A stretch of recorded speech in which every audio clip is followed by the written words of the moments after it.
Konoha's young sage. Prologue. Suetun, Tepidama, Gamabunta, great leader of the mighty Toad clan, shoot 3 more water cannonballs at the 9-tailed fox demon, Kyubi no Yoko, who was on rampage, attacking Ninja Village. But water attack could do nothing to the currently greatest demon on the earth. And his time on the battlefield was coming to an end too. How much more time do you need, Minato? I'm almost out of chakra, Gamabunta said, looking at the approaching 9-tailed fox. 10 seconds. Man, who standing on the top of Gamabunta's head, Minato Namikaze, the 4th Hokage of Konohagakure no Sato, laid down bundle he was holding in his hand before. Bundle was revealed to be a newborn baby with same yellow hair Minato had, wrapped into piece of clothes. Minato ran through hand seals. Shiki Fuin, almost immediately ghost figure of the death god appeared behind Minato. Even if only he could see Shinigami, everyone in 10-mile radius could feel temperature drop to 0 degrees, accompanied by great fear, enough to make even the Kyuubi freeze for a second. After several seconds of telepathic conversation between 4th Hokage and the death god, ugly ghost hand ripped its way through Minato's stomach and shoot towards the Kyuubi, catching its soul. Naruto, I hope you'll forgive me, my son, Minato said to the boy lying in front of him on Gamabunta's head. The same moment Shinigami's hand brought Kyuubi's soul to the little boy's body. Hak no Fuin Shiki, Shirsho Fuin, soul of the greatest demon was now sealed inside newborn baby. I hope you'll be seeing as a hero there. Goodbye.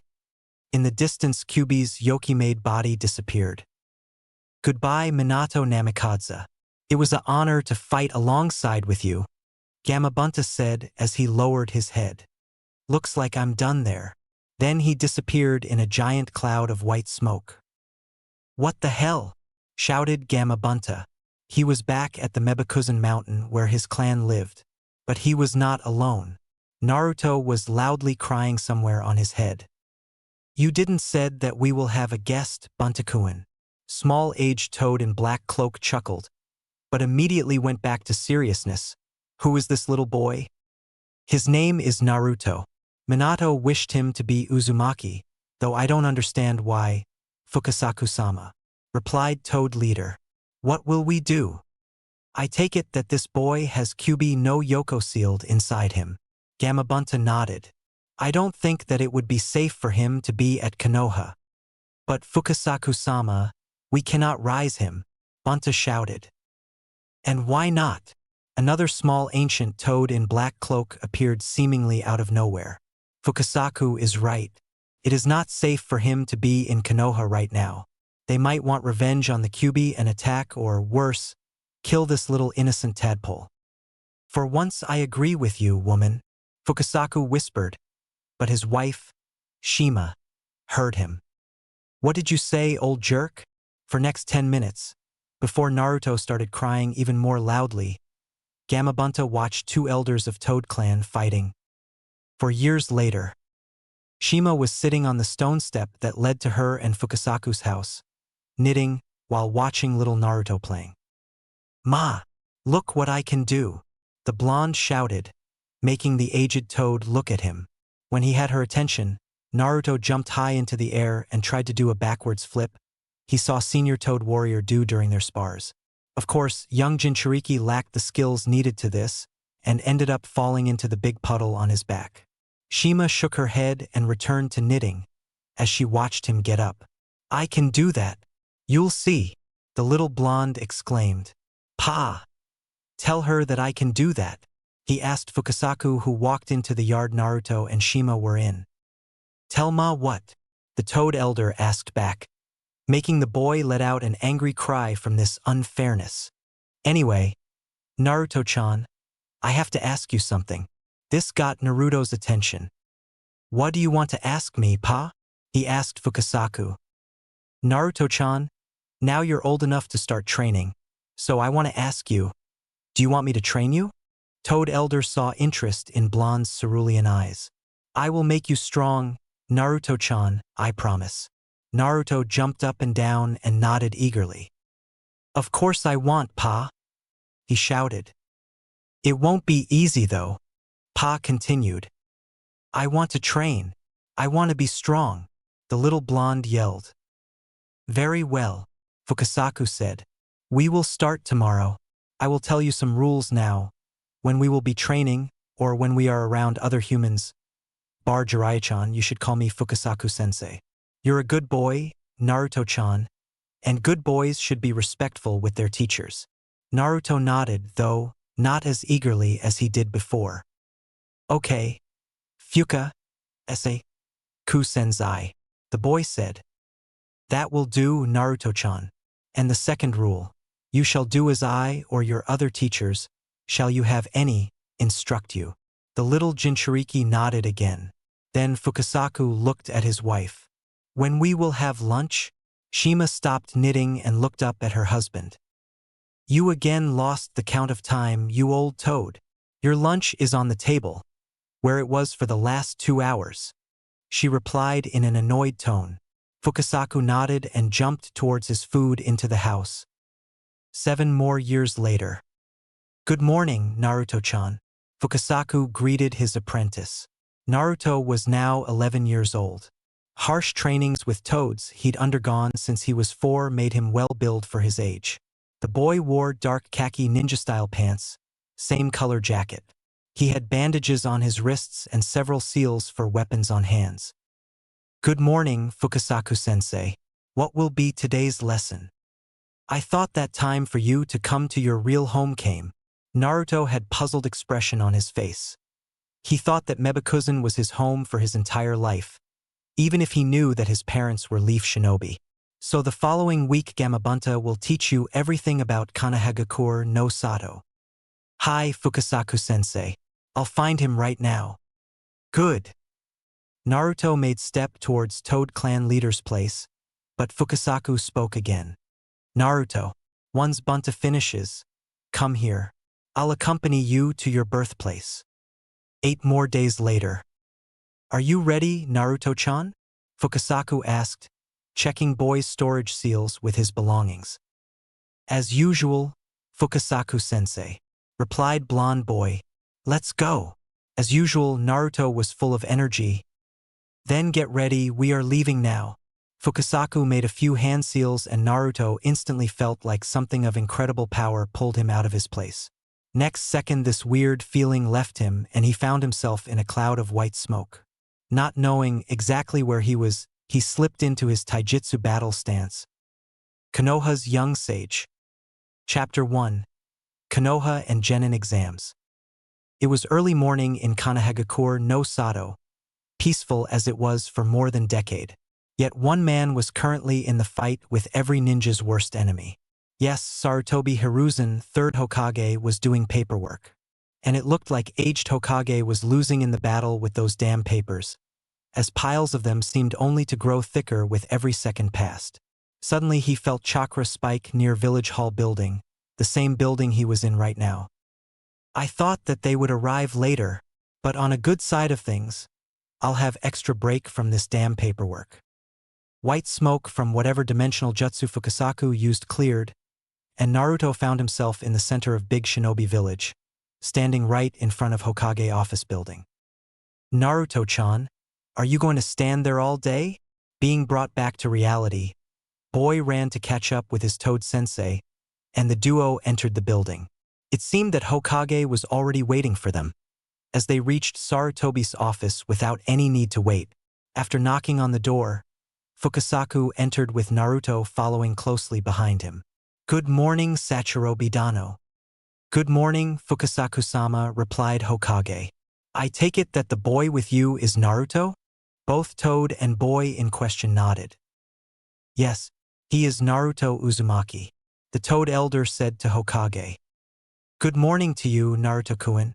Hiruzen greeted. After Naruto greeted Hokage, Sarutobi for a minute or so was looking through papers on his desk, before he found what he was looking for. These are forms for registration as Konoha citizen. Please, fill them in. Hokage pointed to the table in the corner of his office. Naruto nodded and went there to complete his current task. When boy started filling in those damn papers, Hokage asked the Toad elder. What you can tell me about Naruto? Fukasaku-sama? Please, move you ANBU ninja out for the time we're speaking. And place silencing jutsu. Hokage nodded and did as Fukasaku said. Well, as I wrote in the letter week ago, this boy is Namikaze Minato's legacy, his son, and jailer of Kyubi no Yoko. Of course, this information for the safety of Naruto should not leave this walls. True, Sarutobi agreed. What about his skills? He was trained by myself and several other toads since he was 4. He was taught basic skills like tree climbing and water walking are taijutsu style, some toad ninjutsu that human can do. He knows summoning jutsu and signed our contract. Also, Jiraiya-kun spent 2 years with this boy, teaching him the art of sealing. Naruto, given his circumstances, has great amount of chakra. He can summon Gamabunta twice already. And for the same reason his chakra control is, let's say, awful. Hokage nodded in understanding. He is barely able to do normal henge and kawarimi, so he was taught him modified versions of these jutsu. Also, about bushins. He was never able to do one. Instead, he uses IWA bushins. You tested his elemental affinities? Sarutobi asked. Fukasaku nodded. Yes, he has wind as primary element and earth as secondary.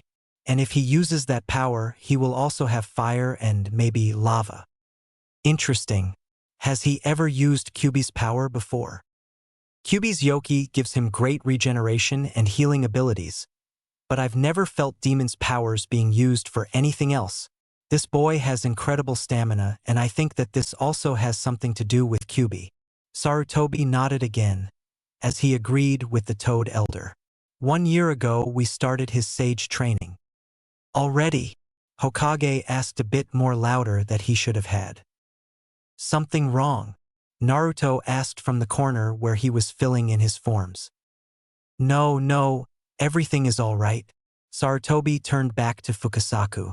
You trained him to be a sage? He is only 11 now. I don't see a problem there. This boy was raised in a close contact with nature. Even so, his sage training isn't complete yet. He was taught how to use only sage taijutsu now. No senpu ninjutsu or genjutsu. Those will be taught when he is at least 14. Okay. Hokage sighed. What you'll say about his current level?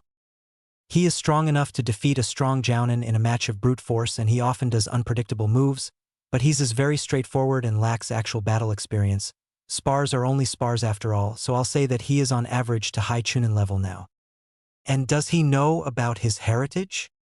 Yes, and about his burden too. There was pause. I finished, Hokage-sama. Naruto came back with his forms filled. Good, Naruto-kun, here you go. Sarutobi gave the boy a pair of keys, some money and several more papers. For now you'll live in an apartment complex not far from the academy. You'll be given scholarship till you graduate. It is not very big, but it should be enough. Papers are for the landlord of apartment complex and for the ninja academy. Naruto nodded. Sarutobi paused for a second. Almost forgot. Fukasaku-sama mentioned that you know Toad Taijutsu, but that style isn't very well suited for academy-level spars. Hokage took a scroll from his desk. This is a basic taijutsu style taught at the academy. I don't insist, but it would be better if you learned this one too. Hi, Hokage-sama. Do you need any supplies for academy? Naruto shook his head while touching scroll in his pants pocket. Then I think you can join academy today. 3rd lesson will start in an hour. Hi, may I leave? Hokage nodded. Before you go, one more thing, Naruto-kun. Fukasaku spoke. I know that this will be hard for you, but try not show your real skills. And nothing about your father and Kyubi. Hi, Fukasaku-sensei. Good. If you'll need Toad's help, summon us. The Toad Elder paused for a second. It'll also be better for you if nobody other than Hokage knows about your summoning contract. Naruto nodded. Then you may go, Naruto-kun. The boy nodded again. Goodbye, Fukasaku-sensei, Hokage-sama. Naruto calmly walked out of Hokage's office and closed the door. 20 seconds later, Sarutobi could hear Naruto running at the breakneck speed. What a boy! On the top of the stone-head third Hokage black-clad shinobi with Leaf Hydeate watched everything that happened in the Hokage's office through his spyglass. Well, it looks like this boy is Jinchuriki of Nine-Tailed Demon. Danzo-sama will like this. This boy should become his subordinate. With this, the man disappeared via Shunsin in a swirl of wind and leaves. As Naruto exited Hokage's office and closed the door, he put everything the old man gave him into an empty storage scroll and then ran out of the building.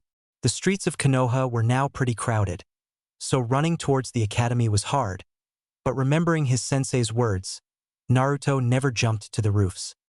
15 minutes later, he arrived to the academy, having just enough time to copy timetable and to fill whatever papers he will need to fill to join. When he finished with signing the papers, break had already started long ago, so he had about 2 more minutes, and still he had to find the classroom of class he was joining. The bell rang about half a minute before he finally found the classroom he needed. He knocked on the door. Several seconds later, a young man in standard Chunin attire came out into the corridor. Man had distinctive horizontal scar on his face. Yumino Irika, how can I help you? Asked the man. Good morning, Irika-san. I'm Naruto Uzumaki, and I was said that I'll be joining your class. Naruto gave the papers from the academy principal to the teacher. Irika looked through them. So you are that new student Hokage-sama told me about? Naruto nodded. Hi, I think. When Irika returned to the classroom, his class was already chatting in a full voice, as if the lesson already finished. Silence. No reaction. Silence. Still no reaction. I said silence. Irika's giant head shouted. This time class was silent in a second. Okay, class, you remember? I said that we will have new student this week. Hi, sensei. Class answered in unison. Irika continued. As your new classmate arrived earlier than Hokage-sama expected, he will join this class today. We are graduation class. Again, why will he join us? Shouldn't he be with kids who just started academy? Asked boy with red triangular marks on his cheeks and little puppy on his head. Said puppy barked as he agreed with the boy. Kiba, Hokage himself, checked his level. The new student is more than capable to study in this class. Irika turned to the door. You may enter. The door opened and boy with blonde hair standing in every possible direction entered. The boy had bright blue with little tint of green eyes and 3 strange whiskers on each cheek. He was dressed in pretty simple khaki pants and jacket. The boy had 2 scrolls in the pockets of his pants and another one, which looked like it had been used for ages, in his hand along with desk set. Good morning, the boy said politely. So, why don't you introduce yourself? Asked Irika. The boy nodded. My name is Naruto Uzumaki. My parents were shinobi of Konoha, but both died during Kyuubi's attack, so I was raised and trained by my father's friends outside of the village and came back here just several hours ago. I like fruits, stewed vegetables, and some dish I think you've never heard of. I don't really like meat, but I'm okay with it. I like my sensei, my friends, nature and its serenity. And I love you, my Natayan. I want to become shinobi so that people could live in peace and, finally, I hope to make friends with you all. Silence. Thank you, Naruto. The boy nodded again and went to the back row of the classroom where he sat on the free stool. Then Naruto opened scroll he had in his hands. It had many small angular signs with occasional drawings in it. Naruto unrolled to where free space started and readied himself. Timetable says that it is history lesson now. It'll be interesting to see another point of view, but only if teacher is as cool as Pa-sensei. But eventually Naruto found Irika-sensei to be boring lector and decided that he could see what that academic taijutsu was. Hokage said that it would be better if he learned it. Naruto opened the scroll Hokage gave him. This style looks weak by itself, but then again, this is a basic taijutsu style that be adapted for almost anyone. It was everything that Naruto could say. While style was more offensive than toads or sages, It lacked powerful moves or combos and was pretty easy to be overpowered while in defense. Still, I need to learn it, sighed the boy. The rest of the lesson Naruto spent trying to memorize moves of the academic taijutsu style. When bell for lunch break rang, Naruto tried to walk out of the classroom, but was stopped by dark-haired boy in blue t-shirt with Uchiha symbol and white shorts, surrounded by crowd of girls. "Fight me," said boy. Immediately whispers of Sasuke-sama is so cool started. "Why?" Naruto responded. "How dare you speak to Sasuke-sama like that?" screamed two biggest fangirls of Uchiha, blonde and pink-haired banshees. "I said fight me, idiot," roared Uchiha boy, now identified as Sasuke. "I'm not interested," stated Naruto and tried to walk away, but before he could make the fourth step, he felt Sasuke's fist approaching his head. Naruto leaned forward and Sasuke's fist missed its target. At the same time, Naruto hit Sasuke's ankle and sidestepped. As a result, Uchiha fell on his hands, while Naruto walked away, trying to ignore enraged fangirls of Sasuke. "This new boy, Naruto, is interesting," thought one of the few girls that wasn't completely after Sasuke. The final lesson for that day was physical education, which started with 10 laps around Academy's stadium. After years of training at Mebikuzen, this was easy for Naruto, who completed task with the second best time in history of Academy, right after someone named Rock Lee who graduated the previous year. Other exercises were also easy for Naruto. Second half of the lesson was assigned for spars. Naruto was put against the lazy boy from Nara clan by second teacher, white-haired Chunin Mizuki, which infuriated Sasuke, who wanted revenge on Naruto for his come-down. As this was first day Naruto had ever seen academic taijutsu style, he almost lost his spar using it. Actually, he won only because of his stamina and constant dodging. After Naruto's spar was over, Irika approached him. "It looked like you was fighting for the first time. Naruto, you said that you were trained," asked scarred Chunin. "You see, Irika-sensei, I was taught two different taijutsu styles, but Hokage-sama said that they both weren't suited for academy-level spars and gave me scroll with basic style taught here. I received it only this morning, so..." Naruto tried to explain situation. "Oh, I see." After the school day was finished, Naruto ran towards the apartment complex, where Hokage said he will live. It was pretty old, 5-story building with pale yellow walls. His flat was on the 5th floor. It was small but looked comfy. There was bedroom, kitchen combined with living room, toilet, and bathroom. Naruto unsealed his belongings from the scroll and laid them out. When he finished this, Naruto went to the landlord and paid for the first month. Then, with the money he had left, Naruto went to buy food to the nearest shop. When this task was finished, he went to train. Naruto found an empty training ground and went there. He removed his khaki jacket, under which there was black t-shirt with orange flame-like looking spiral on the back.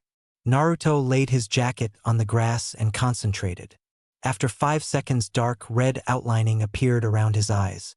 When he opened them, instead of blue, they were amber with horizontal, almost rectangular pupil.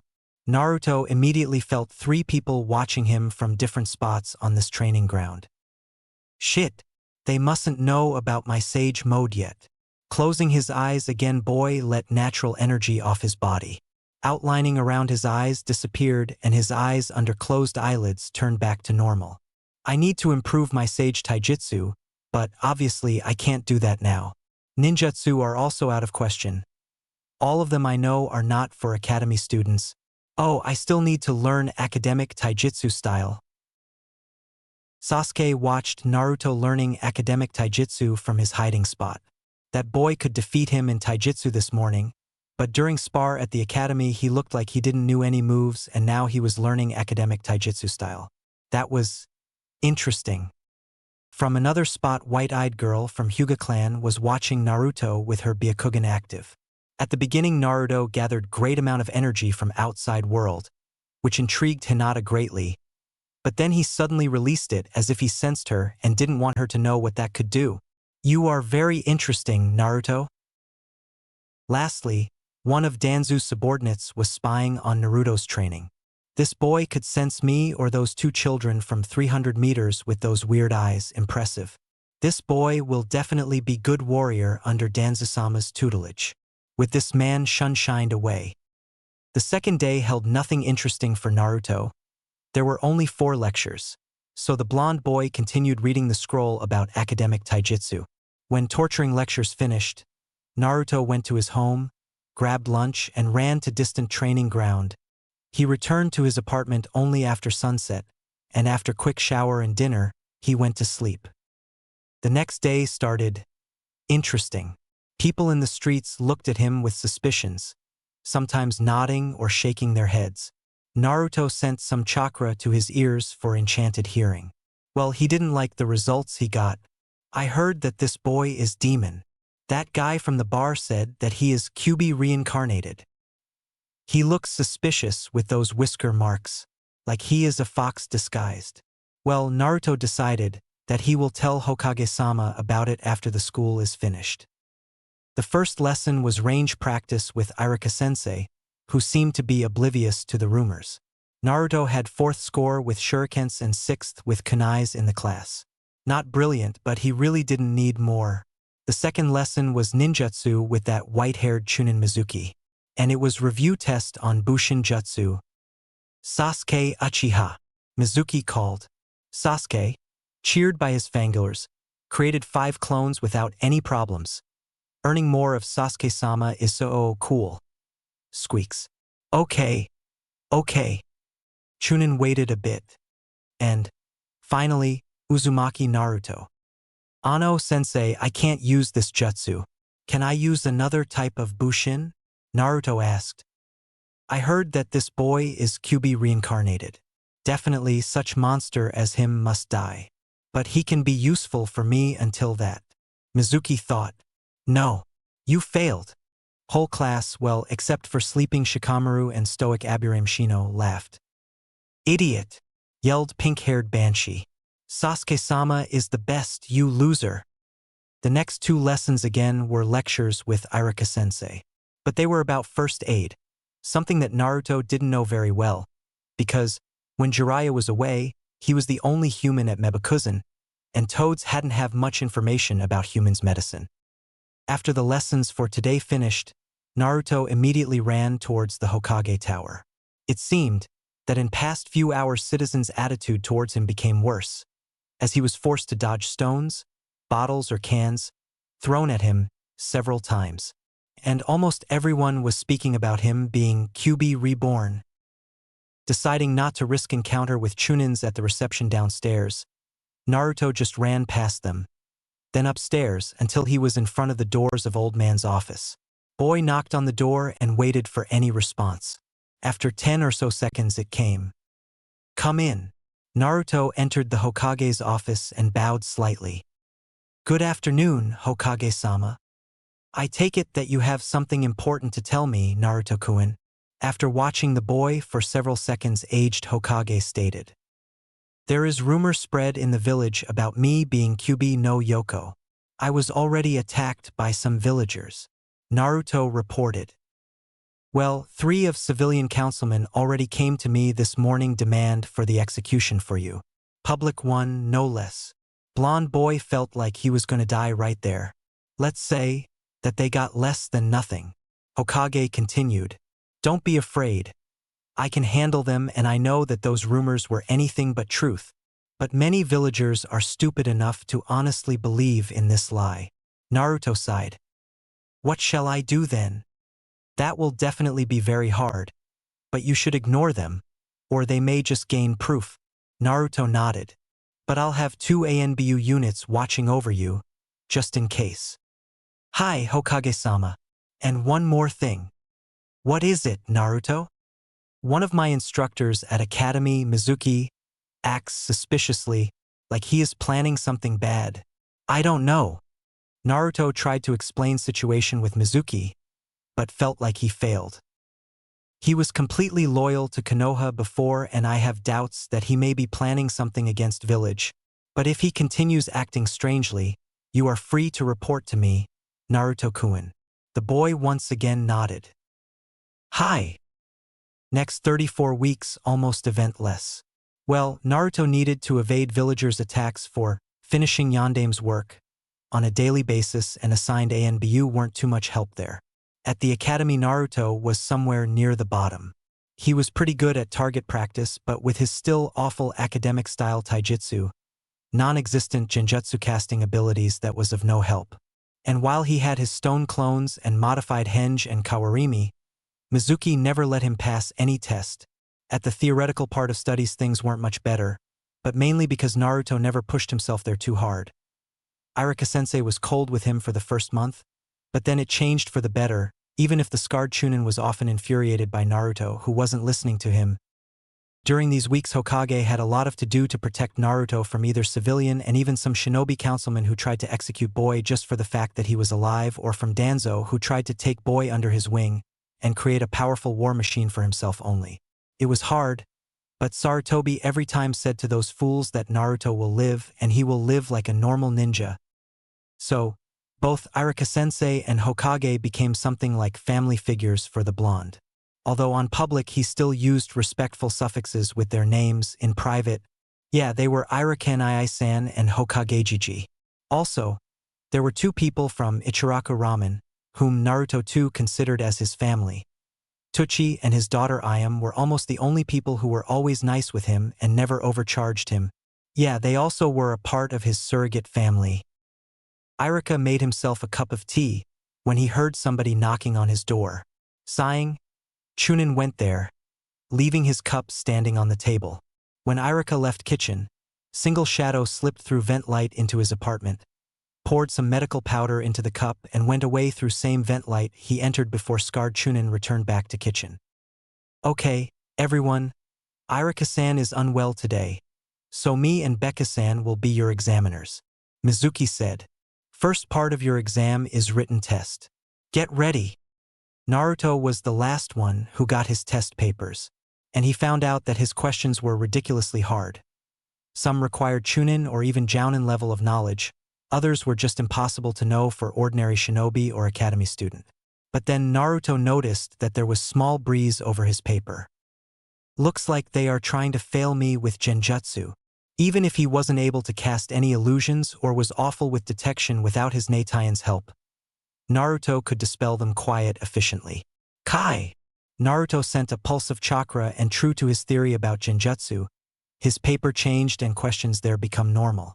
Not that he knew everything or even needed to know everything asked in this test, but Naruto did pretty much decently. The next part of your exam will be physical training. Everybody out, Mizuki announced. Naruto and other potential genins went outside, to the academy's stadium. The first thing they needed to do was to run 20 laps. This was an easy task for Naruto. Every day he ran 2 or 3 laps around the whole village. After that there were tests for dodging and balancing abilities, also quite easy for Naruto, even if both Chunins obviously tried to fail him. And then there was target practice. Of course, Sasuke was the best there. The only thing where Uchiha Boy was second to keeping low-profile Naruto was stamina. Well, he was best there until Naruto's turn. Okay, shurikens first. Naruto was given 8 metal stars for 8 targets. 4 at 30 meters and 4 at 50. Naruto threw his first shuriken at distant target. 2 points. Mizuki announced, even if it was clear that Naruto hit bullseye. Now, Mizuki, let's see, what will you say now? Naruto sent some wind chakra into his second shuriken and threw it beside any targets. First, half a second later projectile began to change its direction. Shuriken hit the first target, made fist-sized hole in its bullseye, and flew further.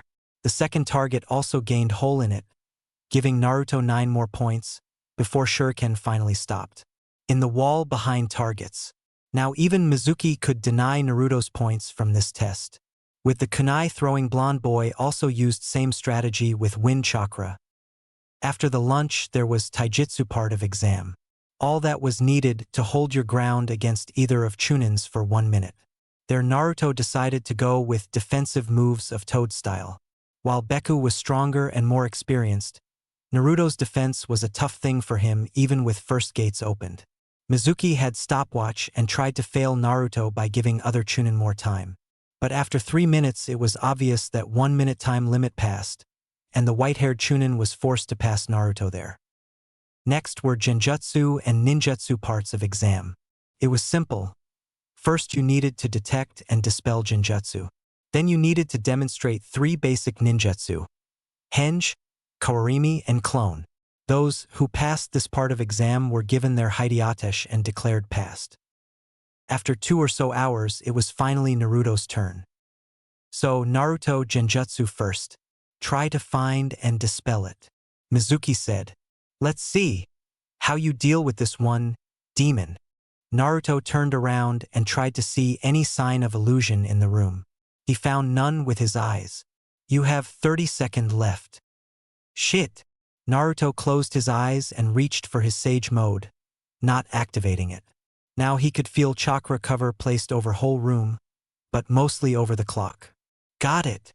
The boy opened eyes. Kai!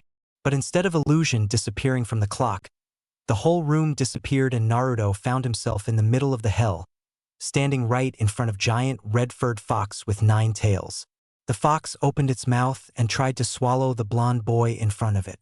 So that was 2-layer Genjutsu. Kai! Naruto created chakra pulse strong enough not only to destroy illusion, but also to knock both Chunins off their feet. Okay. Mizuki said reluctantly. Now show us Henge. Change into me. Naruto did no hand seals. He just transformed into the white-haired Chunin. But his transformation wasn't Henge Mizuki knew.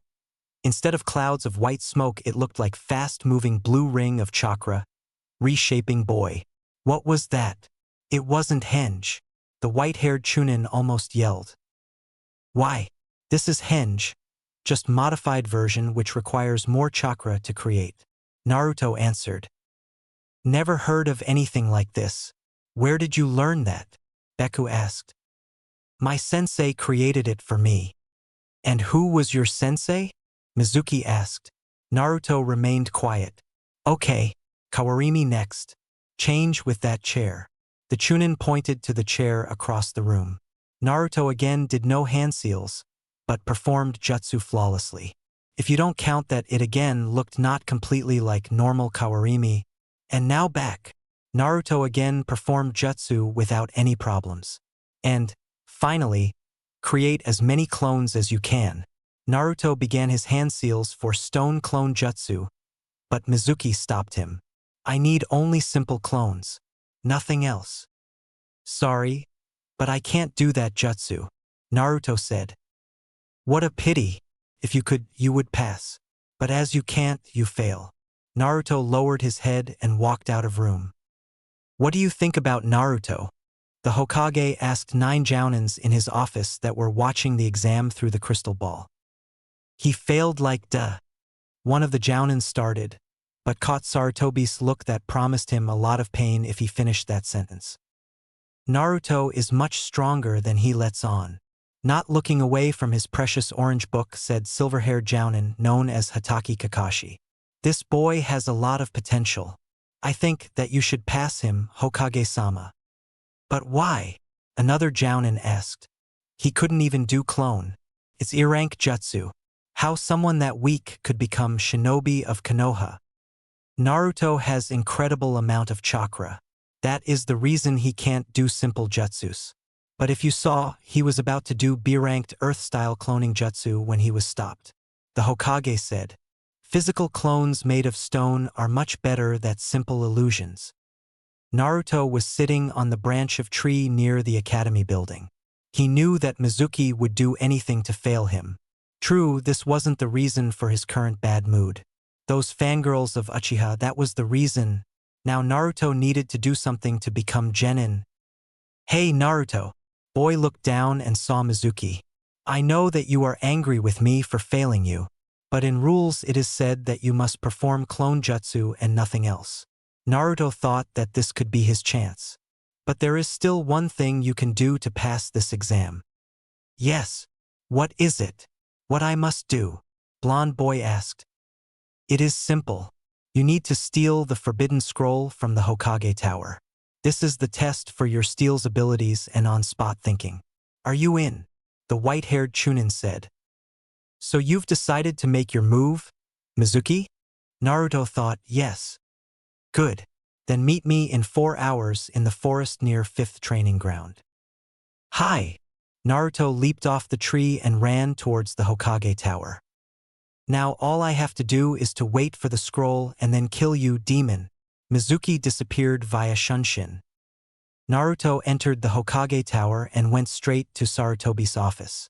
He heard voices from that side of the door, but his business was very important and needed to be done right now. Naruto knocked. Second later, bearded Jounin opened the door. What do you need, kid? Asked man. I need to speak with Hokage-sama, Naruto said, and then added, now. Hey pa. This is Naruto boy and he wishes to speak with you right now, the Jounin shouted. Asuma, how many times have I said you not to call me pa during Jounin meetings? Asuma visibly shrank under Hokage's and father's furious glare. What is it, Naruto? Old man asked, now standing right in front of the blonde boy. Can we speak in private? Sarutobi nodded. They went into the corridor and entered a supply room. Hokage performed hand seals for the silencing jutsu. This is about Mizuki. He made his move, Naruto said. Oh, and what was it? The Hokage asked. After he failed me in the exam, he said that I still can pass if I take the forbidden scroll from this tower and give it to him. I suppose that he will flee from this village with the scroll. But he wants me to steal it, so I will be guilty one there. Naruto tried to explain. I see. When you came here, Fukasaku-sama said that you can defeat average Chunin. Hope you still can do that. The boy nodded. Good. So here is the plan, you'll take that scroll. I'll make false search party so there will be no suspicions. When you meet with Mizuki, you'll have to protect the scroll and defeat him. There will be a platoon of ANBU just in case you need help. Naruto nodded again. This will be B-rank mission, and if you complete it, you'll get your Hideate and note in your personal record. Hi. So, Naruto, the scroll you are looking for is in the... Old man explained how to get forbidden scroll without being caught. And remember, I give you 15 minutes to take it and flee from the tower. Naruto nodded. The Hokage paused for a second to release the silencing jutsu. Mission start. Irika was making himself a cup of coffee. He just woke up. Suddenly he heard somebody knocking on his door. Sighing, scarred Chunin went to the door and faced Mizuki, who was obviously in a great hurry. Something happened, Mizuki? Irika asked. Naruto stole the forbidden scroll and is trying to flee the village. We must catch him as fast as we can. The white-haired Chunin almost yelled. Shit! Irika ran into his room, took his gear, and joined search party, forgetting about his coffee. News he just received were enough to wake him up completely. 3 hours later, he entered forest near one of the training grounds. And to his surprise, he found Naruto in the first clearing. Blonde boy looked like he was training for at least several hours straight. That was strange. Found you. Irika-sensei? Are you all right? We were said that you were unwell today. Naruto said. What the hell are you doing? You stole the forbidden scroll, Naruto. They can execute you for this. The scarred Chunin yelled. Shit. Nobody thought that there would be anybody beside me, Mizuki and ANBU. What must I do? Tell him about my mission from Hokage? Or just say that I did it to pass Mizuki's test? Naruto thought. The second one, I think. Mizuki mustn't know that I know what he is planning. Oi, sensei, I failed my exam today, but Mizuki-sensei said that I still can pass if I give him this scroll. What? Then it hit Irika. Mizuki wanted this scroll for himself and just made Naruto do all the dirty work. But before he could think about any way around, Mizuki appeared in the clearing. You found him before me. What a pity. Oh, Irika. Don't be so sad.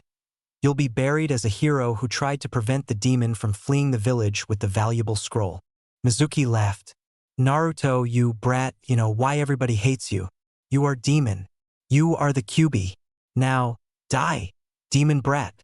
The white-haired Chunin took Fuma shuriken from his back and launched it at Naruto, but jumped in front of the blonde boy and blocked the projectile with his kunai. What are you doing? Why are you protecting him? He killed your family, the white-haired Chunin yelled. No, Naruto is not the Kyuubi. I also heard those rumors, but I didn't take that on trust, so I watched him.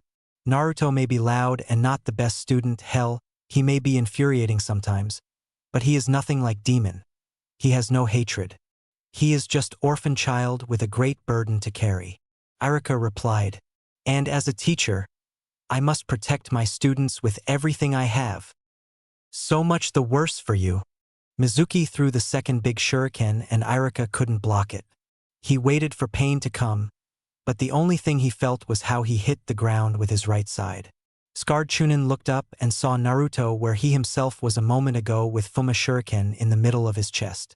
There were dark red outlining around boy's eyes. Thank you, Iruka-sensei. Naruto opened his eyes, yellow with the rectangular horizontal pupil, like the toads have.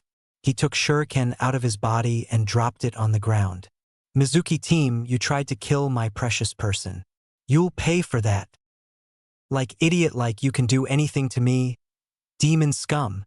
Mizuki reached for his pouch, took out a kunai and prepared for the attack. Naruto didn't charge into the combat right away. Instead he hit the ground, creating a small earthquake that sent the white-haired Chunin flying. In the air Mizuki couldn't dodge Naruto's punch, and his attempt to block it failed as both his arm broke from the tremendous force behind that punch. Mizuki flew through 4 thick trees before stopping in the rock. Naruto appeared in front of the traitorous Chunin with Forbidden Scroll in his hands. 1. Never underestimate your opponent. And 2. Never betray Konoha. Take him. 7 ANBU units dropped in front of the blonde from the trees, grabbed Mizuki and disappeared with him via Shunshin. Second later, the Hokage himself appeared in a whirl of wind and leaves. Good work, Naruto, mission success. The old man said. You're wounded. Shouldn't you visit hospital? Naruto shook his head. Nah, I'll be as good as new the next morning. And, I hate hospitals. The Hokage nodded and then he looked at Iruka. All that you saw about Naruto's abilities is an S-rank secret for now. The scarred Chunin audibly gulped and nodded. Good. Here you go, Naruto. Sarutobi took new leaf Hyde from his robe's pocket and gave it to Naruto. Thank you, old man, the blonde boy said while tying Hyde around his head. Naruto, show some respect to the Hokage. Iruka almost yelled at the blonde boy. Oh, it's okay, Iruka-san. Old man replied. Now, Naruto, come with me. Naruto took Hokage's hand and they both disappeared in a swirl of wind and leaves. Second later, they appeared in the Hokage's office. Oh, Hokage Gigi. Hope you won't be very angry that I learned a move from this scroll. Shadow Clone to be exact. I just had nothing to do while I was waiting for Mizuki to appear. Naruto said quietly. You learned A-rank ninjutsu in 3 hours? Hokage shouted. Naruto immediately stepped back. Sarutobi saw that and calmed down. Sorry, Naruto, just a bit shocked. I think that this may be an extra reward for your mission, and I have another mission for you. What is it? The blonde asked. It will be long-term mission. You'll be put as a 3rd team member on Sasuke Uchiha's team. Your objectives will be restraining said boy's ego. If it will continues to grow, I'm afraid he will explode. Both men chuckled. And second, you'll watch over him. I'm afraid he may betray village for the power. Sasuke has unhealthy obsession with his revenge and his mental health is questionable. But council closes their eyes on that as he is the last oh so precious Uchiha in the village. Even if I don't like him, I agree. Naruto said. Konoha doesn't need one more traitor, especially Uchiha. Good. Hokage lighted his pipe. It was a long day for you, and tomorrow you have your team placement. Get some rest. Hi, Naruto replied, while exiting Old Man's office. Chapter 2, Team 7. First thing Naruto did in the morning, after 2 laps around the village, shower and breakfast, he went to Market District and, with many difficulties like people who didn't want to sell him anything, bought new clothes. He decided that he was to change his style a bit since he was Genin of Konohagakure now. After that, he went to Hokage Tower to make photo for his ninja registration. As it was still a bit early in the morning, there was no one except photographer. With his photo made, Naruto went to Hokage to give it to him. Again, there were no visitors, so he had no need to wait. Naruto give his registration form, now completed with photo, when someone else ran into the office. "Get ready, old man. I'll defeat you today." Naruto saw 8-9-year-old dark-haired boy. Most conspicuous detail about this boy was very long green scarf he wore around his neck.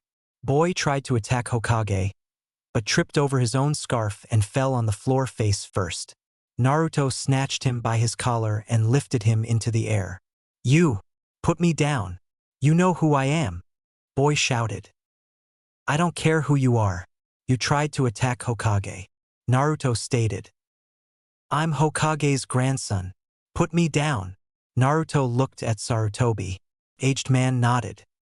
"Yeah, Naruto, meet my grandson, Konohamaru." Blonde shinobi nodded and put Konohamaru boy down. "So, Naruto, your mission starts in a few hours. Are you ready?" "Mission?"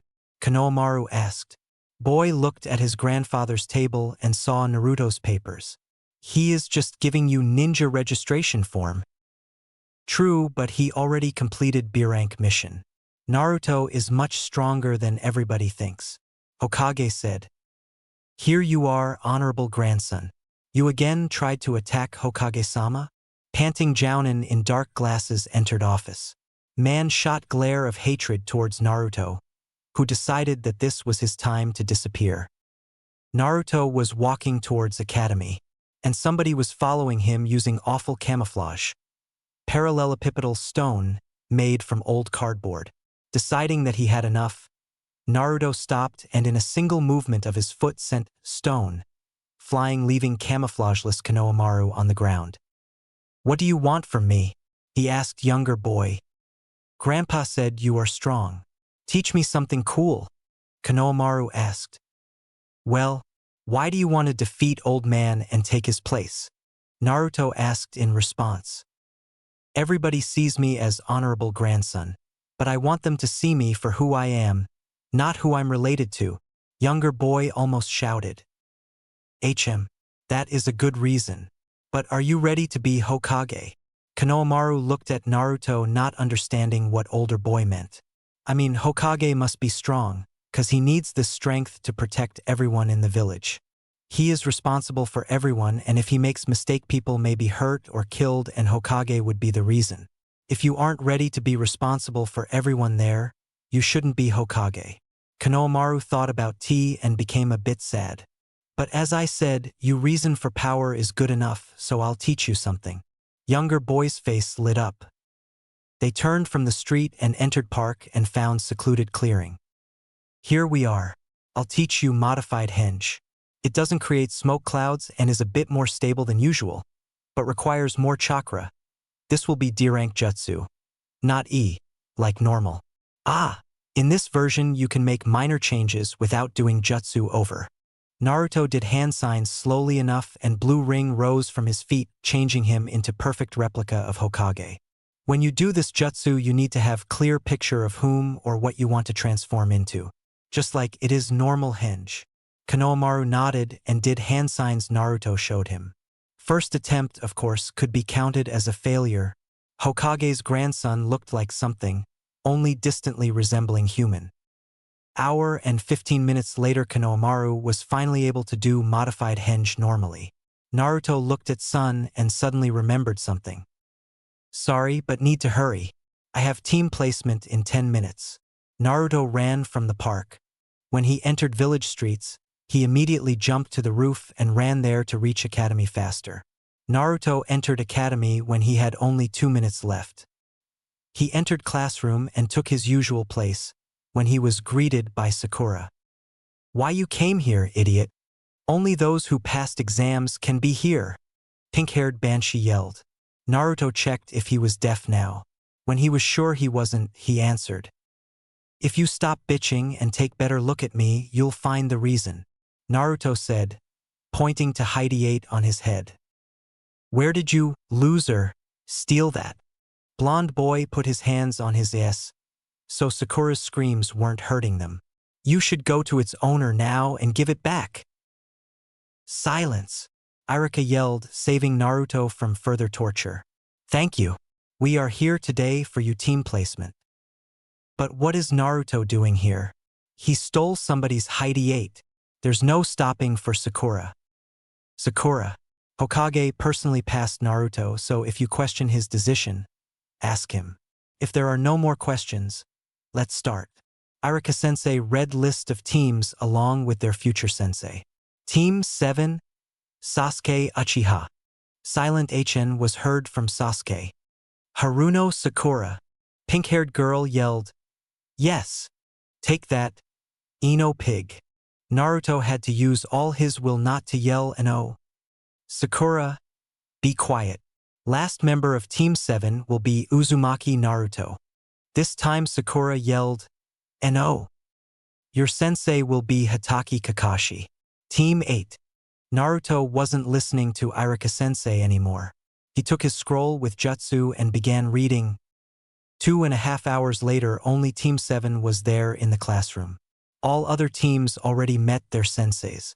Sasuke was, as usual, brooding about his revenge. Naruto was reading his scroll and Sakura was dying from boredom. Then door opened and silver-haired Jounin in standard attire with mask on lower part of his face and headband over his left eye looked in. "You are late," Sakura yelled. Jounin ignored here. "First impression, one of you is loud, others are boring. Meet me on the roof in 5 minutes. Jounin disappeared in a poof of smoke before anybody could say him anything. 3 young genins walked to the roof where they found same silver-haired Jounin sitting on the railing with orange book in his hands. When Genin sat on the rungs, he closed his book and hid it in the pouch. "Well, hello. Let's introduce ourselves. I mean your likes, dislikes, hobbies and plans for the future." "Why don't you tell us about yourself first?" Sakura asked. "Okay." Jounin smiled with his only visible eye. "My name is Hatake Kakashi. My likes and dislikes." He paused. "Well, I have many hobbies and I really don't have plans for the future." All 3 genins thought along the line. "Hell, the only thing we learned is his name." "You're next, Pinky." "My name is Haruno Sakura. My likes are..." She looked at Sasuke and squeaked. "My dislikes are Ino pig, this idiot." She pointed at Naruto. "And unpunctual people." "My hobbies." Sakura looked at Sasuke and squeaked again. "My plans for the future." Looked at Sasuke, squeaked and blushed crimson.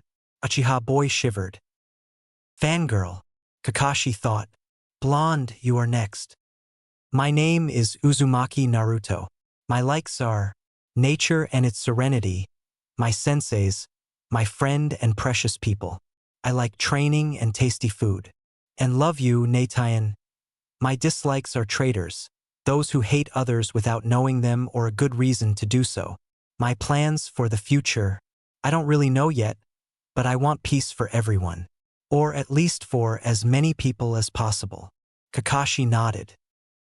"And brooding boy. My name is Uchiha Sasuke.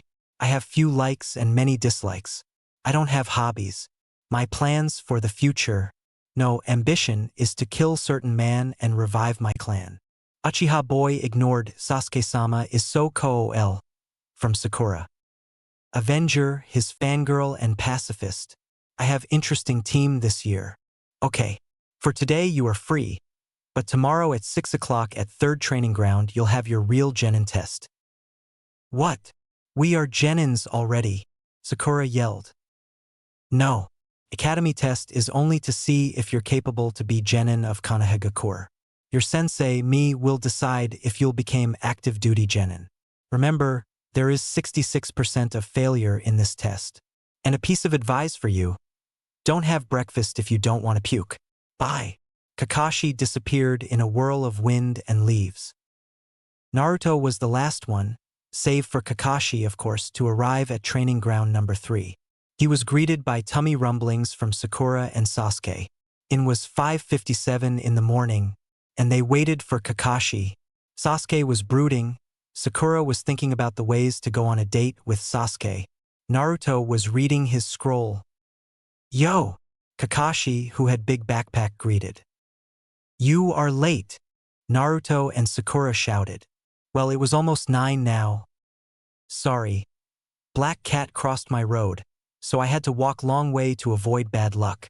Silver-haired Jounin smiled with his visible eye. "Liar!" Sakura yelled. Kakashi ignored her. Anyway, he took big alarm clock from his backpack and set them for 10:30. Then he took 2 bells and tied them to his belt. "Your test will be to get one of these bells. Those who won't do that till time goes off will go back to academy." "But there are only 2 bells," Sakura began. "This means one of you will definitely go back to academy." "Oh, almost forgot." He took 2 bentos from his backpack. "After the test is finished, one of you, the worst from this team, will be tied to a tree, while other 2 will eat lunch in front of him. You can use any jutsu or tools, and remember, come at me with intent to kill or you won't get bell. You have 90 minutes. Start." Sasuke and Sakura disappeared from the clearing, but Naruto remained there. "Aren't you going to hide? If we must attack you, then why run and hide from you?" answered Naruto. Then he reached for his pouch and took smoke bomb from it. Next second, there was big smoke hiding Naruto from Kakashi. Interesting move. Then 2 dozens of shurikens, glowing with chakra, flew from the smoke, most with Kakashi's belt as a target. "If they connect with me, he can draw first blood there." Jounin leaned right, avoiding shurikens, when wind chakra from them created elongations for the blades, and one of these chakra blades cut wires with the bells. "Got them!" Naruto burst from his smoke screen, trying to catch falling bells. "Shit, I underestimated him." Kakashi did first thing that came to his mind to save bells from advancing genin. He kawaramied with them. Naruto, who already thought he had his bell, tripped over Kakashi. Silver-haired Jounin caught bells and spun around, his hands doing false hand signs, finishing with Tiger Seal. Konoha's secret taijutsu art. Senin Goroshi. Jounin's fingers connected with Naruto's ass. Next moment, blonde genin turned into stone dust, creating another smoke screen. Stone clone. Shit. Years on battlefield allowed Kakashi to react on time to block attack from the behind. Kakashi moved with the speed that clearly said that he wasn't Jounin for nothing, and his knee connected with Naruto's stomach. This Naruto poofed out of existence as a cloud of smoke. Shadow clone? Naruto is a way too strong for dead last genin. Futon. Repushu. Wind jutsu in a form of hand hit ground in front of Kakashi, rising clouds of dust. On his reflexes, Kakashi blocked incoming attack and threw Naruto backwards. Jounin charged and delivered punch to Naruto's chest, sending him into the nearest tree. Before Naruto rose back to his feet, Kakashi knocked him unconscious. Then Kakashi tied him to the tree. "Okay, one is temporary down. Let's find 2 other." Then silver-haired Jounin disappeared from the clearing via Shunshin. "Loser. I can do better," thought Sasuke, who was watching this short fight from his hiding spot. "Though that wind jutsu pretty strong. I need to learn it." Uchiha left his spot to find Kakashi and take a bell from him. "If that idiot can fight like this, what my Sasuke-sama can do?"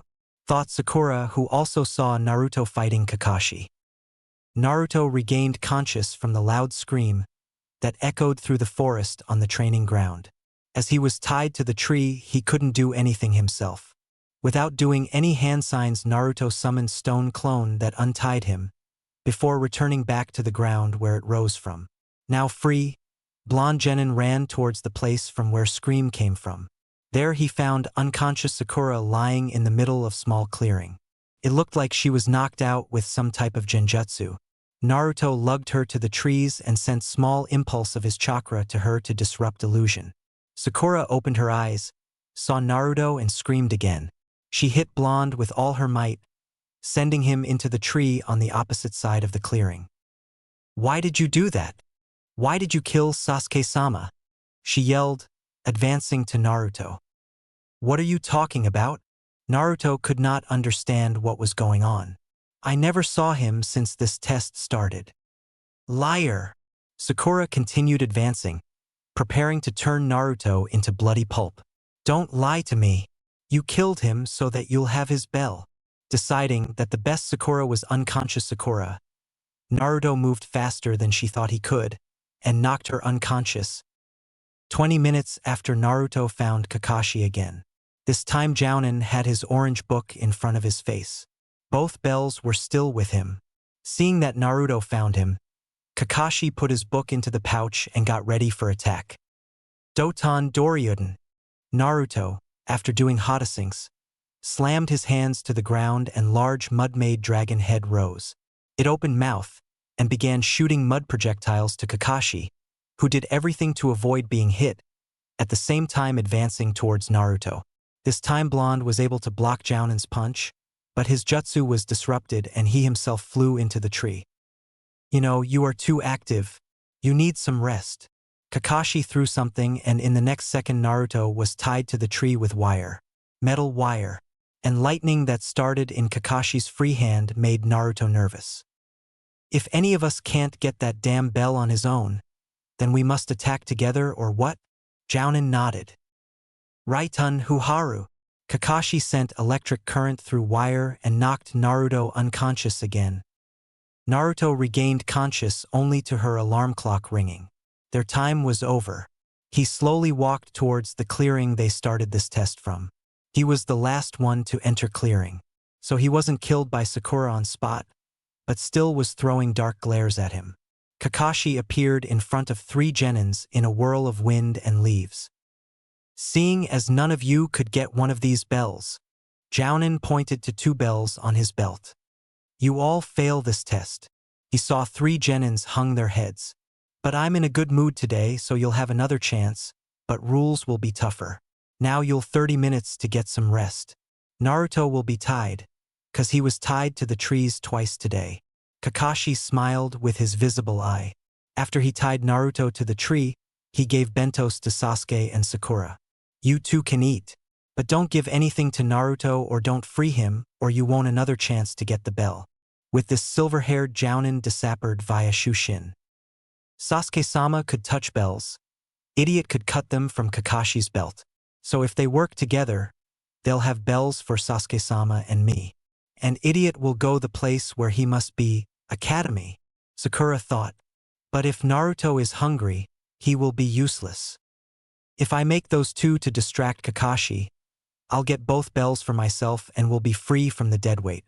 But to do so, those 2 must be in their top form, so replete, Sasuke thought. Oi, Naruto, want some? Sakura asked, pointing with chopsticks to her bento. No, Sakura, use mine. Sasuke moved his bento near Sakura's. But can't eat on my own. I'm tied to the tree, remember? Naruto said. I will not feed you, Sakura yelled. Then at least untie me, Naruto yelled back. Sakura thought for a second, remembering Jounin's words, but decided that she may be lucky and he won't see her acting. So she took kunai from her pouch and was ready to cut wire, when Kakashi appeared out of nowhere. He luged very angry. At the same time sun disappeared in heavy clouds. You didn't listen to me and violated my rules. Your last words. To get those bells 1 man isn't enough, Sasuke said. Yes, we must work together, Sakura added. Is that it? All 3 genins nodded. Then I have only one thing to say. You pass. Clouds disappeared and Kakashi's face returned its usual neutral expression. What? Why? Sakura asked. Objective of this test was to see if you can work together. You aren't split into team of 3 for nothing. Those who violate the rules are trash, that is true. But those who abandon their comrades are worse than trash. Remember this. Kakashi smiled. And meet me tomorrow there for you training, Team 7. Then he packed alarm clock to his backpack, freed Naruto and disappeared from the clearing via Shunshin. Chapter 3. First Meeting and Nami no Kuni. Next day there was first training of Team 7. It should have started at 8 in the morning, but it was already almost 10 and neither Naruto nor Kakashi had appeared yet, which annoyed Sakura greatly. Sasuke, as usually, was brooding and seemed not to care about anything in the world except for his revenge. Minutes were dragging on too slowly for pink-haired Kunoichi's likes. Finally Naruto appeared, but he looked different than yesterday. His khaki jacket remained, but other clothes looked like standard Chunin or Jounin attire minus vest. Blonde boy had kunai holster on each leg and pouch on his hip. "You are late," Sakura yelled. "And what is that? Are you trying to look cooler than Sasuke-sama?" "But Kakashi-sensei is always late. He probably won't show himself in next 20 minutes, so don't flare up," Naruto began. "And what's with new looks? Idiot Naruto. Don't even try to impress me," pink-haired girl continued yelling. "Just thought that if I'm officially Genin now, I need new clothes. And why would I try to impress you?" Naruto replied. "What did you say? Dead last?" They could hear Sasuke's when those two will shut up. But Sakura ignored it and tried to punch Naruto, but Blonde dodged it quite easily. Sakura attempted to hit him again, but silver-haired Jounin chose this moment to appear at training ground. "Yo!" Kakashi greeted. "Time for some training." For next 2 months Team 7 was training under Kakashi, in teamwork mostly with some stamina and strength building. Also they had done around 30 missions D-rank which were more like damn chores that anybody could do. Well, at least those missions gave money income. Team 7 entered briefing hall at Hokage Tower, as they were going to take another mission. "Hokage-sama," Kakashi spoke. "Team 7 is their request's mission. Let's see what we have for you," Old Man replied, looking through some scrolls. "Oh, here we are. You can catch Tora Cat," Hokage sighed, "for the 5th time, or you can help repairing roofs in the market district or dig the well." "Hokage-sama, but can't we have something more serious?" Naruto asked. "Their missions aren't serious and don't help us to progress." "Naruto, you are just fresh out of Academy Genin. Those missions are just for you," said Irika, who was also present there. "Irika, I know that you don't want them to do anything risky, but they aren't your students anymore," Sarutobi said. "What will you say, Kakashi? Is your team ready for C-rank mission?" Silver-haired Jounin thought for several seconds. "I think they are ready." "Then, Sasuke, Sakura, do you want to take C-rank mission?" Hokage asked. "I will take it. This will make me one step closer to—" Sasuke began. Okay. What about you, Sakura?" Kunoichi of Team 7 herself was very afraid of taking C-rank mission, but her Sasuke-sama was taking it, so she should too. "I'm in," she stated weakly. "So how about escort mission? Client asks for protection from bandits on his way to the land of waves." Sarutobi asked. "We will take it," Kakashi stated. "Then, send client in," Hokage ordered. Another doors to briefing hall opened and man entered. He was in his 50s and was dressed in cargo pants, pretty old undershirt. His jacket was tied on his waist. Man had sake bottle in his hand and was obviously drunk. "And these brats are going to protect me?" Those pink-haired girl who is ready to wet herself at the sight of enemy. Duck, but haired boy who tries to look cooler than he is and blonde punk who looks less intelligent than my bottle? "I paid for shinobi, not these brats," Man ranted. After he finished, Kakashi had to restrain Sasuke and Naruto Sakura from tearing him into shreds. Hokage sighed. "Tazuna-san, it's not recommended to insult those who are going to protect you, and I assure you that they are capable of completing mission you gave them. Also, they have one of strongest Jounins of the village as their sensei." "Fine, whatever," Man, now identified as Tazuna, said. "Remember, brats, you are protecting me. Tazuna, super bridge builder." "Okay, team, meet me and Tazuna-san at Southern Gate in 3 hours." Take everything you'll need for a 2-week-long mission, Kakashi said. 3 hours later, everyone was standing in front of southern gates. Even Kakashi was there on time. Sasuke and Sakura, like Kakashi and Tasuna, had big backpacks with them, but Naruto didn't. Dobe, why haven't you taken anything for the mission? Uchiha asked. You know, no one will share anything with you. I have all that I need, Naruto replied. Sasuke countered with Hn. Whatever. Okay, we'll use rhombus formation. Sasuke front, Sakura right, Naruto left. I'll the rear one, Kakashi said. Genins nodded and took their positions. Their first C-rank mission started. First day was completely, other than some arguing between 3 Genins, eventless. Group moved extremely slowly by ninja standards as their client, Tazuna, was civilian and couldn't keep up with them if they started running. The only interesting thing that happened during night camp was the fact that Naruto really had all he needed. Sealed in a scroll which earned raised eyebrow from silver-haired Jounin, show off. From Sakura and, teach me that, from Sasuke, which blonde refused. Next day also started eventless, but around noon Naruto sensed something. They entered area where nature itself seemed to be alerted. Blonde reached for his Sage mode and immediately sensed 2 chakra signature in approximately 50 meters in front of them. But they looked like puddle of water. Ambush. Naruto looked at Kakashi and man nodded, he too saw it. But Sasuke or Sakura seemed oblivious to it. When group passed strange puddle, those 2 in the ambush decided to strike. 2 cloaked figures of Kiri Chunin missing Nins, demon brothers, rose from the puddle and attacked. They wrapped the chain, connected to their gauntlets, around Kakashi and tore him into shreds. Naruto sensed his sensei performing Kawarimi one moment before he was killed, so he wasn't afraid as much as Sasuke was. Sakura and Tazuna were in state of pure horror. 1 down, 4 to go. Chunins went after Naruto and Sasuke. Uchiha dodged gauntlet slash and tore chain from it. He spun and delivered blow to his opponent's stomach at the same time performing hand seals. His blow was parried, but Demon Brother could do nothing to prevent next move of Sasuke. Katan, Gukakyu. Even if Fireball wasn't done at its full power, Kiri Chunin was now out of fight. Naruto on his side blocked enemy's attack with kunai and delivered kick to Demon Brother's chest. Chunin was unlucky and was thrown into the tree, where he lost consciousness. Good work, Naruto, Sasuke. Kakashi appeared on the road. But, Sensei, Sakura still thought that Kakashi was killed in the beginning of this short fight. Silver-haired Jounin answered to her with one word. Kawarimi. Then he looked at Tazuna, who visibly paled. Interesting.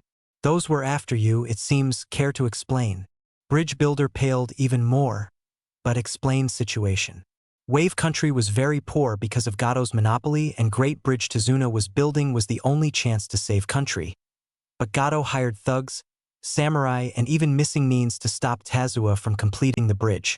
After self-proclaimed Super Bridge Builder finished his story, Kakashi spoke. This will be B or even A rank mission. We should return and switch teams. But, Kakashi-sensei, if we abandon this mission, it will give us nothing. I say we continue, Sasuke said. Sakura only nodded, looking at her crush. Naruto just shrugged. Are you sure? Silver-haired Jounin asked. All 3 Genins nodded. Looks like you're lucky, Tazuna. But once we complete this mission and Wave is back on its feet, you are paying us the difference between S and C rank missions. Or we are turning back to Konoha. Bridge Builder nodded. You'll be paid. So group continued its way to Wave Country. 2 next days were again eventless. Now it was early evening and Kakashi decided to set up a camp. Naruto volunteered to bring some water from nearby river. Blonde boy ran between big trees, and when he was almost on the bank, after running around another tree, he spotted blonde girl there, obviously shinobi. Naruto tried to stop, but tripped over one of the roots. At the same time girl turned to him, so they both ended in the river, their lips almost connected. Both teens blushed and jumped apart, falling into their battle stances. Naruchan, I can sense Pussycat Nibby there, came from Kyubi. Naruto studied the girl. She was 16 or so years old and was half head taller than he was. Her frame was tender and her skin was tanned a bit. Girl had long, made into braid, blonde hair. She had hidden cloud Heidiate on her forehead. She wore simple purple t-shirt and pants. Naruto switched his attention to Kumo Kunoichi's eyes. They were brown with some green and had a bit slitted pupil. And there was ocean of pain and loneliness behind them. Those eyes. Naruto dropped his hands. I will not fight the one like me. Girl looked at him with confusion, not lowering her guards. What are you talking about, brat? She hissed. You know what I'm talking about. So which one? Blonde boy asked. Kumo Kunoichi still seemed not to understand him. Okay, I have Kyubine Taiyan. And she says that you have Nibi. Girl's eyes widened. You are... too. Naruto nodded. Even if I hate this word with passion, it describes us better than anything. We are Jinchuriki.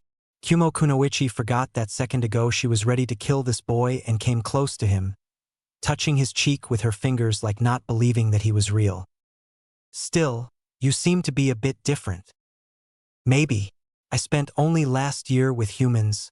Maybe I'm really a bit different, but I have pretty good idea what must you have gone through. I want to be friends with you. Those like us need somebody who can understand. Naruto replied. Girl nodded. Of course, I'm Yujito Ni of the Hidden Cloud. Naruto Uzumaki from the Hidden Leaf. They just stood there for a minute when something hit blonde boy. Sorry, but I need to return to my team.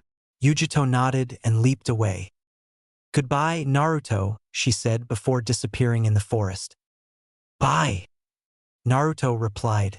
Then he ran through 4 hand seals. Futon. Sabaku no Kaze. Hot winds blew all around him, drying him from his fall into the river. When jutsu finished its work, Naruto filled mess tin and went back to the camp. There he was greeted by annoyed Sakura. Where have you been, idiot? She yelled. Just met Nymph at the river. Naruto replied, before starting to cook dinner everyone. 3 days later group found themselves on board of small boat, sailing in the dense fog towards the wave country mainland. On their right there was colossal structure of the half-built bridge. They were sailing in complete silence, not to alert any of Gato men who could be near. Finally, boat hit the ground. Okay, I will not sail any further, said boat owner and captain. Well, thank you, Tazuna said, leaving boat. Team 7 was already waiting for their client there. Then they took off for the last part of their trip, to the village where Tazuna's house was. They were walking along the road for more than 2 hours and were near Small Lake when Naruto again felt that nature was alerted. He heard something moving in the bushes and threw shuriken there. Second later, terrified White Rabbit emerged from the bush. Seeing this, Sakura immediately shouted at Blonde Shinobi. What the hell are you doing? Why did you have to scare that poor animal? What White Rabbit is doing here in summertime? Silver-haired Jounin spoke. It should have been used for replacement. Suddenly Naruto felt something coming from the trees. Everybody down. One moment before Kakashi he shouted. Next second huge sword flew where heads of group were and implanted itself into the tree, almost cutting it in two. Dark-haired man in blue pants appeared on the sword. Lower part of his face was hidden under bandages and he wore slashed Kirigakure Heidiate. Copycat Kakashi. No wonder Demon Brothers lost. Man spoke. Momochi Zabuza, Demon of the Bloody Mist. Kakashi said. Team, guard client. He is out of your league. Konoha Jounin moved his Heidiate up, revealing his left eye. Oh, great, Kakashi remembers who I am, and he will use Sharingan against me? What a honor. Zabuza laughed. Both Sakura and, especially Sasuke, wondered where did their sensei got that eye from. Naruto knew that story from Toads but decided to keep it to himself. Brats, don't worry, when I deal with your sensei, I'll kill old man and you too, Kiri Missing Nin said, unleashing strong killing intent. Kakashi paired him with his own and Tazuna along with Sasuke, and Sakura found it much harder to breath from fear, though Naruto seemed to be unaffected. "Don't be afraid. I'll protect you all with my life if needed," Kakashi assured, laying his hand on Sasuke's shoulder to calm him down. Zabuza only laughed and jumped to the water before performing Kirigakure no Jutsu, covering whole area with thick mist.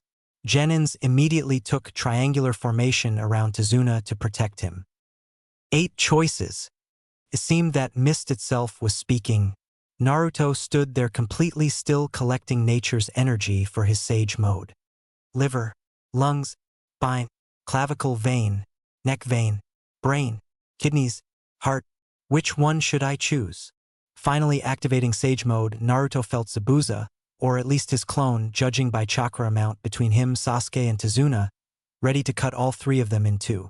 And he would be the first one to be hit by that sword. Zabuza's clone began its attack. Naruto tried to block sword's swing with his kunai, but failed as sword cut his weapon and made inch-deep wound on his chest appear. What the hell? Zabuza's clone was shocked. It felt like Blonde's body was made of stone, not flesh, though it couldn't be Iwa Bushin. Naruto was there and his wound was bleeding.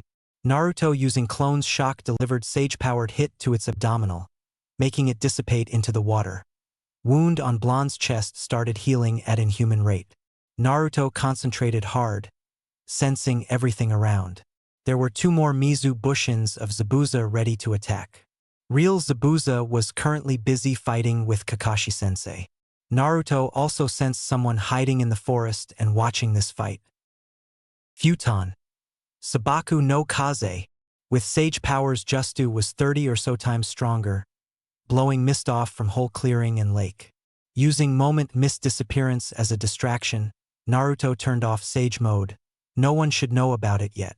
Now, without their cover, Zabuza clones rushed forward, having 2 male genins as prime targets. Sasuke saw attack coming and ducked, blade missing by mere centimeters. Zabuza's clone did another swing, and this time Sasuke lost lock from his head. Shit, I need more power to oppose him. Sasuke ducked from another attack, barely seeing it. I need more power. And then something happened. His vision became clearer and everything around began to move slower. Now he could predict Zabuza's clone's moves. Having no time to congratulate himself on activating his Jujutsu, Sasuke blocked yet another swing on enormous blade with chakra-enforced kunai, at the same time implanting another blade of his into clone's gut. Clone smirked and punched Sasuke, sending Teen flying. Even before Uchiha Boy stopped skidding, Zabuza was ready to cut him in 2, but was stopped, courtesy of Kakashi's shuriken in the back of its head. Naruto had no easy time too. Without his sage mode, he was no match even for clone of that Kiri missing Nin Zabuza. All that blonde boy could do dodge wild swings and try to think of any plan to kill that annoying Mizu Bushins. Finally, Naruto found opening as clone was distracted for a second by its brother's death. Using that opening, Naruto threw 4 wind chakra charged shurikens at clone's neck, destroying it. When Kakashi saved Sasuke, Zabuza hit him, sending him to the nearby lake. Silver-haired Jounin thought about hiding in the water to catch his breath, but understood his mistake as soon as he felt that water was denser than it normally should be. Suru no Jutsu. Ex-Kiri Nin caught Kakashi in the water sphere. This prison may be made of water, but it is harder than steel one, Zabuza told, while creating single Mizu Bushin with one-handed hand seals. Take Tazuna and run, Kakashi said to his students. No, we don't abandon our comrades, Naruto yelled, summoning 4 Iwa Bushins to fight Zabuza's clone. Sasuke, do any fire jutsu on lake. Zabuza is out of range, Uchiha shouted back. Just do it. I have a plan how to save Kakashi-sensei, Blonde replied. Sasuke nodded. Katan, Gukakyu, fireball hit water, creating wall of steam between Zabuza and genins. And what is your plan, Dobe? Kage Bizan. After creating 3 shadow clones, Naruto turned 2 of them into kunais and gave weapons to the third. Doton Doryuden. Mud Dragon provided enough distraction so that kunai clones could be thrown at real Zabuza without any problem, but at the last second Kiri missing Nin ducked and both kunai missed him. "You missed Dobe," Sasuke yelled. "No." Both kunai turned back into clones and hit Zabuza on his head, making him break contact with Water Prison, which was holding Kakashi. An epic battle between two Jounins began. At first Sasuke tried to copy water jutsu they were using with his finally activated Sharingan, but soon felt his chakra reserves drained and had to deactivate his Dujitsu. Finally Kakashi used Grand Waterfall Jutsu and severely wounded Zabuza. But before silver-haired Jounin could kill his opponent, two Senbon needles hit Zabuza's neck. Kakashi came close to Swordsman's body and checked pulse and found none. But before he could say anything, Kiri Hunter Nin appeared near body and grabbed it.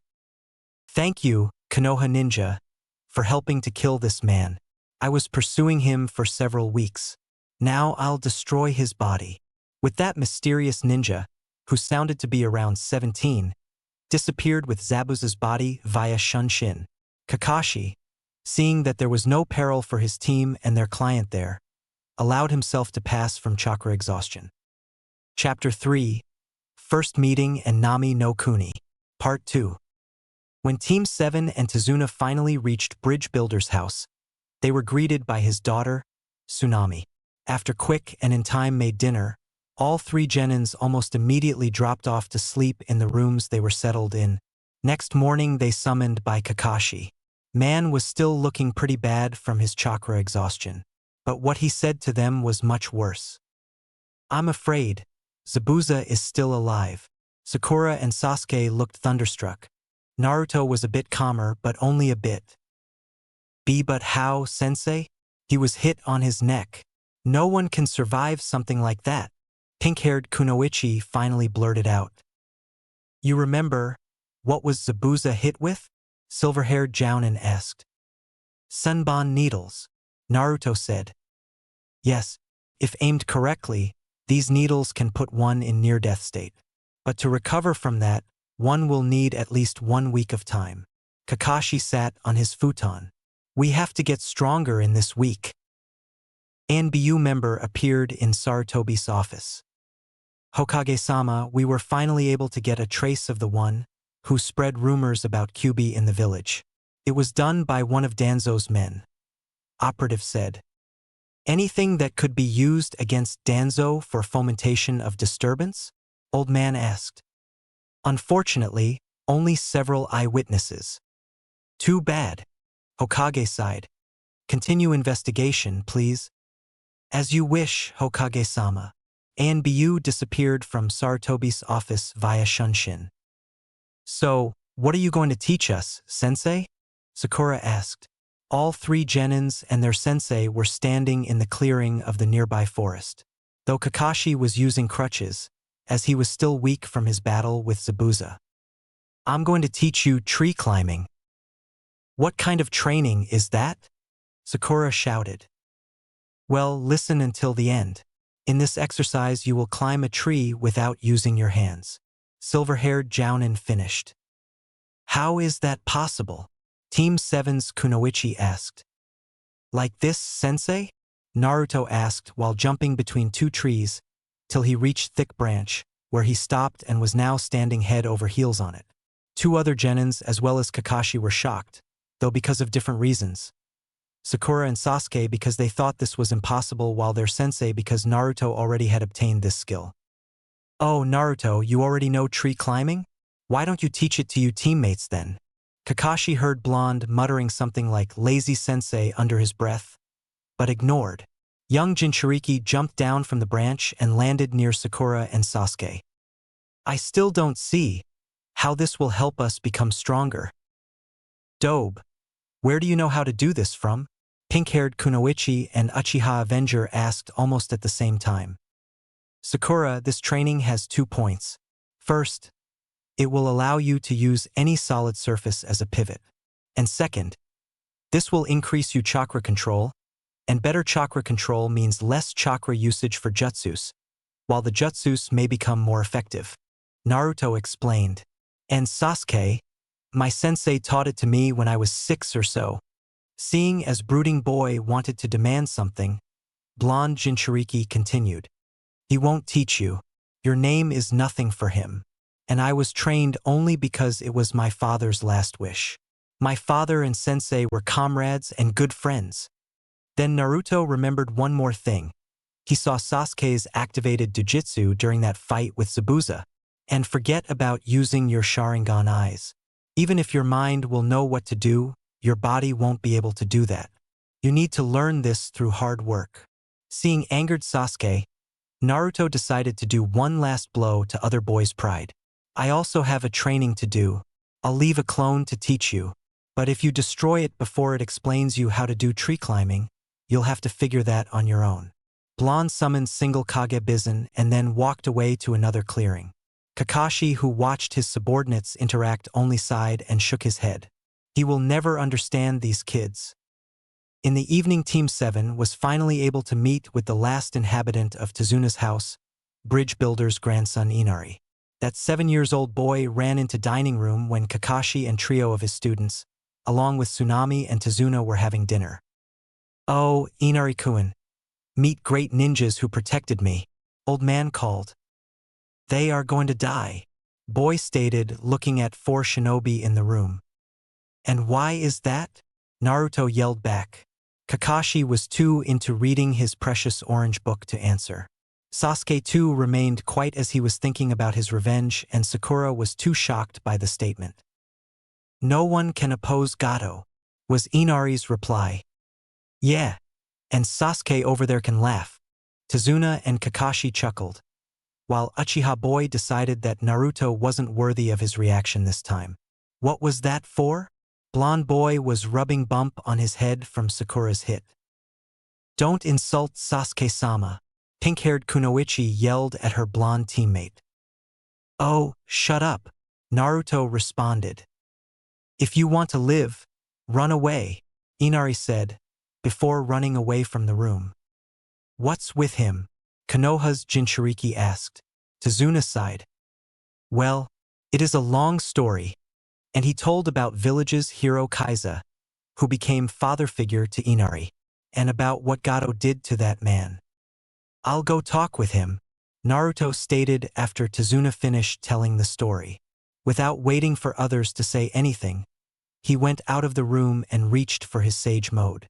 He could sense that boy now. He was on the second floor in one of the small rooms. Naruto turned off sage mode and marched to where Inari was. He opened door to the boy's room and saw him crying. Well, Naruto suddenly felt very uncomfortable. "Tezuna-san told us your story and you know nothing. You, ninjas, know nothing about hardships of life," Inari shouted through his cries, but succeeded only in angering blonde Jinchuriki.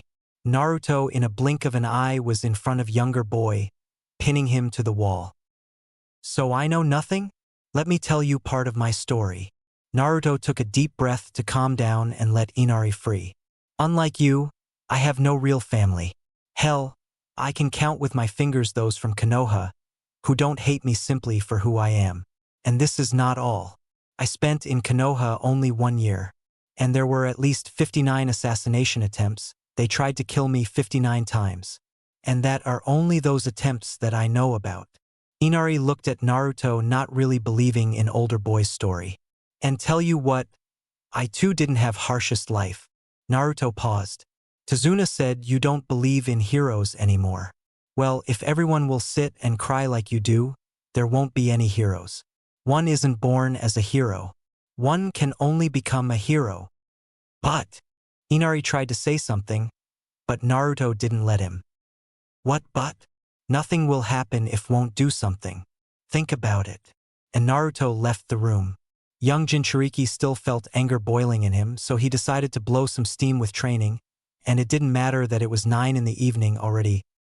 Next morning, dark-haired boy in girlish pink kimono was walking through the forest, collecting herbs, when he entered clearing that looked like his master trained in kenjutsu there. Many thicker trees had deep cuts on their trunks, while thinner ones were just cut into two. Earth too had many gashes. Boy spotted herbs he was looking for, dismissing thoughts about what happened here for a while. He collected what he needed and was about to leave. He turned around and saw someone. 12 or so years old blonde boy in dark blue pants and sweater and khaki jacket. Sleeping, leaning against one of thicker trees. Ninja of Kanahegakure, judging by his height he ate. Hey! Dark-haired boy shook sleeping blonde. You shouldn't sleep on the ground. Blonde boy yawned and opened his eyes. Oh, it's morning already. Guess. I trained a little too much yesterday. Blonde yawned again, and then it hit him that he wasn't alone in the clearing. Hey, who are you? I'm just collecting herbs so I can heal my precious person. So, you trained and I can see you are ninja.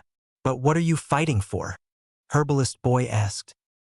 I was raised in close contact with nature and believe that people should live in peace. My goal is to bring peace to everyone, or at least to those close to me, those I care about. So you too have a precious person. Only one who does something to his precious person will do it in the best way. So you will be truly strong only when you fight for those you care about. Yeah, blonde shinobi agreed.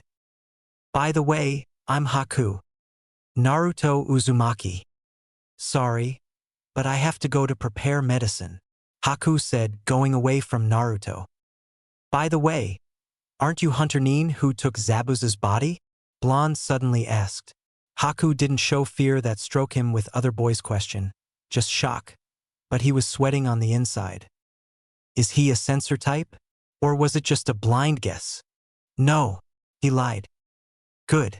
You just look like that Zabuza's man I and my team saw before. This means our enemy isn't this close to us and no one is in danger right now. Naruto explained. If only you knew. If circumstances were different, I'm sure we could become good friends, Naruto Uzumaki. Bye. And Haku left the clearing. Naruto was bored. Absolutely nothing happened in past 4 days and Zabuza was expected to appear only on the day after tomorrow. So now he was guarding Tazuna and workers on the bridge alone? Sasuke and Sakura had some more training with Kakashi. Naruto was meditating on the border of sage mode so he could feel everything around him. Suddenly he felt small creature approaching the bridge. That creature was moving on the water surface, which meant that it was one of Ninja's summons. Creature came closer and Naruto could finally determine what it was. Lizard. And from what Bunta told him, Hidden Cloud used lizards to deliver messages. And this one clearly had him as its target. Naruto opened his eyes and after several seconds saw a brown lizard with small, for human, scroll on its back. Scroll had for word written in it the way he could see them, from 2 to 9. So, you wanted something from me, Yujito? Naruto asked question to no one. Still he made his Kage Bizun to open the scroll in case it was a trap. But luckily it wasn't. Scroll contained only a message normal girl would send to normal boy, as much as Jinchuriki could be counted as normal. Lizard all the time was watching Naruto. You're waiting for me to compose reply, so you can deliver to Yujito? He asked small reptilian. To his surprise, Lizard nodded. Well, okay. Blonde took brush and inkpot from him pouch and quickly replied to his nymph's message. He rolled the scroll and gave it to the lizard. Deliver this to Yujito ni, and be safe. Lizard nodded and craped away. It was dawn of the day when, how Kakashi thought, Zabuza would strike. Kakashi sat on the chair at the table, yawning, but already reading his orange book. With his visible eye he looked at 3 younger ninjas. Okay, Team Naruto, you'll guard Tazuna's house. Sasuke and Sakura, you'll come with me and protect people on the bridge. All 3 genins nodded. After the breakfast, bridge builder along with Jounin and 2 genins left. So Naruto was left alone with Tsunami and Inari, and it looked like Kakashi's prediction was right. Attack on Tazuna's house, in the form of 2 samurai, didn't keep them waiting. Naruto defeated those 2 with only a pair of scratches on his arms, which were immediately taken care of, and decided to go to the bridge in case his team needed help. But he left dozen of his shadow clones, so Tazuna's house could be protected. For sure it wasn't Sasuke's day. When they arrived to the bridge, all workers were knocked unconscious and there was thick mist. Then, Just as silver-haired Jounin predicted, Zabuza appeared out of that mist. But this time Kiri missing Nin was accompanied by the same Hunter Nin boy who took his body away during their previous battle. Sasuke defeated Zabuza's water clones easily, but that Hunter Nin became real problem. He was fast, very fast, and even with his Sharingan Sasuke had problems following his opponent's movements, and now last Uchiha of Konohagakure no Sato was lying down inside dome of ice mirrors, turned into pincushion for Senbons. Kakashi was busy fighting Zabuza, so he couldn't help him, and then Sasuke suddenly saw someone approaching. Naruto. When Blonde Boy was close enough, Sasuke did the only thing he could think of to save his ass. Kawarimi. In a poof of smoke, they exchanged their position, so it was Naruto, who was trapped inside Ice Dome now. "Oh, I got new enemy?" Hunter Nin asked Noon particular, when Blonde Leaf Ninja appeared in his dome. He reached for more needles and began throwing them at Naruto. And Blonde Jinchuriki in a matter of minutes got hit with Senbons and was paralyzed. You aren't as fast as previous one. I win. Actually, no. Naruto replied, beginning to gather natural energy. Need my help? Voice in his head asked. But be sure, I want my payment for that. Thank you, but I'll be okay on my own this time, though you want your payment very much. Maybe I could give it to you just for fun. Naruto felt Kyuubi nodding eagerly. Later, Natayan, I have a fight right now. Vixen pouted but nodded. You just helped me. With hisses of pain, Blonde Ninja stood up. Now there were dark red outlinings around his now amber eyes, and there was extremely strong aura of power around Boy. Hunter Nin threw more Senbons at his opponent, but they just ricocheted like Blonde's skin was turned into stone. What the hell? Hunter Nin asked. Instead of giving him reply, Naruto ran through hand seals. Doton Duhari. Stone spikes rose from the bridge, crashing most of ice mirrors and breaking the jutsu, so the rest disappeared on their own. Naruto made spikes disappear and then walked up to the Hunter Nin, now lying on the ground with stab wound on his left shoulder. I know, you could end my or my teammates' shinobi careers, or even kill us easily. Why just immobilize? Even through mask Naruto saw his shock. I don't like killing. Then why are you with Zabuza? He is my master and the only reason I'm still alive. Hunter Nin answered. He is my precious person. You? Katan, Gukakyu. Naruto was able to jump out of the way of Fireball. Haku wasn't that lucky, and now there was only his smoking corpse. Naruto turned to Sasuke only to see dark-haired Boy laughing maniacally. You saw that? You saw that, dear brother? One day I'll do same thing to you. Somewhere else on the bridge, Kakashi was finally able to immobilize Zabuza with the help of Nin dogs. And now, Zabuza, this is your end. Raikiri. Lightning started in Konoha's shinobi left arm. When Jutsu was ready, Kakashi locked himself forward, intent to pierce Kiri missing Nin's heart. Suddenly both of them saw explosion of fire where Sasuke and Haku should be fighting. Kakashi just slowed a bit while Zabuza, hit by the loss of his weapon. Comrade. No, son, jerked and freed his sword and threw it at summoning scroll Kakashi left unguarded. And Raikiri, instead of killing him, just severed his left arm. Dogs that held Zabuza disappeared in the puffs of smoke. Suddenly they heard applause. Kakashi, Kakashi. I must thank you and your brats for making my work easier. It's short man in glasses in front of army of thugs, who was speaking. Gato, what do you mean? Zabuza asked. You know, you ninja are far too expensive to hire for my likes. So you weren't going to pay us in the end? Of course not. I was going to kill you and collect bounty on your head. And these Konoha ninjas just made first part much easier. Gato answered. Kakashi, looks like we aren't enemies anymore. Silver-haired Jounin nodded while Zabuza took his sword with his right and only hand. I'll die anyway from blood loss, but you, Gato, are going to join me on the way to the hell. Kiri missing Nin launched himself forward, cutting thugs that became live shield in front of Gato into pieces. Thugs could do nothing to stop Demon of the Mist, and soon enough Zabuza, with several swords sticking out of his body, was in front of trembling Gato. You are real demon, man cried. The one who will torture you forever. And Zabuza brought his sword down, cleaving Gato into two halves. Thugs were so afraid of him now that cleared his way when he began walking. Demon of the Mist reached Konoha Jounin and fell down, unable to move anymore. The rest is yours, Kakashi. I just wish I could see Haku one more time. Those were his last words. There was silence. Then one of thugs shouted, Gato is dead and Noon will pay us. Let's go to the village and take everything valuable. Loud yell of agreement ran through the mass AF armed men. Kakashi-sensei, can you help me? Asked Naruto, who lied down unconscious Sasuke. He is just knocked out. Blonde ignored Sakura's yell, Sasuke-sama, and summoned 24 of stone clones. Kakashi helped his student with dozen of shadow clones.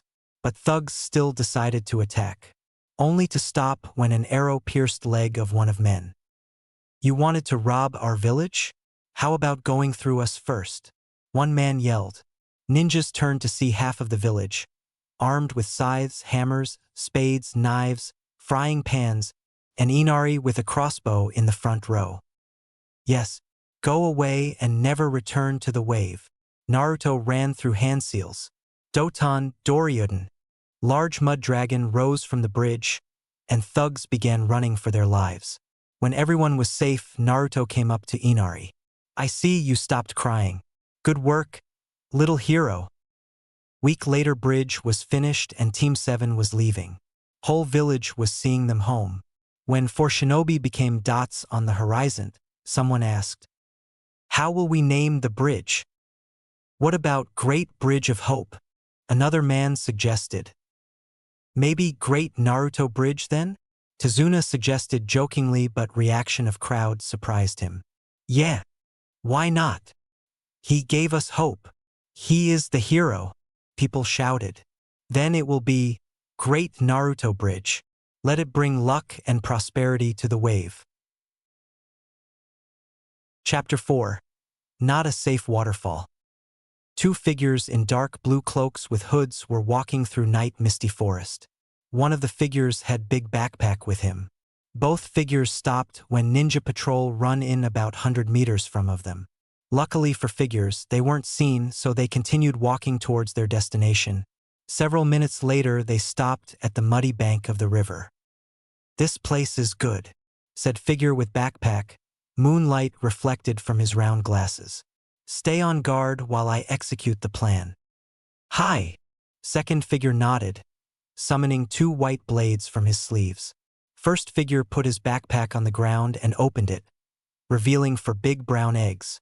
He did 3 hand seals and mud on the bank moved, creating something like a nest. Good. Man in glasses moved all eggs into newly made nest. Grow strong, weapons of my master. Bring your wrath upon our enemies. Looks like we have guests, said figure with blades. It's not even bad right now. Kill them. Leave their bodies there and catch up with me. Glasses wearing man said. Our little friends with hatch soon. They'll need food. As you wish. Blade wielder readied himself for a short battle with patrol ninjas, as his companion escaped the area via Shunshin. It was whole week since Team 7 returned from their A-ranked mission in the Wave Country. After 3 days of rest, Team began taking missions again. Simple D-ranks, as both Genins and their sensei were afraid to take another C-rank mission right now. Who knows, maybe they will run into another very strong missing nin who will try to kill them. But things usually don't go the way you want. Kakashi, I'm sorry, but right now we don't have any other teams in the village for this mission. Old Hokage spoke. I need you to deliver message scroll to the hidden waterfall. This will be C-rank mission. Silver-haired Jounin nodded and took scroll Hokage gave him. I understand and will comply to your orders even if I don't like them. Team, get ready for a week-long C-rank mission. We are leaving in 4 hours. Genins too weren't very happy with this mission, but could do nothing as this was Hokage's order. So, after they were dismissed from briefing, they went to their homes to pack for the mission. Team 7 was already traveling 3 days and now were close hidden waterfall. It was said that this was the most hidden ninja village. Well, now second after reformed Hidden Sound, so if there will be no one to guide them, they might spend several extra hours trying to find gates of Takegakura no Sato. Luckily for them, after they took another turn on the road, they saw single shinobi with Taki Hideate waiting for them. That shinobi was a tomboy-looking girl of around 15-16 years old. She had tan skin, short tealish green hair with red flower in them over her right ear and red eyes. Girl was wearing white top, white arm warmers, short white miniskirt with just a little longer chainmail shorts under it and dark gray shinobi sandals. Her Hideate was placed just above her right elbow, and she had red backpack with X-forming straps that somehow accentuated her not-so-small breasts. "Can you feel him too, Naruto-chan?" Blonde shinobi heard his Natayan asking him. "Yes, but I can't say which one," Naruto replied with his thoughts. "Shichibi no Kaku." He nodded. "And there is something else in this area, but I don't understand what is it right now." "Okay, I'll be cautious." Waterfall Kunoichi looked at each of Team 7 members, her eyes staying on Kakashi and, especially, on Naruto for much longer time than on Sasuke or Sakura. Finally, she spoke. "Good afternoon." Taki Jounin bowed a little. "I'm Fu, Special Jounin of Takegakura no Sato. I assume you have a message from Sandaime Hokage-sama?" Kakashi nodded. "Nice to meet you, Hataki-san. And you students, by the way." 3 genins under said silver-haired Jounin bowed their heads to Fu while their team leader introduced them. "Follow me. I'll lead you into the village." Hidden Waterfall Village, as its name suggested, was located in the enormous cave behind Waterfall and because of that had good natural defenses. Cave itself had 2 natural entrances. One just behind Waterfall was used as a main entrance to the village, while another was leading somewhere into the forests was more like used only in case of emergency. Of course, there were some more artificially made entrances to the cave, and all were heavily guarded. After passing heavy armored gates, 5 ninjas found themselves in enormous, maybe half of Konoha's territory big, cave. While there were no holes for sunlight to pass into the cave, it still was almost as brightly as outside there, as light was given by big blue crystals that stick out of the cave floor, walls and ceiling here and there. Surprisingly, there were not only buildings of Hidden Waterfall Village and those crystals there also grew bushes and even pretty big trees. Leaf Shinobi were in awe as they have never seen anything like this before. They walked through well-planned and organized Shinobi Village, though it seemed that there were more shinobi on duty than was needed when there was no war, towards the complex of buildings surrounded by the ring of walls with the only gates. They walked through those gates and crossed small square before entering biggest building, the one where village leader worked. Guards there were tensed as if they were expecting some kind of attack at any time. And of course, not only Kakashi but Team 7 genins too noticed this. "What's going on, Fusan? I never heard anything about attacks on your village. Why so many guards?" Silver-haired Jounin asked. "Actually, we too are not sure what is going on. 3 days ago, one of our patrol teams didn't return. Their bodies were never found, just some of their blood on the grass near the river. And there also was big hole like attack was from under the ground. Since that time we lost 5 more men, including 2 civilians inside the village. Attacker was never seen, but whoever it is, he leaves tunnels in the ground. About 90 centimeters in diameter and very, very long." Fu answered. "An attacker doesn't feel like human, more like some kind of subterranean beast. But even with the help of Shichibi, I can't find them." Shinobi stopped in front of the village leader's door. Fu told Team 7 to wait and entered office. She emerged from it minute later and said that only Kakashi can enter in order to deliver message. His genins had to wait. So Naruto, Sakura and Sasuke took a seat on the small sofa, while Fu was leaning on the wall near blonde Jinchuriki. "So, Fusan, you too?" finally asked Naruto, breaking almost minute-long silence. Girl nodded. "Yeah, I'm 7. She responded and looked at blonde silently asking him about his tenant. 9. Naruto replied. "You too? What are you talking about?" Sakura asked, as she could not understand their conversation. About something we have in common, blonde Jinchuriki answered. Don't make me laugh, Baka. You can have nothing in common with her. Sakura reached behind Sasuke's head and hit Naruto. She is already special Jounin. She is very strong. Something you'll never be.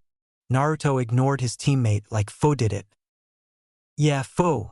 Forget about that loser. You need someone from elite. Like Uchiha. Sasuke didn't notice hurt expression Sakura's face and was about to continue when alarm went on. Kisama. Not again. Fu almost yelled and sprinted towards the exit. Naruto jumped from the sofa and ran after her. What's going on? Is the village under attack?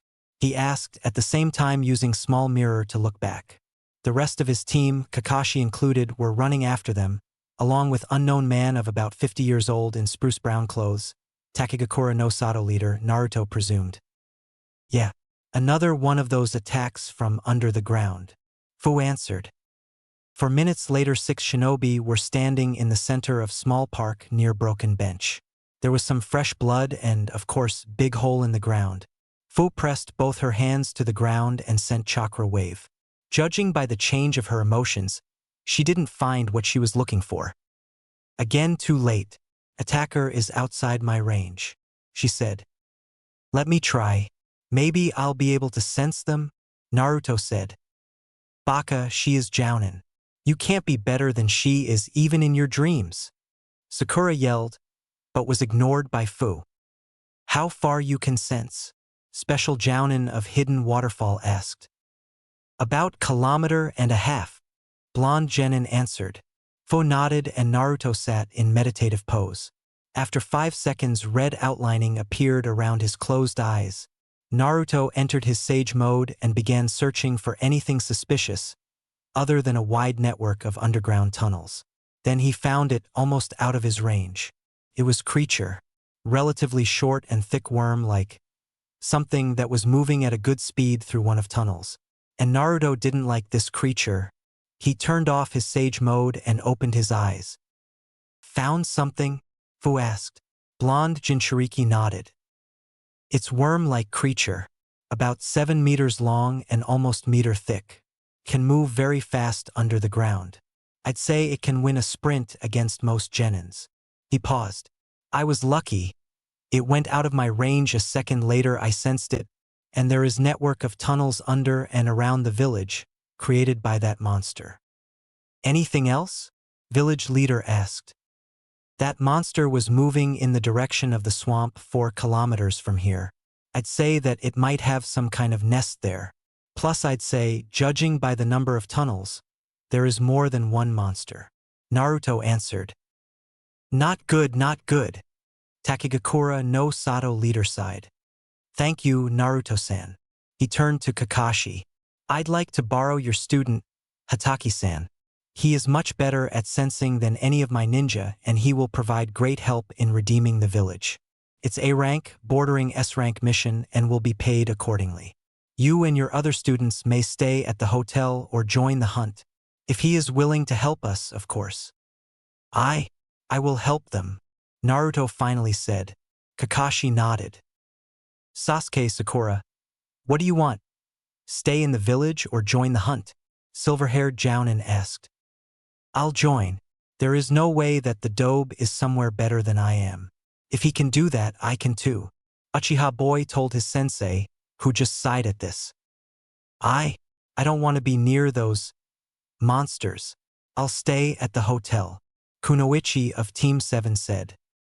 Okay, so Fu, Kakashi-san and 2 of his students will form 4-man cell that will try to find and, if possible, kill those beasts.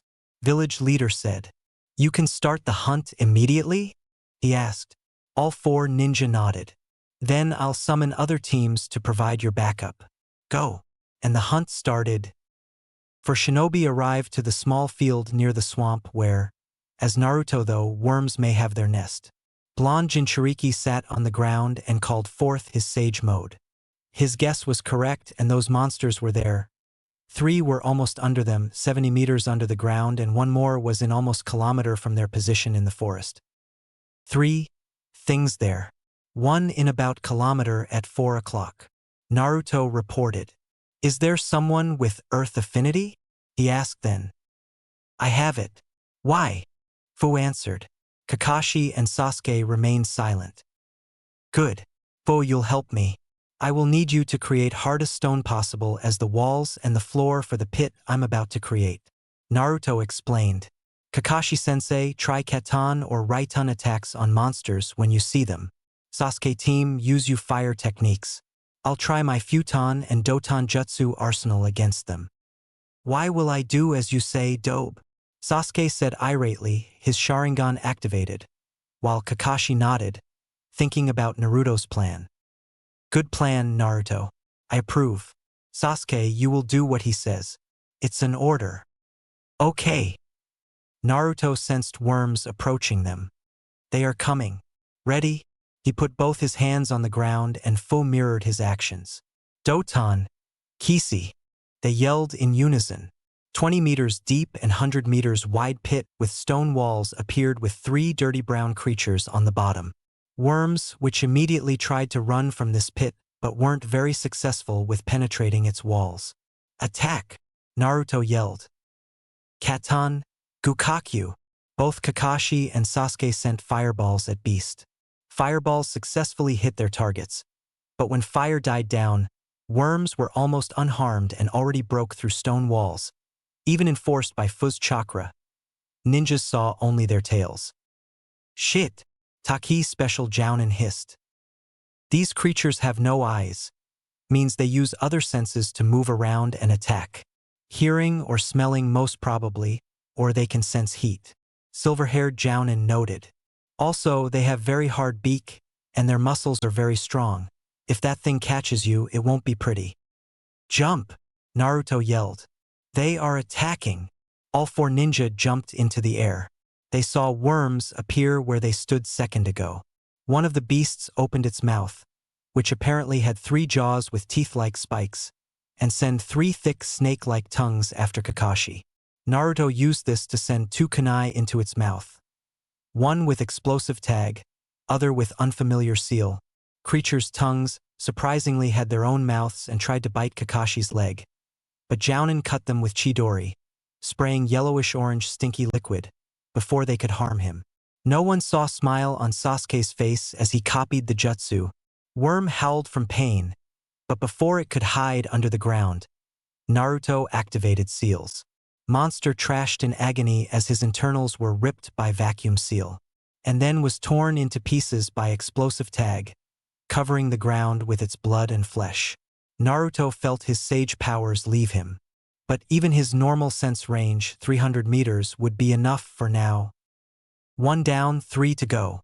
Good work, Naruto. Fu congratulated, landing on the ground.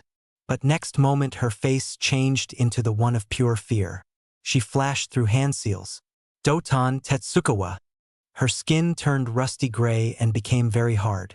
Luckily, she finished her jutsu just in time as next moment Worm tried to swallow her, but she managed to keep its mouth from closing. Help! Me! Raikiri! Lightning started in Kakashi's hand. Silver-haired Jounin used his jutsu to cut one jaw and free Fu. Doton, Kisi. Naruto created several sharp spike that pierced surprisingly thick skin of monster, but it managed to run under the ground, even if wounded. Shit, those things run underground. And 4th is coming there. Looks like Kakashi-sensei was right. They rely on hearing very much.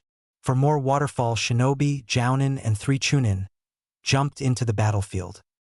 Fu, report. Jounin commanded. 1 monster killed, 1 wounded, 2 remain unharmed. For in total in this area. Girl answered. They are coming back. Jump! Naruto yelled. But new arrivals couldn't react in time and one of them, Chunin, was swallowed. Jounin wasn't lucky too.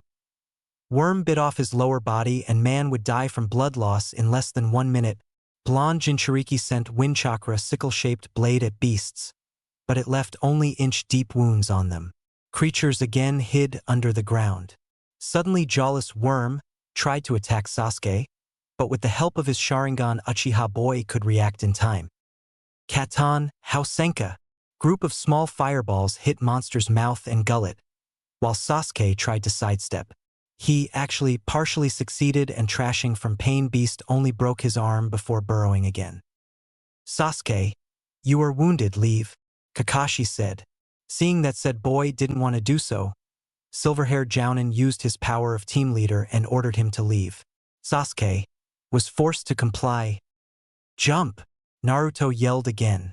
All 6 ninjas that were alive jumped from the ground when Jawless Monster appeared again. Taki Chunin weren't ready to defend themselves from beasts' tongues and were caught. Suddenly 2 other worms jumped from under the ground and swallowed poor Chunins. None of the attacks that other 4 shinobi used didn't help freeing caught ninjas.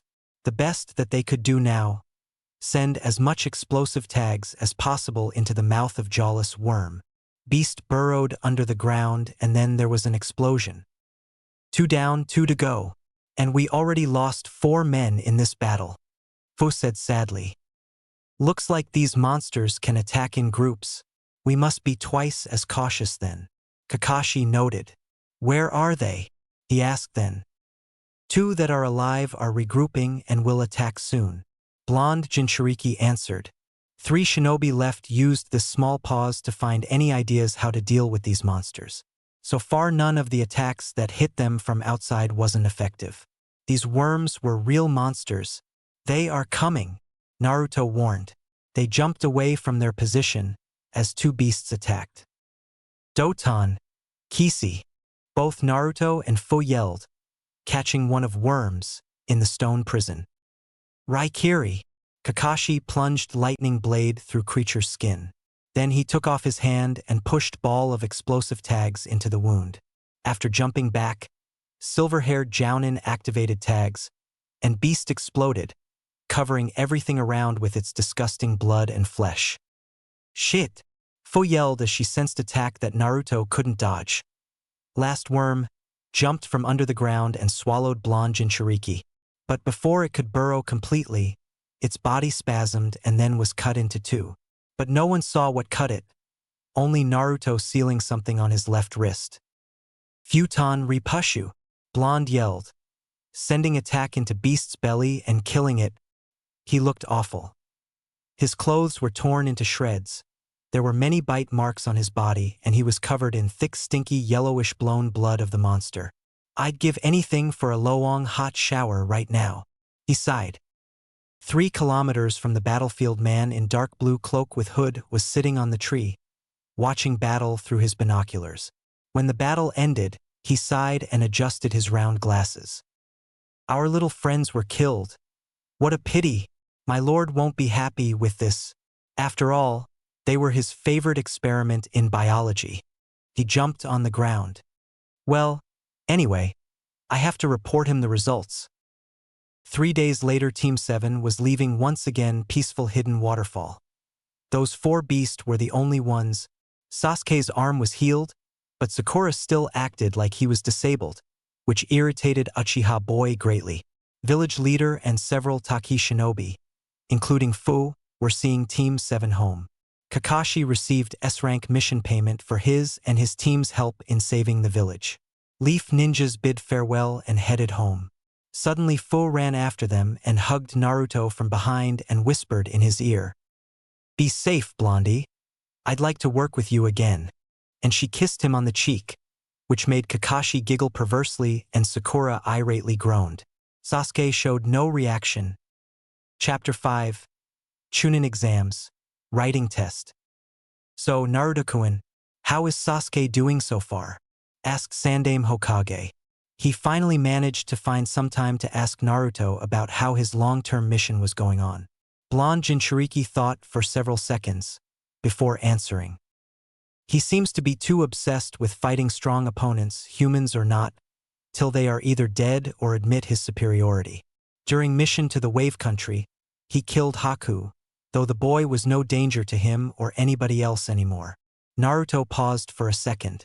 During our fight with those monsters that attacked Takegakura, he almost went against Kakashi's order and continued fighting, despite being wounded. It's not very good, Sarutobi said. How about his teamwork? I know that Kakashi-san stresses on it greatly. From what I observed, Sasuke will help his teammates only if it is somehow beneficial for him. Otherwise, his teamwork is equal to 0.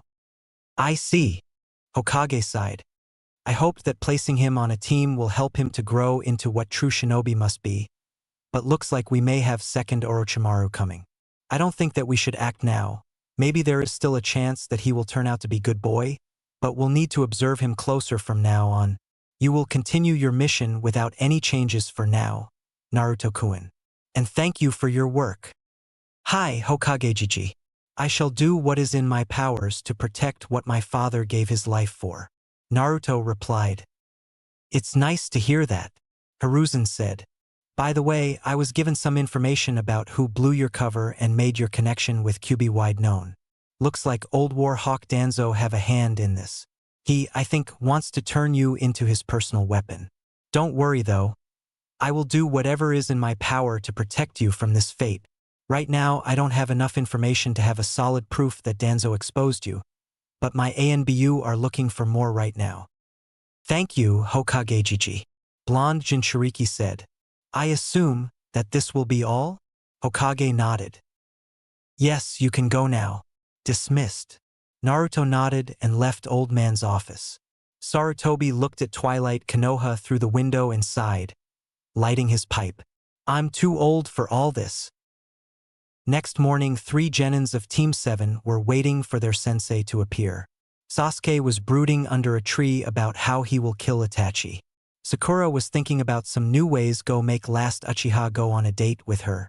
And Naruto was sitting, using Bridge's handrail as a backrest, and he was writing something on a rectangular pieces of paper.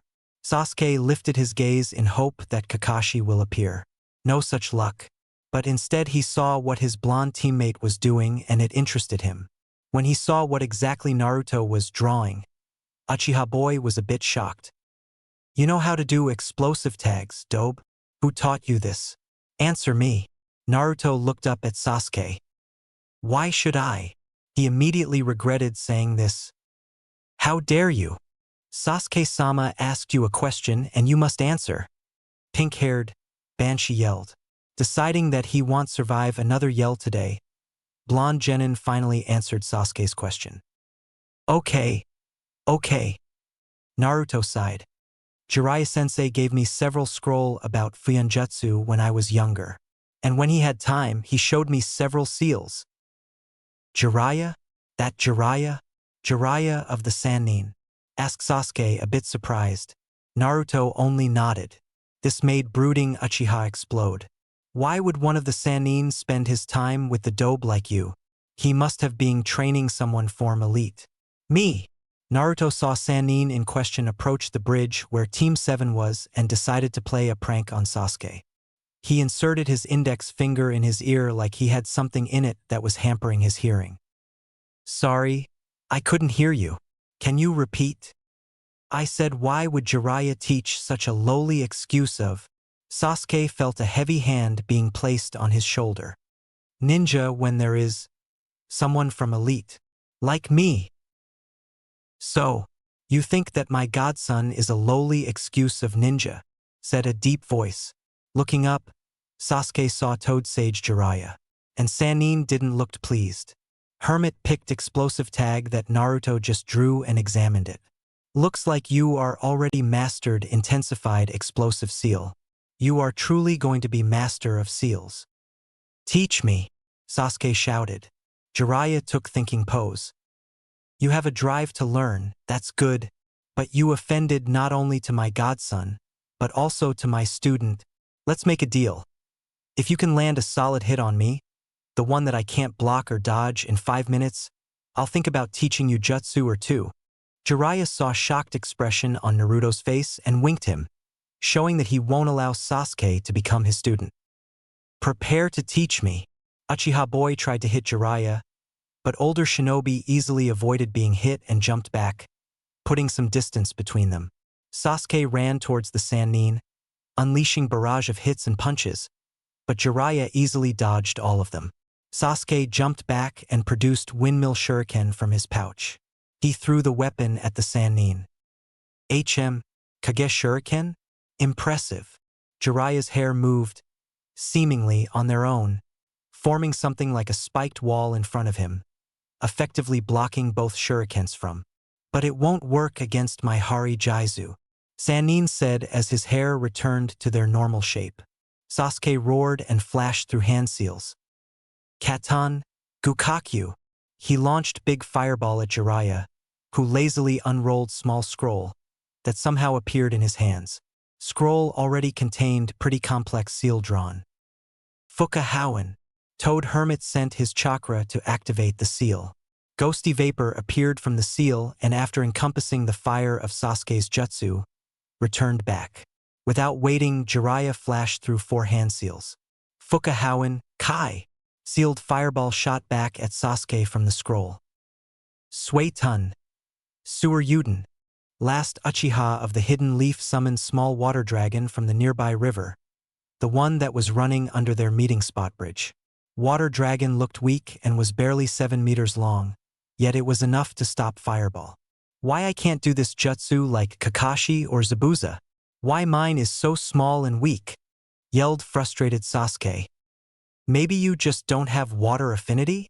Said Jiraiya. Look, each ninja has 1, 2, rarely 3 affinities, elements that best suited for them. Some jutsus won't work if you don't have needed affinity, others will be much weaker. Kakashi-san is unique case. He has weak affinities for every element, but he can't use any elemental jutsu to its fullest power. Not even his prized Raikiri. Sannin paused. By the way, you have 1 minute left.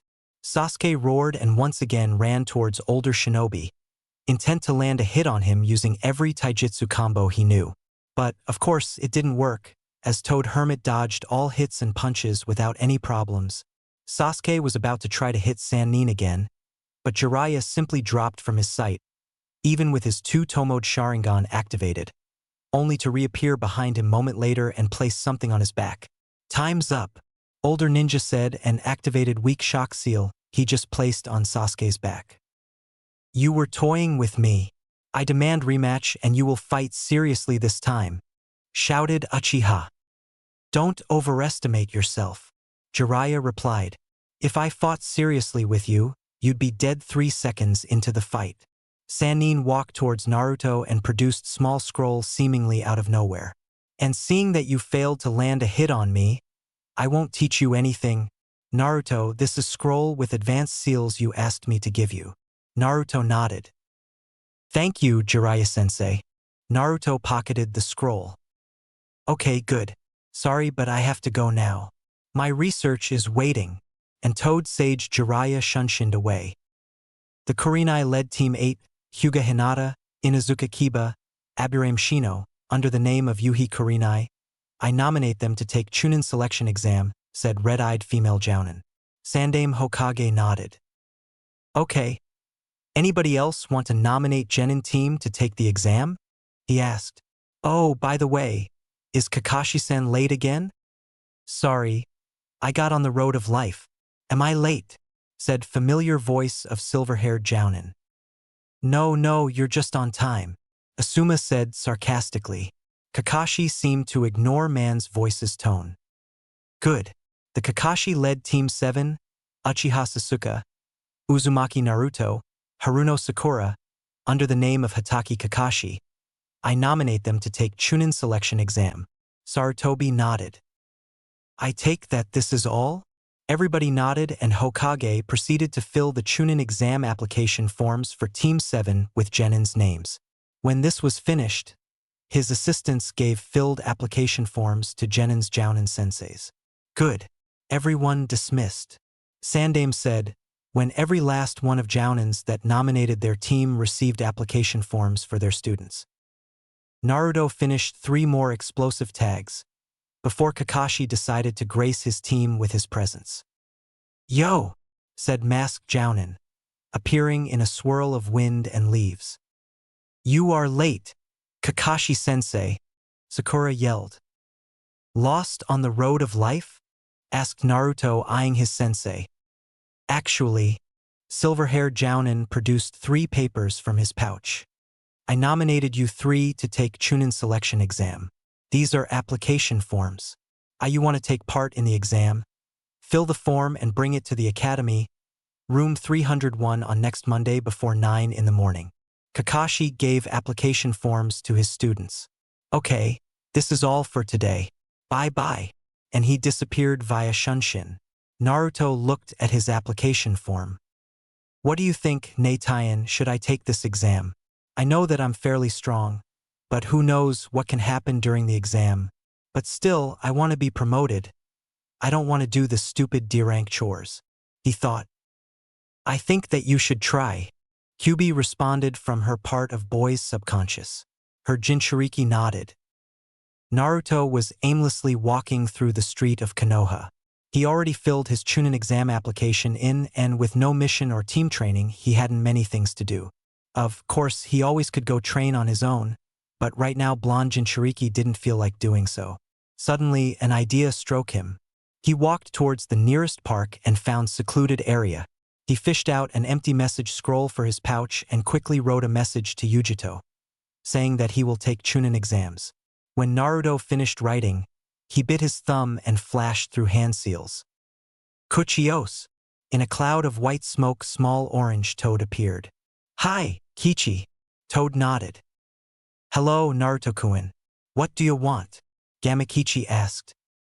Well, I have a work for you. Toad jumped on Naruto's head. Do you have something for me? Blonde Jinchuriki searched his pockets for something. When his hand returned from its trip through Blonde's pockets, it had plenty of toffees in it. Moment later, every last candy was in Gamakichi's mouth. Okay, who must I do? Naruto gave message scroll to the Toad. I want you to deliver this message to Kumo Jounin ni Yujito. She is my friend. Blonde boy quickly described the Toad what Nibi Jinchuriki looked like. Will you do this? No problems. And Toad leaped away. Naruto shook his head and walked out of the park, and ran straight into Konohamaru and to his friend, Moegi and Udon. Oh, hi boss! Hokage's grandson shouted. Can you teach us some awesome jutsus? Please. Naruto sighed. Well, at least this will give him something to do for the next hour or 2. Finally, 3 kids got tired and Naruto, who still had nothing to do, decided to walk them home. Naruto was walking slowly behind children and for a moment lost them from his sight, when self-proclaimed Konohamaru Core disappeared behind the corner of a building. Ah! Let me down! Konohamaru cried. Naruto quickly ran there and saw a boy of about 14-15 years old in a black clothes with something in bandages on his back and a makeup wore paint on his face, seizing Hokage's grandson by the scruff of the neck. Oh, and the black-clad boy had Tsunohide 8. Listen here, brat. You bumped into me. I shall teach you a lesson, Suna Ninja said. His teammate, as Naruto assumed, blonde girl with a battle fan strapped to her back while obviously disapproving his actions, did nothing to stop him. I suggest that you put this boy down. While our villages are allies, if you harm Hokage's grandson, it can start unnecessary conflict. Naruto said, readying himself to rescue Konohamaru, if needed. But this brat, black-clad Suna Ninja started. He bumped into me. He needs a lesson. Even if it was like that, the problem could be solved with just word. Naruto replied. Someone of the 9 is near, Kyubi said to her container though mental link. Ichibi no Shikaku, that crazy Tanuki. Moment later, red-haired boy with a kanji for love on his forehead and big gourd on his back appeared in swirl of the sand. Naruto looked at him. The boy had lifeless teal eyes with dark circles around them. Looks like his seal isn't working properly. This boy has chronic insomnia. This is the reason for those circles around his eyes. Most probably he can't sleep because if his conscience weakens, so does the seal and Shikaku starts destroying his host's soul. This boy's seal was either done by someone with poor knowledge on the subject, or it was done this way on purpose. Why would someone do this on purpose? Naruto asked, shocked by what his Neitayan said. This boy doesn't sleep. This makes his psyche very unstable. turning him into war machine that knows no mercy. Kyubi replied, Kankuro, you are disgrace to Suna Shinobi. Shikaku host said. Kankuro immediately let Konohamaru go, and Hokage's grandson immediately ran and hid behind Naruto. I left you for only 5 minutes and you already picked a fight. You already forgot why we came here. Jaera, they started it. Boy, now known as Kankuro, said in a shaky voice. I don't care.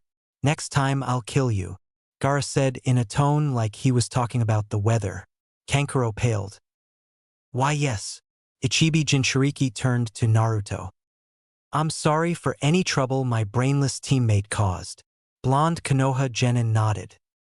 I assume that you are here to take a part in Chunin exams. Gaara nodded. Mother tells me that you are pretty strong. What is your name? I wish to fight you. Naruto heard Kankuro whispering to his fanarm teammate something like, this boy is dead, but ignored it. I'm Uzumaki Naruto. Sabaku no Gaara. Gaara turned around and began walking away. Temari Kankuro, let's go. And, Naruto, I will crush you in this exam. And then all 3 Sunagenins disappeared. Naruto sighed. This Gaara was really dangerous. Boss, you are the best. Oh yes, these 3 little brats were still there. Naruto was walking towards Academy, for the 100th time rereading the message he got yesterday from Yujito. 2 simple words. Good luck. Finally, he saw the building where Academy resided. It was only 5 minutes past 8, yet both Sasuke and Sakura were there, along with many other genins from various hidden villages. Let's go, Naruto said to his teammates. Replacing Yujito's message in his hands with Chunin exam application, they entered the building and went upstairs. On the 2nd floor, there were a lot of people trying to enter room 301, which was guarded by 2 leaf ninja. Naruto shrugged and went up the stairs. Naruto Baka, where are you going? Sakura asked. Isn't room 301 there? Blonde Jinchuriki leaned forward and whispered so that only Sakura could hear him. This is the 2nd floor. How in the hell room 301 can be there? It always was on the 3rd floor. Pink-haired Kunoichi looked at the sign and saw small ripples on it, indicating that Genjutsu was placed there. On the second thought, you are right, but Sasuke-sama is still the best. You should remove this illusion. I'm going to the 3rd floor, Sasuke shouted. Naruto slapped his forehead. Idiot. So, you noticed it? One of Guardians asked. Sasuke only smirked in response. Immediately, another team from the Hidden Leaf male Hyuga, girl with 2 buns, and Green Clan boy with bushy brows, surrounded Sasuke. What's your name? Hyuga boy asked. When you want to learn someone's name, shouldn't you give yours first? Last Uchiha of Konoha replied. While those 2 argued, Hyuga's green-clad teammate appeared in front of Sakura in the good guy pose. Let's go out together. I'll protect you, youthful beauty. Till I die? YOSH. Boy shouted. Sakura sweat dropped. No way. You are lame. Green-clad genin run away in tears.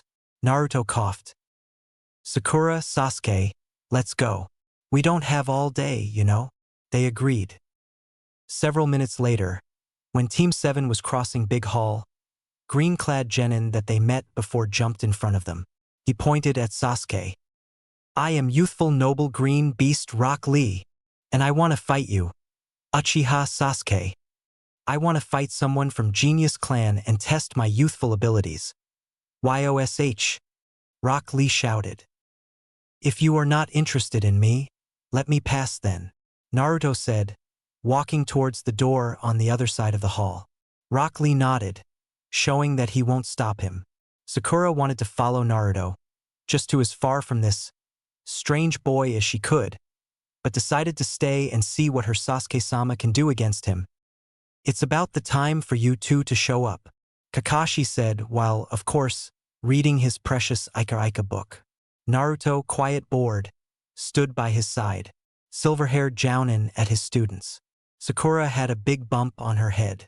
Sasuke had both his chin and his ego bruised. Now you three can properly take the exam. Before Sakura could interrupt him, Jounin continued. This exam can only be taken by teams of 3. I made it look like you can choose whether you want to take it or not so that you will pressurize each other into taking the exam. You must have came here by your own free will. And seeing that you 3 are here, I can only do thing. Kakashi paused for a second. Wish you a good luck.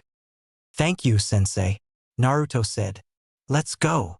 And they opened the door into room 301. They were greeted by many shinobi from almost every known shinobi village. Naruto stood leaning on the wall while the rest of Rookie 9 were talking to each other.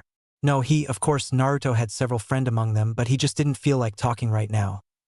It continued until one of older generation genins, Kabuto Yakushi, said that they need to be quiet. He, by unknown reason, decided to help and gave some information about exam participants. Naruto listened carefully about Gaara of the desert. Even if he didn't seem to be that tough from the profile, you can never be too cautious around Jinchuriki, unstable one especially. Then, because Kabuto called Hidden Sound Minor Village, genins from said village attacked him. And while Kabuto dodged the attack, he somehow still got hurt. Not a moment later than this happened. Quiet down, you worthless bastards. Someone roared from the big cloud of smoke that appeared in front of the blackboard. When the smoke cleared, there stood big man in a black cloak and black bandana. He had terrible scars on his face. Around his stood 2 dozens of chunins in gray outfits. Thanks for waiting. I'm Marino Ibiki, the examiner for the Chunin selection exam's first test. Ibiki pointed at Hidden Sound team. Hidden Sound guys, stop doing as you please before the exam. Do you want to fail already? 3 genins apologizes, saying that they were a bit carried away. Okay, it's a good opportunity to say this. There will be no fighting without the permission of the examiner. And even if permission is granted, killing your opponent won't be tolerated. Those pigs that will disobey me will be failed immediately. Do I make myself clear? Ibiki roared, sending small wave of killing intent through the auditory. All genins quickly nodded. Good. We will now start the first test in the Chunin exam. Instead of your current seating arrangements, Ibiki showed small piece of paper with a number to genins. You will pick one of these tabs and sit in the seat assigned to you. If it somehow happens that you pick a seat near your teammate, you will have to try again. When this is done, we will hand out the exams. Naruto happened to be the unluckiest one. He was assigned the sit right in front of where Ibiki stood.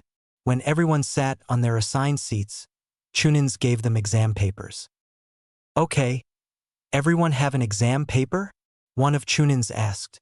When everyone said or otherwise gave positive answer, he nodded to Ibiki. There are many important rules to this test. I'll write it on the board while I explain, but questions will not be allowed, so listen carefully. Marino Ibiki began writing on the blackboard. The first rule. You guys will all start with 10 points. The is made up of 10 questions and each one is worth a point, but the test uses a subtraction system. Basically, if you can answer all 10 questions correctly, you keep your 10 points, but if, let's say, you answer only 7 correctly, you will lose 3 points and will have 7. He paused. The second rule. This is a team test.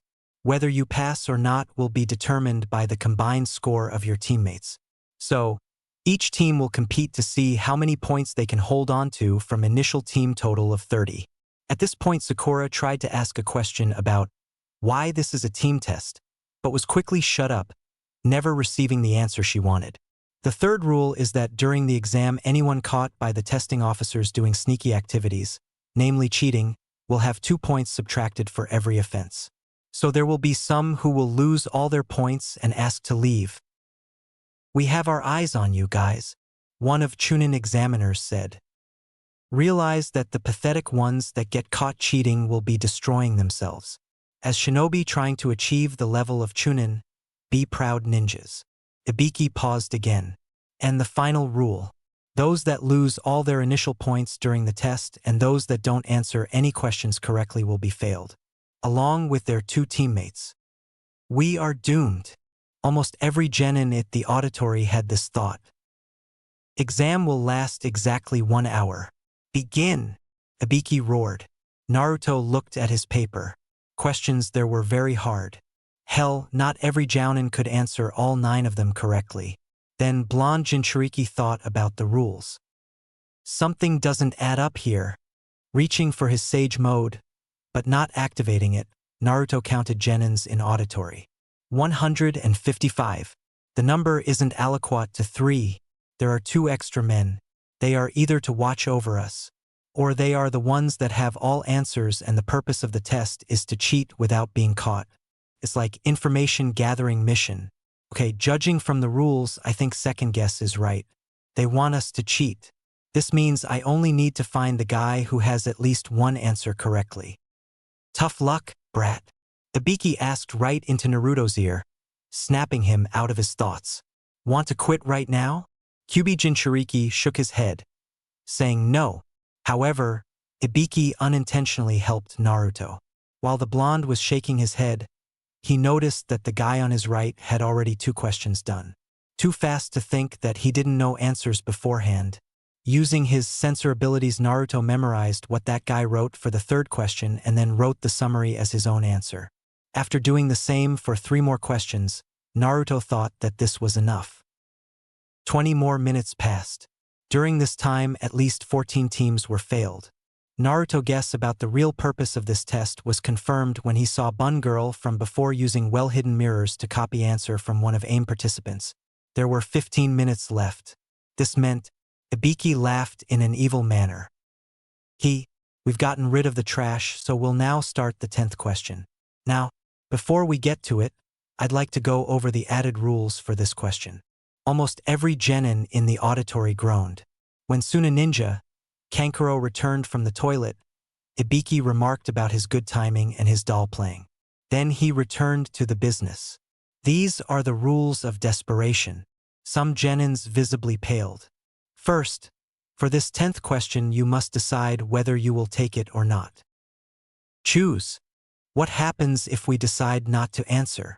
Suna Girl with 4 ponytails, Temari, asked. If you choose not to, your points will be reduced to 0 and you, along with your teammates, fail. Many shouted that they will take this question. And now, the other rule. If you choose to take it and answer incorrectly, not only you fail this test, but you will lose the right to ever take Chunin selection exam again. Kiba shouted that this is impossible as some people had taken Chunin exams before. Ibiki smirked. Consider yourself unlucky. This year it's my rules. But I'm giving you a way out. Those that aren't confident enough can choose not to take this question and try again later. Ibiki paused for a second. Now let's begin. Those that do not wish to take the 10th question, raise your hand. Once your number is confirmed, leave. 11 more teams in total left the exam. Ibiki waited for a good minute. 78 left. This year we have a lot of participants with iron will. Now to everyone still remaining. He decided to add pause there. Just torture these kids a little bit more. I congratulate you on passing the first test. He roared. For the next 10 minutes Ibiki was answering various questions about the test. Suddenly something, convolute banner with someone inside, broke through the window. For kunais were thrown, anchoring the banner. Meet sexy, single and deadly me.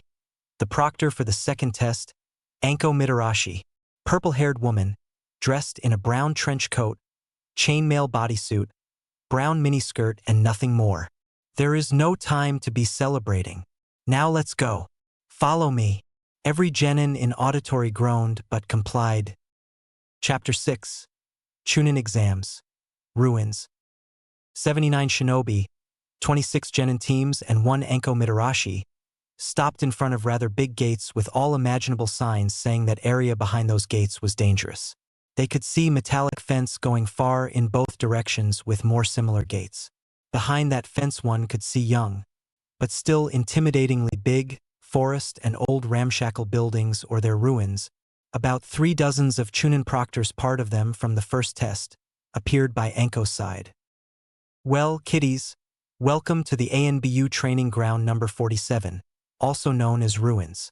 Though it's not my lovely forest of death, this place is very dangerous, containing both human-made traps and many dangerous animals and plant. Anko said, Before we start, let me tell you some history. As you all know, 12.5 years ago, mighty demon, Kyubi no Yoko, attacked Konoha. It destroyed more than half of the village. After the demon is killed by Yandame Hokage-sama, Sandame Hokage-sama, who retook the seat, and council decided to turn some of devastated regions of the Konoha into the training ground. This training ground is special, though no one knows why, but plants grow there much faster and predators in the area are much stronger than anywhere. One of the Chunins coughed. Anko-san, I think that we should begin the test soon. Okay, enough history. Your second test task is this. Anko produced metallic container, cylinder of about 30 centimeters long and 10 in diameter and 2 scrolls that could fit into the container. There are 52 containers hidden in this area. Not bad enough to provide challenge, but also not good enough to make you destroy entire area to find them. Each container will be guarded by D to C rank traps. Nothing impossible to deal with. There are 26 empty containers. 13 will contain Heaven Scroll. Anko showed Blue Scroll to everyone. And 13 will contain Earth Scroll. This time she showed Brown Scroll. To pass this part of the exam, you will need to find both Heaven and Earth Scrolls and bring them to the old hospital building in the center of this area. All your teammates must be alive and able to fight. You must not open the scrolls, and you have time limit of 120 hours to complete this test. 5 days. What will we eat? Choji cried. There is plenty of food there. You just need skills to take it. Anko paused. And not become food in process. The proctor of the second test then took a pack of papers from one of the many Chunin and Beacon Choji to take them. Pass these out, she told to the Akimichi boy. Everyone, Anko called. You must sign these agreement forms. There will be deaths in this test, and if I don't have you sign these, it will all be my responsibility. She smiled a creepy smile. So, I take it that killing is allowed? Gaara of the desert asked in his usual monotone voice. Several more genins had bloodthirsty smiles on their faces. Anko nodded. Yes, in this part of the test, anything goes. She paused and then quickly added. But, only after it starts, any more questions? There are 13 pairs of the scrolls. It means only 13 teams will pass this test. Asked Sakura. Anko again had creepy smile. At most 13. Anko corrected. It may happen that no one will pass. The Chunin collected the signed forms. Okay, the second test will start in about half an hour, so now go and choose the gate you will start from. They are all the same, don't worry. Oh, and one more thing. There is no quitting in the middle, spend 5 days in the forest or die. Now go, go, go. Genins nodded and started walking along the fence. Each team accompanied by single Chunin. Team 7 stopped in front of gate number 24. Grass team that picked gate number 23 was more than interested in them, Sasuke Uchiha in particular. Everyone waited. Finally, there was a buzzing sound. Well, you can start now, Chunin said to the Team 7, opening their gates. 3 genins immediately ran into the forest. They stopped when they were in about 200 meters from the gates and entered old building. Okay. There are 2 possible courses of action for us. 1, we can try and find needed scrolls first. 2, we can find that hospital building first and then try to take scrolls from other teams. Sasuke said. Actually, I think first one won't be that hard, Naruto said. And why is that, Baka? Sakura asked. These scrolls contain high-level seals. Maybe A-ranked ones. I can sense the energy from those seals from a short distance. So we can avoid empty containers and go only after those with scrolls. But, unfortunately, seals are the same, so I can't distinguish Heaven Scroll from Earth one. Blonde Jinchuriki replied. I think that we will stick to the first plan then, Sasuke said. But in case we get separated, we need some king of password, so that we can easily differentiate enemy spies from each other. Naruto and Sakura nodded. I will tell the password only once, and assume everyone to be enemy, no matter what they look like until they say this password correctly. Sasuke cleared his throat. A large amount of loud enemies is a friend of the shinobi. Hide and remain silent. A shinobi must understand the proper time, when the enemy is tired and ill-prepared. Both Naruto and Sakura nodded again. Suddenly there was a loud scream echoing through the training area. Let battle for the survival began. Blonde shinobi remarked. Team 7 was about to exit their temporary hideout, but large, rhino-sized, tiger was standing in their way. Naruto was the first one to react. Futon, de Tapa, he called, blowing Predator into the tree with a strong gust of wind. 3 ninja were jumping from one tree to another. 2 of them had Kusa Hideatesh. Last one had none. I will go after Sasuke-kun, said female-like looking one with Kasa on his head. Jirobo, I want you to fight against Uzumaki Kid while I'll be entertaining with Uchiha. Don't kill that boy though. Make him unable to fight for 2-3 days, nothing more. We need Sasuke-kun's team to pass after all, he said to a ninja with poorly done wooden mask on his face. And don't activate second level. We don't want any ANBU interfere, do we? As you wish, Orochimaru-sama, Jirobo replied. Good.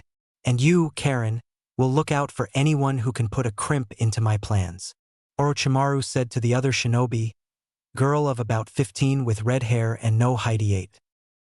Hi, Orochimaru-sama.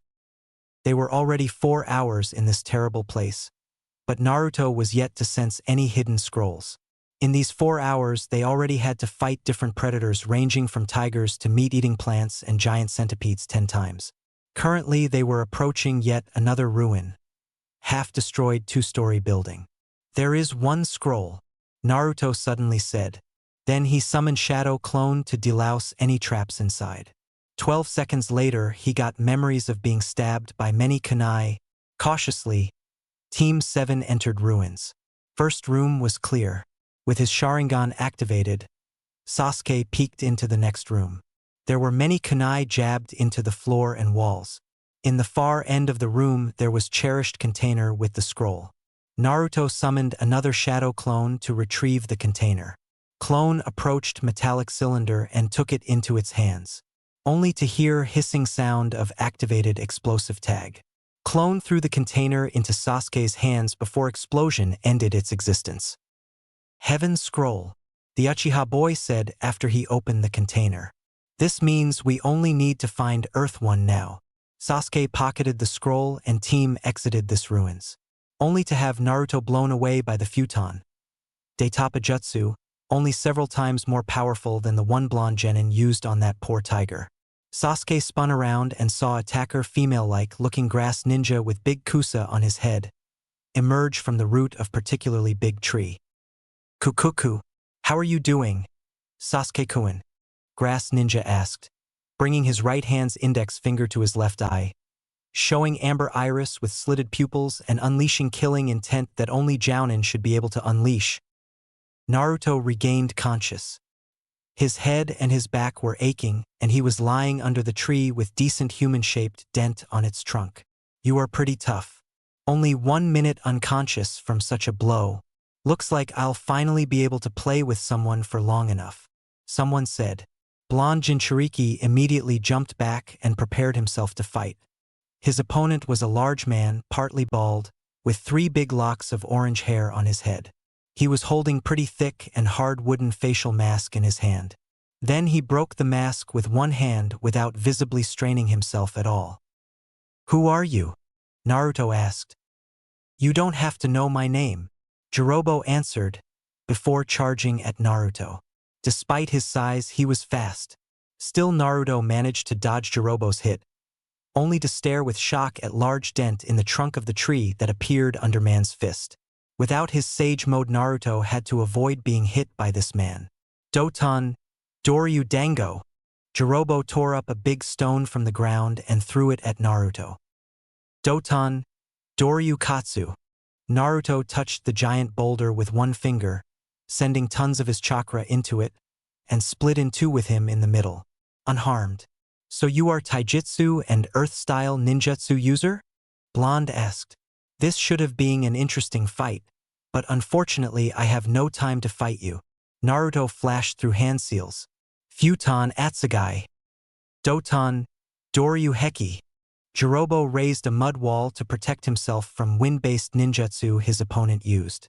30 seconds later, when winds finally died down, wall was almost destroyed, but there was no one behind it. Naruto immediately jumped back, barely avoiding being hit on his face. He blocked a punch man threw at him, but power behind it was big enough to send him flying into the tree. You're good. I haven't any decent opponents for a long time. Maybe I'll play with you a little more. How about we go to the next level? Black jagged triangular pattern appeared on man's visible skin. Are you working for Orochimaru? Naruto asked. I only heard about Cursed Seal. It's really an interesting thing. Jirobo roared and charged at him at least 3 times faster than before. The blonde Jinchuriki was still able to block the punch that was thrown at him, but it cost him a broken right arm and being sent into the next tree in line. I need Sage Mode to match this power. Cursed Seal is really powerful. Naruto sent a single kunai with powerful explosive tag at Jirobo, intent to win 5 or so needed seconds for himself. Why you? A bit burnt, but otherwise unharmed, Jirobo charged at his opponent once again, not really noticing that Naruto's appearance changed to that of his Sage Mode. Jirobo tried to hit Naruto, but to his surprise, Blonde caught his fist with one hand. His right arm was still healing. Naruto lifted man into the air and threw him into the half of the destroyed boulder. Why are you so strong suddenly? Jirobo asked when he could breathe again. Not telling. Blonde Jinchuriki answered before flashing through hand seals. Futon. Repushu. Giant fist made of compressed air was launched at Jirobo. But before it hit its target, man disappeared in swirl of dust. Naruto sighed. He checked his right arm. Bones weren't completely reinstated, but at least he could use this arm again. Blonde Genin promised himself to give a big thank you to his Natan for healing him, before running towards location where he sensed Sasuke fighting someone very powerful. Sasuke and Sakura were hiding the wall of the destroyed building. Both were very afraid that that strange ninja will find them. Sasuke-sama. Snake! Suddenly shouted pink-haired Kunoichi. Uchiha spun around only to find unnaturally big brown snake looking at him. Sasuke jumped back and threw kunai with explosive tag into Snake's maw. Not waiting to see what his attack accomplished, he took Sakura and leaped up into the trees. After several seconds of peace, Sasuke saw Snake returning. Some scales on its head were missing and right eye was completely destroyed, but Predator was still hunting. Katan Hozenka. He launched several shuriken, hidden in small fireballs. This attack proved to be more effective as the snake was killed. But as soon as Sasuke was sure that this snake was dead, the scales behind its head broke and the saliva-covered fake grass ninja emerged. Kukuku, you can't relax even for a second. Prey must always run and fight for the life, especially when a predator is near. Ninja tried to freeze Genin with his killing intent, but this time it worked not that good. Shit, Sasuke cursed. Run, Sakura. I'll give him our scroll, he shouted. Please, take our scroll and let us go. Very clever. The only way to escape from the predator. Give him something else. Mysterious shinobi said. Unfortunately, I don't want your scroll. I'm here after you, my Sasuke-kun. Let's see what you are capable of, Sasuke-kun. I must live. I need to kill him. I can't lose now. Sasuke's Sharingan activated. Let's. Uchiha produced handful of shuriken from his pouch along with some ninja wire. He threw weapons at his opponent, but fake grass ninja dodged them with little difficulty. Sasuke produced kunai with more ninja wire from his pouch and threw it too, at the same time using attached wire to control the shuriken. Before his opponent could do anything, he was tied to the tree. Katan, Ryuka! Sasuke roared, sending fire along his ninja wire, trying to burn that strange shinobi to death. Unfortunately, that ninja appeared to be fireproof. Only his skin, or mask, was destroyed. He used his eyes to predict every possible way to dodge weapons and attacked from blind spot, tying me to that tree and that wonderful fire jutsu. You must be mine, Sasuke-kun. Kukuku. So young and already so good with his Sharingan. Yes, this is definitely Uchiha blood. There can't be any mistake. I need you, Sasuke-kun. I liked this game, but looks like it came to the end. Suddenly the man jumped sideways, dodging a futon jutsu that came from panting Naruto. So, you defeated my henchman? Interesting. Yes, Orochimaru. He ran away. Not wanted to use second level, I think. Naruto said. Shit. Even with Sage mode, I used more than 40% of chakra to fight that guy. And against Orochimaru in person, I have no chances. I have to attack and distract him while 3 of us will run. At least he hadn't killed Sasuke team or Sakura yet. I will punish him for being useless later. But now I have business with Sasuke-kun. Kukuku. Mysterious ninja, now identified as Orochimaru, replied. I won't let you. Naruto threw single kunai with explosive tag at Orochimaru, before flashing through hand seals. Futon Atsugai. There was an explosion, followed by big dome of fire, powered by wind jutsu. Blonde Jinchuriki appeared by Sasuke's side, while his shadow clone by Sakura's. We need to run. Now. Sorry, but I won't let you. Orochimaru, a bit burnt, but still in good condition, appeared in front of real Naruto. You are strong too, but unfortunately I'm not sure how you'll react to my gift. Should I give it to you? So I'll do this. Gogyu Fuin. Orochimaru's right hand with purple flames around each finger connected with Naruto's stomach. Blonde Jinchuriki screamed in pain before his world went black. Naruto's shadow clone disappeared. Kukuku. Back to our business, Sasuke-kun. Where was I? Oh yes, I loved our little game. You are really his brother. I can see power to crush Itachi in your eyes. Who are you? Sasuke asked in shock and fear. As Naruto-kun said, I'm Orochimaru, and if you want to see me again, Sasuke-kun, you'll need to survive and complete this exam. Oh, and defeat my genin team from Odo. Snake Sannin said. What the hell?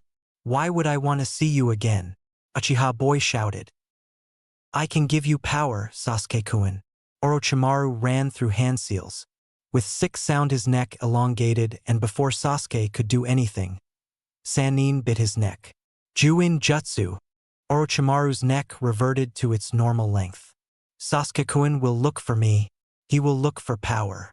At the same moment 3 commas appeared on Sasuke's shoulder near his neck, and he started screaming in pain, before collapsing on the tree branch unconscious. You can keep you scroll. You'll need it. Bye-bye. Orochimaru melted into the tree. Sakura started crying in despair. Anko Mitarashi was seating under the tree, eating her favorite dango. Suddenly bolt of pain shot through her left shoulder. Cursed seal? Why? Woman though. Before she could continue, 5 chunins appeared in front of her in swirls of wind and leaves. Anko-san, half an hour ago 3 men were found dead. The genin team from Kusagakure. Their faces were stolen, and they were definitely killed before the first test. One of chunin said. Yes, that's why. Orochimaru is here. That bastard. But why? Why now? What does he want to accomplish? I need to find it out.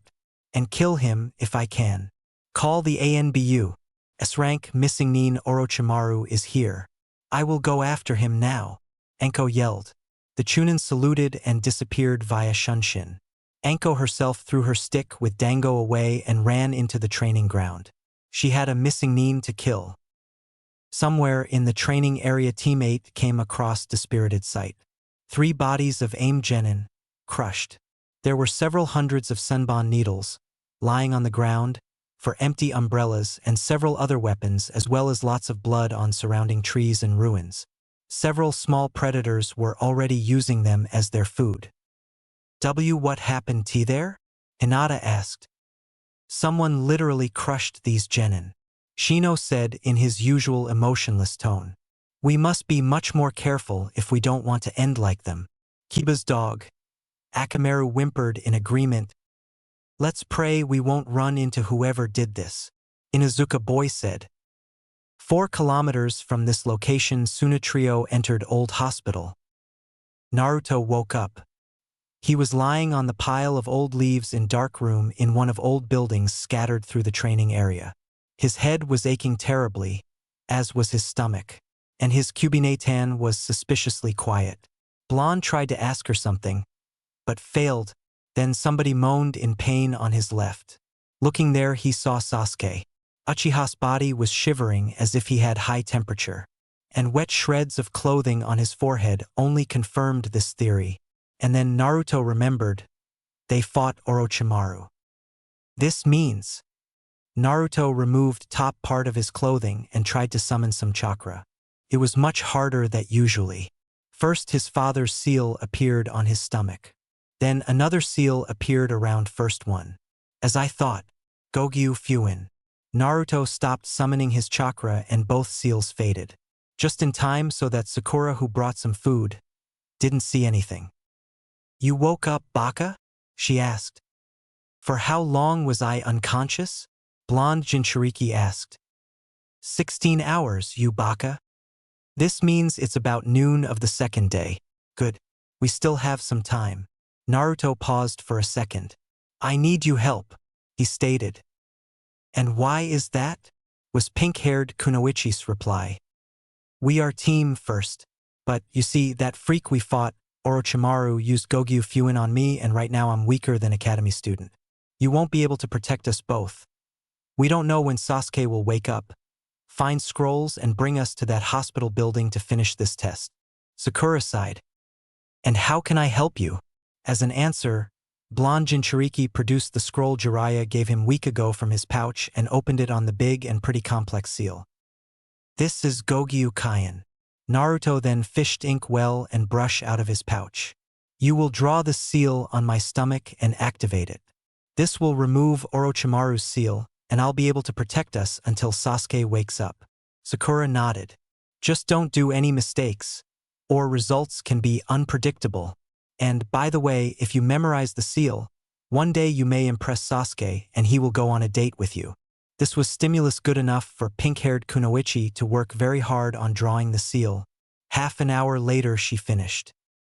How do I activate this thing? She asked. You must send your chakra into it. About quarter of your usual amount, if I'm not mistaken. But don't worry, as soon as Orochimaru's seal is gone, I'll refill your chakra reserves. I have more than enough chakra on my own.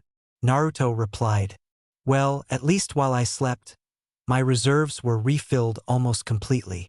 His teammate nodded and concentrated, building enough chakra to activate the seal. As soon as Sakura activated the seal, Naruto screamed in pain, but tried not to trash around. Minute later he was back to normal, only covered in sweat and breathing heavily. Finally, by the way, you owe me a lot for healing your arm, Naruchan, Kyubi said. Yeah, I remember. But maybe later? I'm still in the middle of the exam. Naruto replied to his Natayan. She pouted but agreed. Thank you. He collected his scroll, brush and inkwell and put them back into his pouch. Now let's see what Oro team did to our Sasuke. Naruto put his clothes back on. That ninja. Orochimaru bit Sasuke-sama's neck before he disappeared. Sakura said. Naruto mumbled, looking at pulsing mark on Uchiha's shoulder. This is definitely Juinjutsu, also known as Cursed Seal. But this modification is unknown to me. Plus, I don't know how it will react if I try to suppress it right now, so we have to wait. Luckily for us, Sasuke will survive. His body at least. His mind, I'm not sure whether he will be the same Sasuke we knew or not. Sakura sighed. Now, sit down. I'll refill your chakra reserves. Okay. Pink-haired Kunoichi sat on the ground. Naruto sat behind her and put his hands on her temples. Say, when you will have your chakra at your normal maximum. Sakura nodded. Then she felt something cool, like breeze, enter her body where Naruto's hands were. Jirobo, why you fled? Orochimaru was angry, very angry. I had to deal with Uzumaki brat myself. Orochimaru-sama, he was too strong. Without going to second level, I couldn't match his power. Man replied, nursing his hurt elbow. And Konoha Ninja could sense it if I activated second level. Please, Orochimaru-sama, don't punish me, Jirobo begged. Snake Sanin sighed. Okay, I agree. Activating your curse seal's second level could call unneeded attention to you. But tell me what he is capable of, that Naruto-kun, Orochimaru said. He can do high-level Doton and Futon ninjutsu. He heals very fast. And he has raw strength to stop my punches with one hand or to throw me into the air. I'd say that he is at least on low Jounin level. Orochimaru sighed again. Well, looks like Kabuto needs to spy better. I was said that Naruto is barely Chunin level in strength. Now I'll have to readjust my plans. Sun was setting down, and it's surprisingly peaceful in the area. Or it seemed that it was. We have guests. Naruto, who was meditating on the border of entering Sage Mode, said. 3 human. Genin team, I suppose. Activating his Sage Mode, Blonde Jinchuriki went out of his team's hideout. Sakura still tried her best to cure whatever curse seal was doing with Sasuke. And it took only 30 seconds for guests to appear. And they were the team from the Hidden Sound. So here you are. Go away and we will spare your life. We only need to kill Sasuke Uchiha. Boy with spiky dark blue hair said. Zaku. Orochimaru said that we can kill the others. Why spare? The only female, girl with extremely long black hair, replied to her teammate. Yeah. Kin, you are right. Why spare their lives? First boy, Zaku, stretched his hands out. Zankaha. There was a large gust of wind from vents on Zaku's palms. Naruto dodged it, but only barely. This attack was damn fast. Blonde summoned 4 Kagebushins and sent them to attack 2 other sound nins. Dosu. Understood. Musical arm. Dosu, strange, always shriveled. Boy with no visible hair. Activated device on his right hand, creating sound wave. All shadow clones immediately disappeared while real Naruto fell on the ground, holding his ears. Now! Zankyo Kukua, Zaku yelled, sending much more powerful and faster attack at Blonde Jinchuriki. Futon, De Tapa. 2 jutsus cancelled each other. Both Naruto and Sound Genin were thinking what to do next when there was an explosion of purple chakra where Sasuke should have been. He is awake.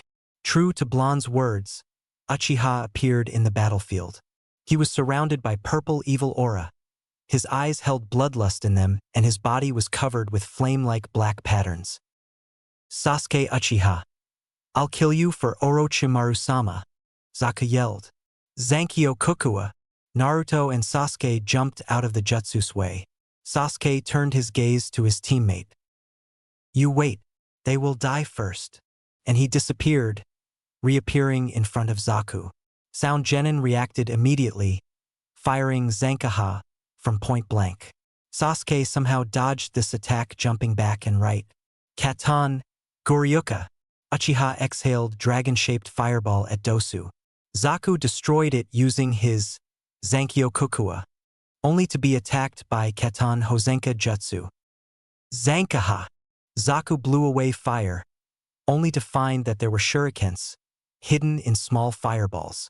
Sound Genin dodged them all, but Sasuke again appeared in front of him with kunai in his hand. Sasuke inserted this kunai into Zaku's right shoulder's joint, making him scream in pain as he turned his kunai. You are proud of your hands, aren't you? Sasuke asked. He got no reply from Sound Genin other than screams of pain.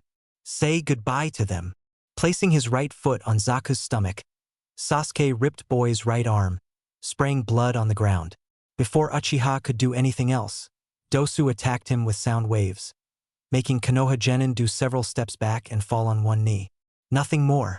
This made Dosu think about saving his ass. We'll give you our scroll. Just spare our lives, he asked, showing everyone Earth's scroll. Please, don't kill us. Okay. Give me your scroll. I'll neutralize Sasuke, Naruto said. Dosu nodded and threw the scroll, all the time dodging Sasuke's fireballs and shurikens while carrying Zaku and Boy's arm. Blonde Jinchuriki summoned Shadow Clone, which caught the scroll, while real Naruto flashed through hand seals. Doton, Yomi Numa. Naruto created mud-filled swamp, making Sasuke unable to move. As soon as this happened, Dosu put his teammate down and tried to attack real Blonde, but received Futon, Repashu, from point blank. Go away. You have no chances against us. He is right. Against these two I'm almost useless. Zaku is unable to fight and you are wounded, Kin said. Dosu had to agree. 3 sound Nins left the clearing. Naruto came up to Sasuke, who was struggling to free himself from the swamp.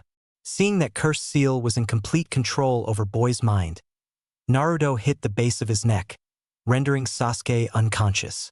Black pattern, created by Cursed Seal, turned red and returned into the mark. Blonde Jinchuriki sighed. Orochimaru, you are psycho. He dragged unconscious Sasuke onto the grass, before canceling the swamp. Then Naruto carried his teammate back to the hideout. Inside he found unconscious Sakura. He placed Sasuke on the pile of leaves and tried to wake pink-haired girl up. Oh, what happened? What's with Sasuke-sama? She asked weakly. I remember evil aura and fear. Naruto placed hand on her shoulder. That was Sasuke under the control of Cursed Seal. I had to render him unconscious before he killed me. He sighed. But on the good side we got Earth Scroll.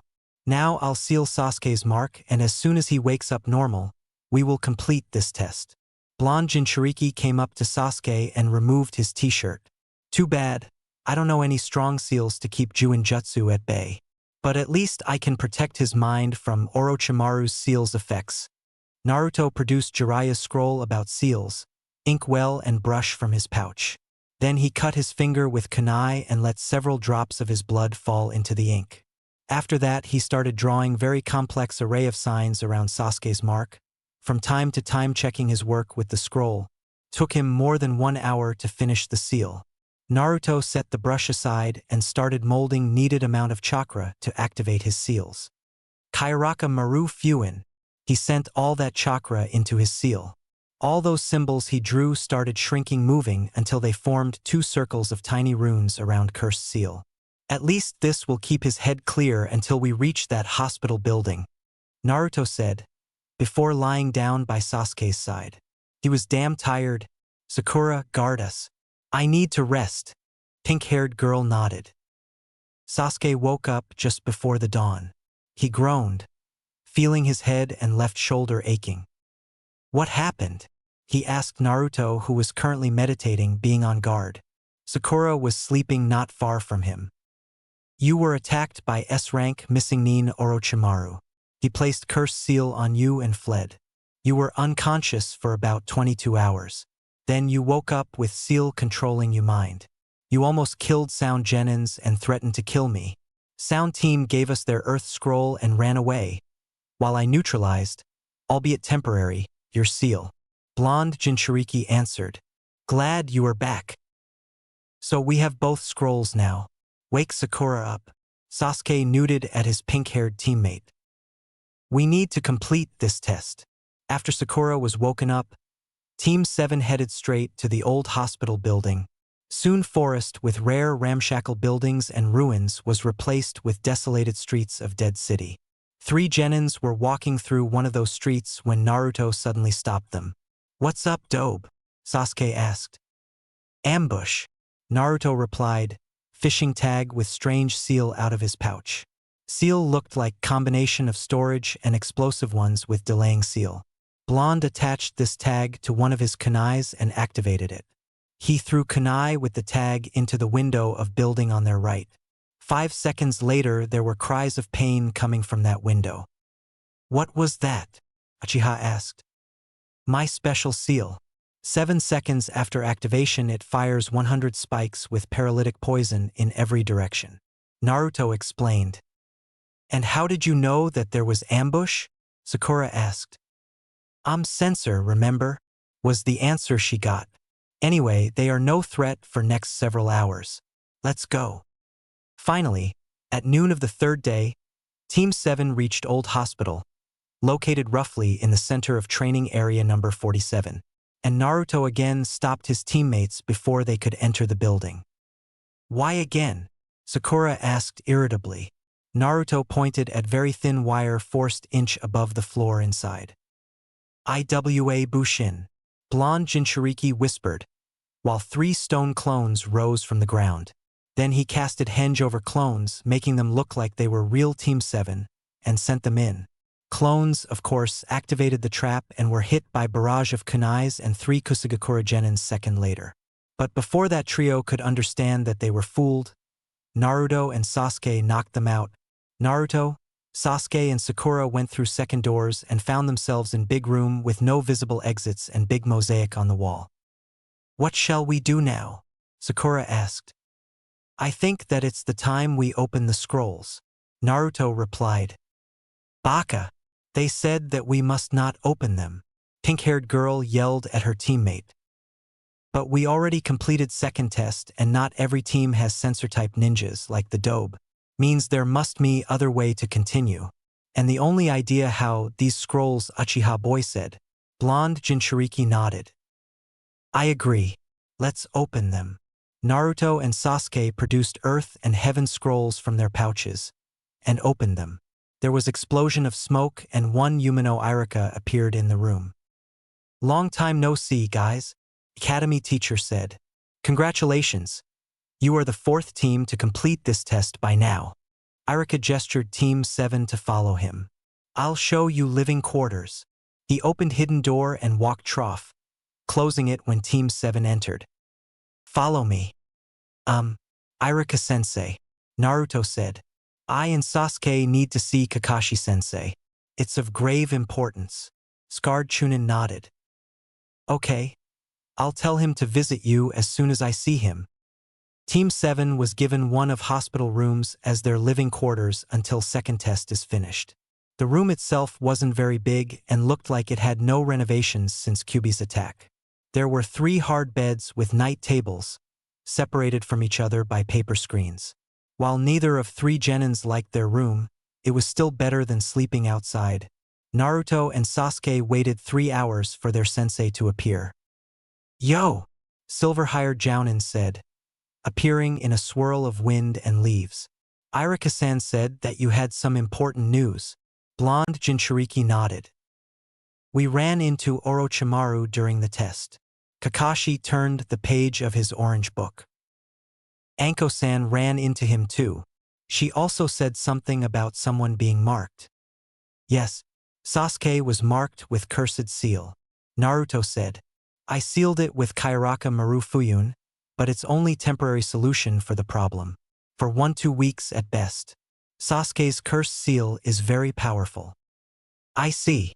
Lazy Jounin said, Sasuke, you'll come with me, we need to reseal you mark. The Uchiha boy was about to raise an objection, but silver-haired man continued. Don't worry, you will resume this exam as soon as I'm done with you cursed seal. Sasuke nodded. Kakashi placed his hand on boy's shoulder, and they both left the room via Shunshin. Chapter 7. Chunin Exams. Preliminaries. It was murky afternoon in Kanehagakure no Sato. 24 genins stood in 8 lines in the big, turned into arena for the fights, yard of old hospital building. In front of them, on the rampant stood Sandame Hokage in his red and white robes, Ibiki, Anko, about 3 dozens of Chunins who organized this exam and 8 Jounin sensei of 8 teams that passed second test. Sarutobi was explaining the real purpose of this exams as a replacement of the war between allies. Finally his speech was over. Jounin in standard uniform and dark blue bandana on his head with senbon needle in his mouth shunshined in front of genins. Good afternoon everyone. I'm Shiranui Genma and I'll be presiding preliminary matches of the 3rd exam. Before we start, I'd like to say something. If you are not feeling well or you just feel like quitting after previous tests, please, come forward. I'd like to quit, Kabuto said, making 1 step forward. Naruto narrowed his eyes. Even standing 4 lines from Kabuto, blonde Jinchuriki could easily say that gray-haired genin would breeze through this round. He must be hiding something. We are going to quit too. 2 genins from AIM also came forward. Gunma looked through files in his hands. Yakushi Kabuto from Hidden Leaf, Kaguri and Mubi from Hidden Rain. You may leave now. Senbon Jounin paused. Does anyone else want to retire? Oh, almost forgot to tell you that from now on it will be individual fighting. No one else wanted to quit. Okay, now I'll explain the rules of preliminary matches. You are allowed to use any weapons and jutsu you want, though killing your opponent isn't welcomed. Fight continues until one of you dies, knocked out, or until I stop the match. Winner will advance into the finals. Also, as we have 21 participants now, one of you will have to fight twice. He or she will have to win at least one match to advance. Part of the wall behind Rampart moved and all Genins could see big screen. This lucky ninja is... Screen flashed through the list of Genins and stopped on one name. Uzumaki Naruto. His fight will be the first one. His opponent will be... Second name appeared on the screen. Aburame Shino, both from Kanahagakure no Sato. Will everyone else move to the upper level? Gunma said, pointing at two smaller ramparts on the sides of the yard. 19 Genins moved there, leaving only Naruto and Shino on the arena. Are you ready? Both Genins nodded. Then you may start. With this, Senbon Jounin jumped away to the border of the arena. Shino was looking at Naruto for several seconds. Naruto-san, I propose strict taijutsu fight, as no matter who wins this match, Konoha will have its representative in the finals. And we both need to conceal our true strength. Blonde Jinchuriki, who wasn't sure if he could win this match, Shino went all out, while not wanting to use too much about his abilities, nodded. I agree, Shino-san, said Naruto, getting into Toad Taijutsu stance. Both opponents looked at each other for a second before charging at each other. Naruto went on offensive and tried to palm Shino in the chest, but Bug User blocked his attack at the same time, trying to hit Blonde's head. Young Jinchuriki ducked under Aburame's fist and tried to kick his opponent, but Shino sidestepped this hit. You are rather good, Naruto-san, Bug User said as he jumped back, creating some distance between him and Naruto. You too, Blonde Boy replied, sending some chakra to his limbs to increase speed and strength. Apparently, Shino was doing the same. Two again charged at each other, this time ending in the stalemate, blocking each other's attack. After several seconds of struggling, they jumped back. Naruto changed his stance into the one for Sage Taijutsu before attacking Shino. Aburame was taken aback a bit by the change of his opponent's stance and was almost too late to block Blonde's palm strike. But even if he did block the attack, power behind it pushed him back a bit. Naruto sent strike after strike at Shino, not giving him any chance to counterattack and slowly pushing him into the corner of the arena.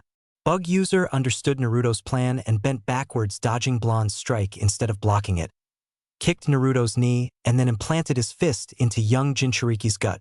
Naruto fell on the ground but was ready to continue fighting before Shino could deliver finishing blow and rolled away from Aburame's kick. Naruto spun on his hands, hitting Shino's knees from behind and making him fall on the ground. Blonde Jinchuriki reached for his kunai and slightly pressed the blade to Shino's neck. Proctor, I forfeit, Aburame said almost emotionlessly. Very well, as Aburame Shino forfeited. Winner of the first match is Uzumaki Naruto, Gunma announced. You fought well, Shino-san, Naruto said to Shino, helping him to stand up. Bug User nodded. Thank you, Naruto-san, it was a good fight. After the two left the arena, second match was announced. Haruno Sakura versus Yamanaka Ino. Girls fought like academy students with weak and sloppy taijutsu and almost no jutsu. Sakura used simple bushin in the beginning, while later on Ino used shintenshin, but failed to take over pink-haired girls as she was kicked out of Sakura's head by girls in herself. Fight ended with girls knocking each other out. The second match ended in a draw as neither of opponents are able to continue fighting. Neither of them advance into the finals, Gunma said. Then screen showed who will fight in the next round. Will Sabaku no Temari from Sunagakure no Sato and Akado Yoroi from Kanahagakure no Sato come down to the arena? When two opponents were facing each other, standing in the middle of the arena, Gunma asked them, Are you ready? Both ninjas nodded. Begin the, and Senbin Chewing Jounin jumped to the border of arena.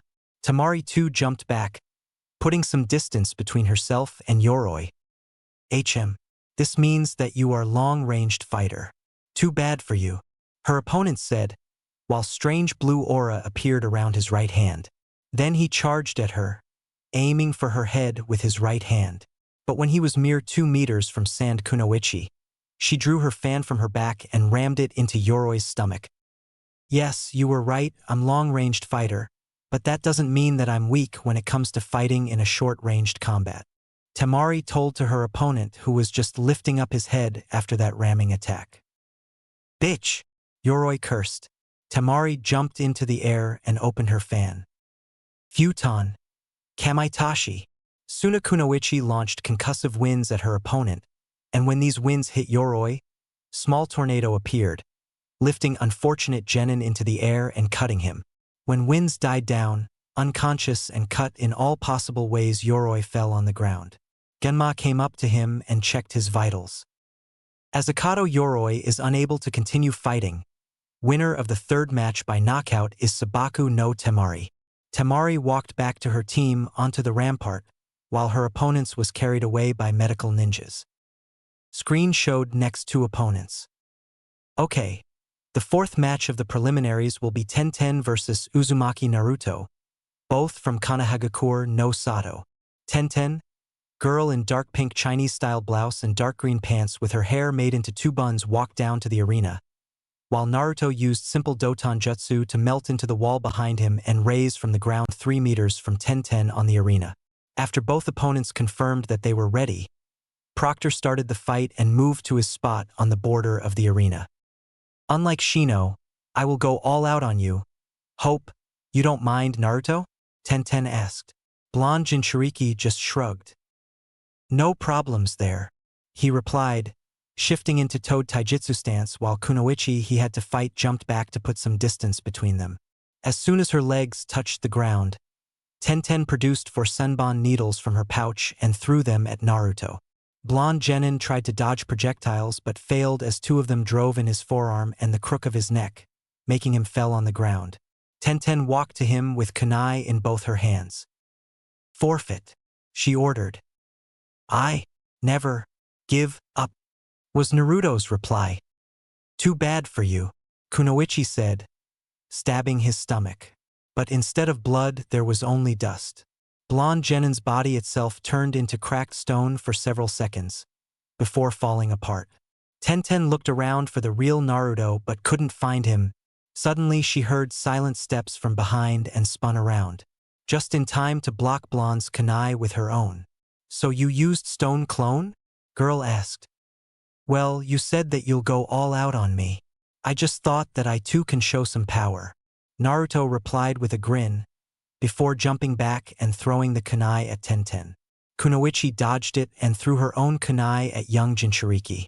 Blonde dodged first one, but second left a small cut on his neck. Second later, Naruto burst into the cloud of white smoke. 7 kunai flew from this smoke at Tenten, but she dodged or blocked all of them. Was that shadow clone? Girl asked in surprise. Real clones weren't simple, and to know 2 different types for a genin was unheard of. Yep, Naruto replied, sending 2 more kunai at Tenten, but she again dodged them. Tenten produced scroll from her pouch and threw it into the air, where it unrolled, showing many containment seals. Girl jumped into the air after her scroll and began hitting seals, each time producing edged weapon and throwing it at her opponent. At first Naruto was able to either dodge or deflect them, but soon he was overwhelmed by the amount of weapons thrown at him and was hit, only to turn into cracked stone. Tenten landed on the ground and looked around, once again searching for her opponent. Not finding any visible Naruto, she asked, irritated. Hey, do you exist at all? If I didn't exist, how would you end up fighting me? Said Naruto's voice from above. Looking up, Tenten saw her opponent sitting just above hospital's 4th floor's window, using chakra to stick to the wall. So, you are weapon mistress, blonde Jinchuriki stated. That's good. I finally can test my sensei's gift against someone who uses weapon. With that, he jumped down to the arena. In the air, Naruto hit the seal on his left wrist, unsealing strange weapon. On the first look, it looked like rather short blade was only half a meter long sword with lightning-shaped and slightly curved blade, and its handle being inside metallic ring, covered with some seals. But if one was to look closer, he could see that the blade was actually triple and the weapon itself was a folded shuriken. And then, there was something else, just a metallic cylinder with seals. Interesting weapon you have there. Very interesting, Tenten said as two stiletto appeared in her hands. Then she ran towards Naruto, and when she was close enough, she tried to wound him with her stiletto, but both her current weapons were blocked by folded shuriken in Naruto's hands. Tenten immediately jumped back. Blonde Jinchuriki clicked his shuriken open and threw it at his opponent.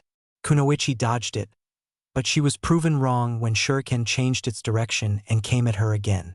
Tenten deflected the shuriken, but it again changed its direction, once again attacking her.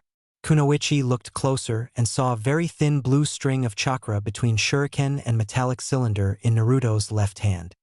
Are you puppeteer? No, Blonde Genin replied. Normally I have too bad chakra control to create chakra strings needed to control puppets. But this weapon, Naruto returned the shuriken to his hands. This shuriken is special. My sensei created seals that allow me to control it. That is why I said that this is a gift from my sensei. Blonde paused. But we have a fight, so let's continue. Using chakra to increase his speed, Naruto zigzagged towards Tenten. He swung his shuriken, once again folded, but his attack was blocked by girl's stiletto.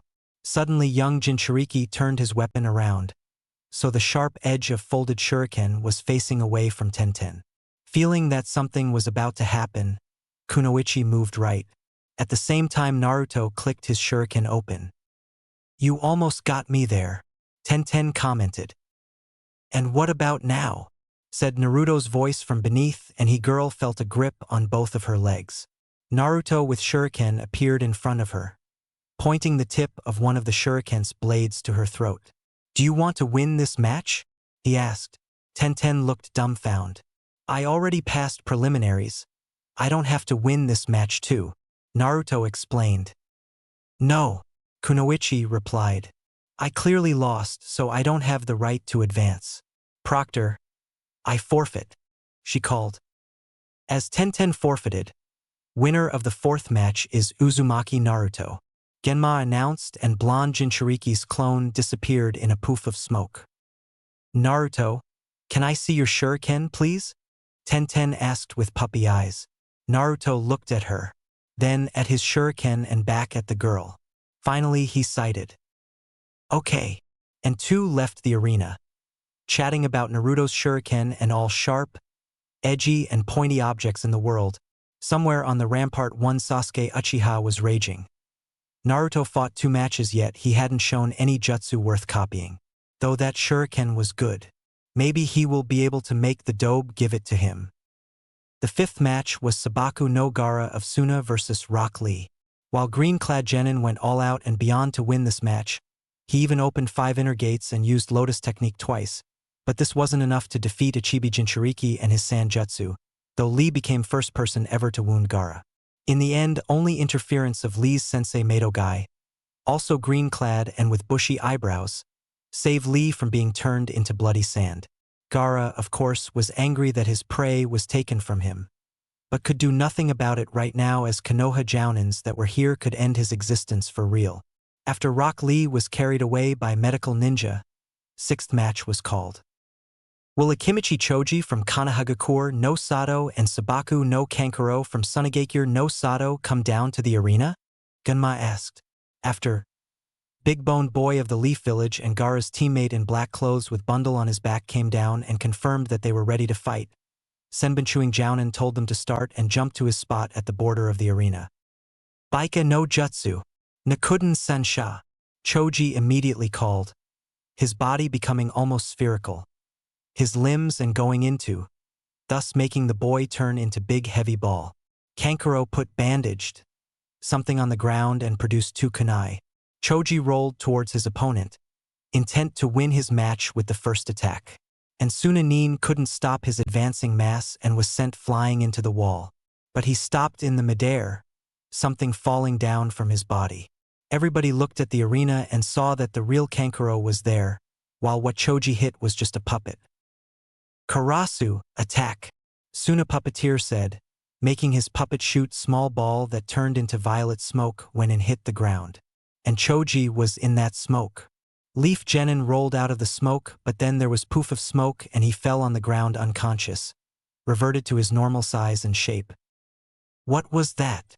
Gunma asked, appearing by Choji's side and checking Boy's vitals. "Neuroparalytic poison," Kankuro replied. Then he produced small package from his pouch. "This is the antidote. If you don't give it to him, he may die. Though we're our opponents on this exam, our countries are still allies and it won't be good if kill your ninja." Gunma nodded. As Akimichi Choji is unable to continue fighting, winner of the 6th match is Sabaku no Kankuro. After the fight between Choji and Kankuro, 7th match was announced. Hyuga Hinata versus Hyuga Niji.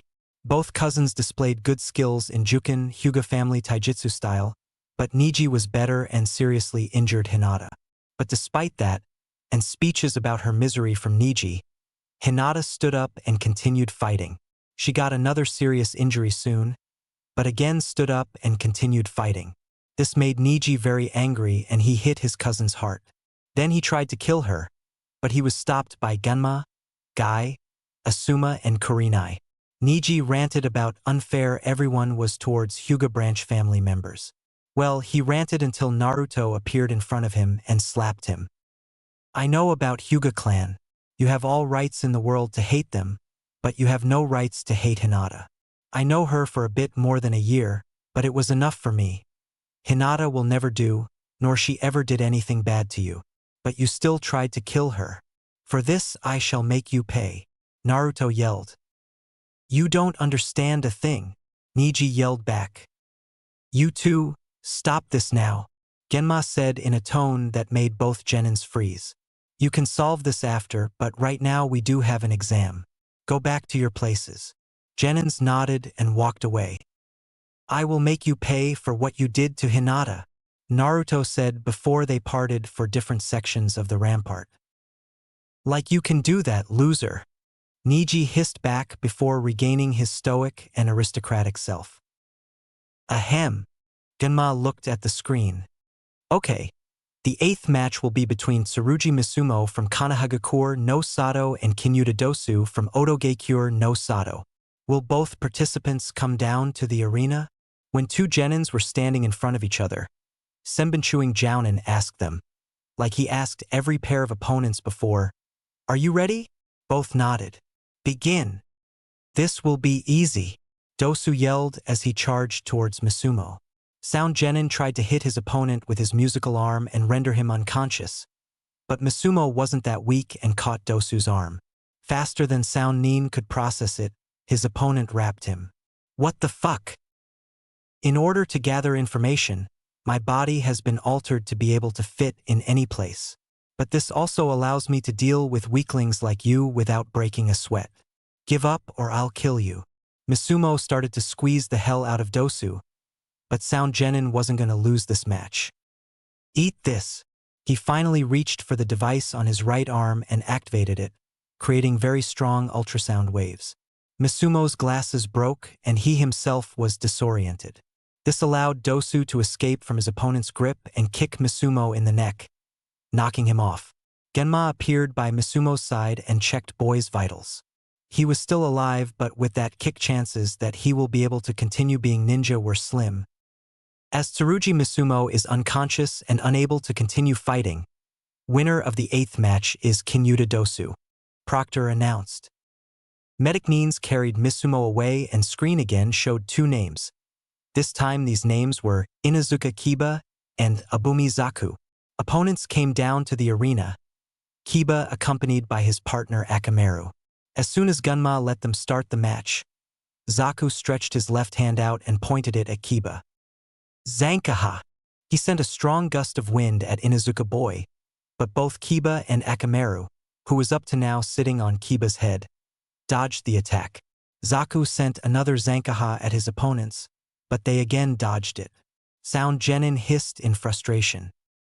"Hey partner, eat this," Feral Boy said as he threw small pill into Akamaru's mouth. When dog swallowed the pill, its fur turned brown and its fangs and claws elongated a bit. Shikyaku no Jutsu. Inuzuka Boy became even more feral and started another jutsu. Jujin Bushin, Kiba called as he performed several hand seals. In a poof of smoke, Akamaru changed into the second Kiba. "Listen here, Sound Boy.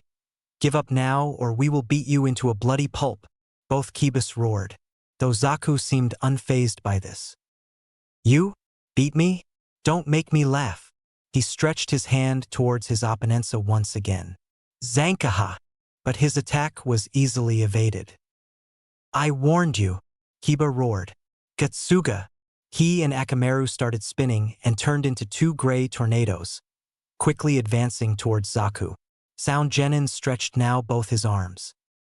Zankyo Kukua! Yet, his strongest attack wasn't able to do anything to Kiba Ana Akamaru, only changing their direction. But Feral Duo quickly turned around, once again aiming at Zaku. In his crazy idea, Sound Genin used Zankaha on the dusty arena, creating smoke screen around himself. Second later, two gray tornadoes entered the smoke screen and almost hit Zaku. He was able to dodge attack, though his right shoulder was now dislocated and bleeding. He turned to two Kibas who were looking at him. "You two aren't using your eyes or ears to find me. This means that you are aiming using your noses. You aren't as in Vink Dash." Gatsuga! Zaku was unable to finish his sentence due to being attacked once again. But after missing him for the first time, two gray tornadoes separated. One was attacking him frontally while the other one was moving somewhere on periphery. "Got ya!" Zaku yelled, throwing smoke bomb with strong smell under on the ground. As soon as the attacking tornado entered, Stinky Zone Jutsu was cancelled and Akamaru was revealed. "Zankaha!" Zaku yelled, sending poor dog into the wall. But doing this, Sound Genin failed to notice Kiba, who came from behind, using sleeve of his coat to cover his nose.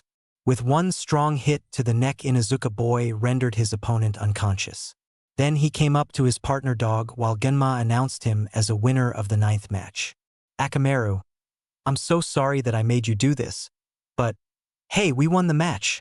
In response, dog howled weakly. The 10th match will be between Tsuchikin from Otogekure no Sato and Uchiha Sasuke from Konohagakure no Sato. Will the opponents come down to the arena? Senbonchuing Jounin announced. When two confirmed that they were ready to fight, Genma told them to start and jumped to his spot on the border of the arena. Sasuke activated his Sharingan and looked at the girl in front of him. "Bow to me. Bow to the power of the Uchiha and I may spare you," he said, glaring at his opponent. "Never," Kin spit back. "I'll make you pay for what you did to Zaku." With that, she threw several Senbon needles at Sasuke. He caught two needles while dodging other. "Naive," he said darkly, crashing small bells that were tied to these two Senbon. "My eyes can see through you, petty jutsu. Now you will pay for opposing me, the great Uchiha." Sasuke flashed through hand seals. "Katan, Gukakyu." He launched giant fireball at Kin, and she wasn't fast enough to avoid the jutsu and was hit by fireball. When fires died down, clothes on her back were burned away and there were 2nd and 3rd degree burns, but she still tried to stand up, but failed as her arms gave off and she fell on the ground, losing her conscious from extreme pain. Sasuke saw her raising and started flashing through hand seals for another fire jutsu, but Genma appeared in front of him and stopped him from performing the jutsu. "You already won. You don't have to kill her," Genma said to Sasuke coldly. Uchiha hissed but knew it better not to oppose Jounin, or several Jounins. "Winner of the 10th match is Uchiha Sasuke," Proctor announced. "Your seal isn't as good as you said it is. Cursed seal is corrupting his mind," Naruto said to Kakashi as they watched Sasuke returning to the rampart. Silver-haired Jounin sighed.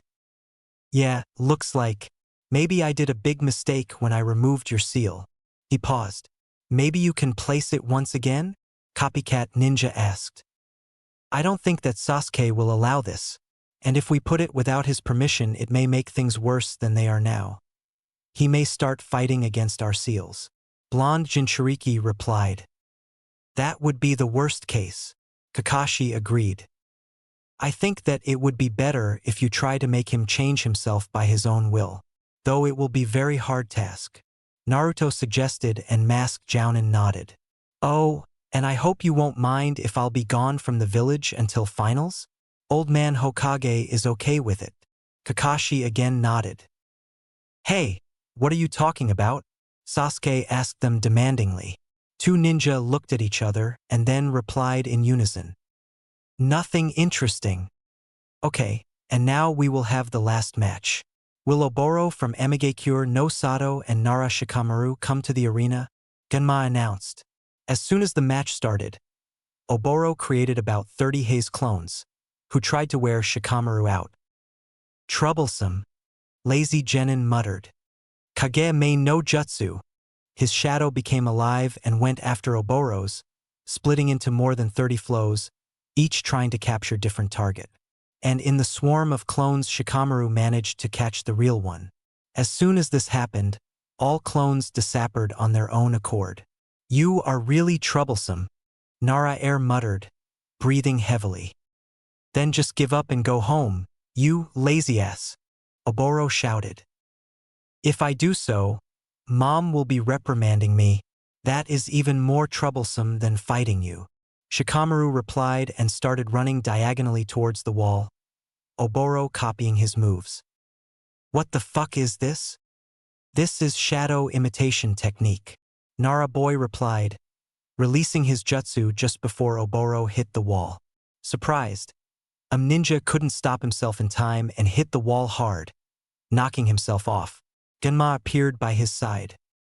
As Oboro is unable to continue fighting, winner of the 11th and final match of preliminaries is Nara Shikamaru.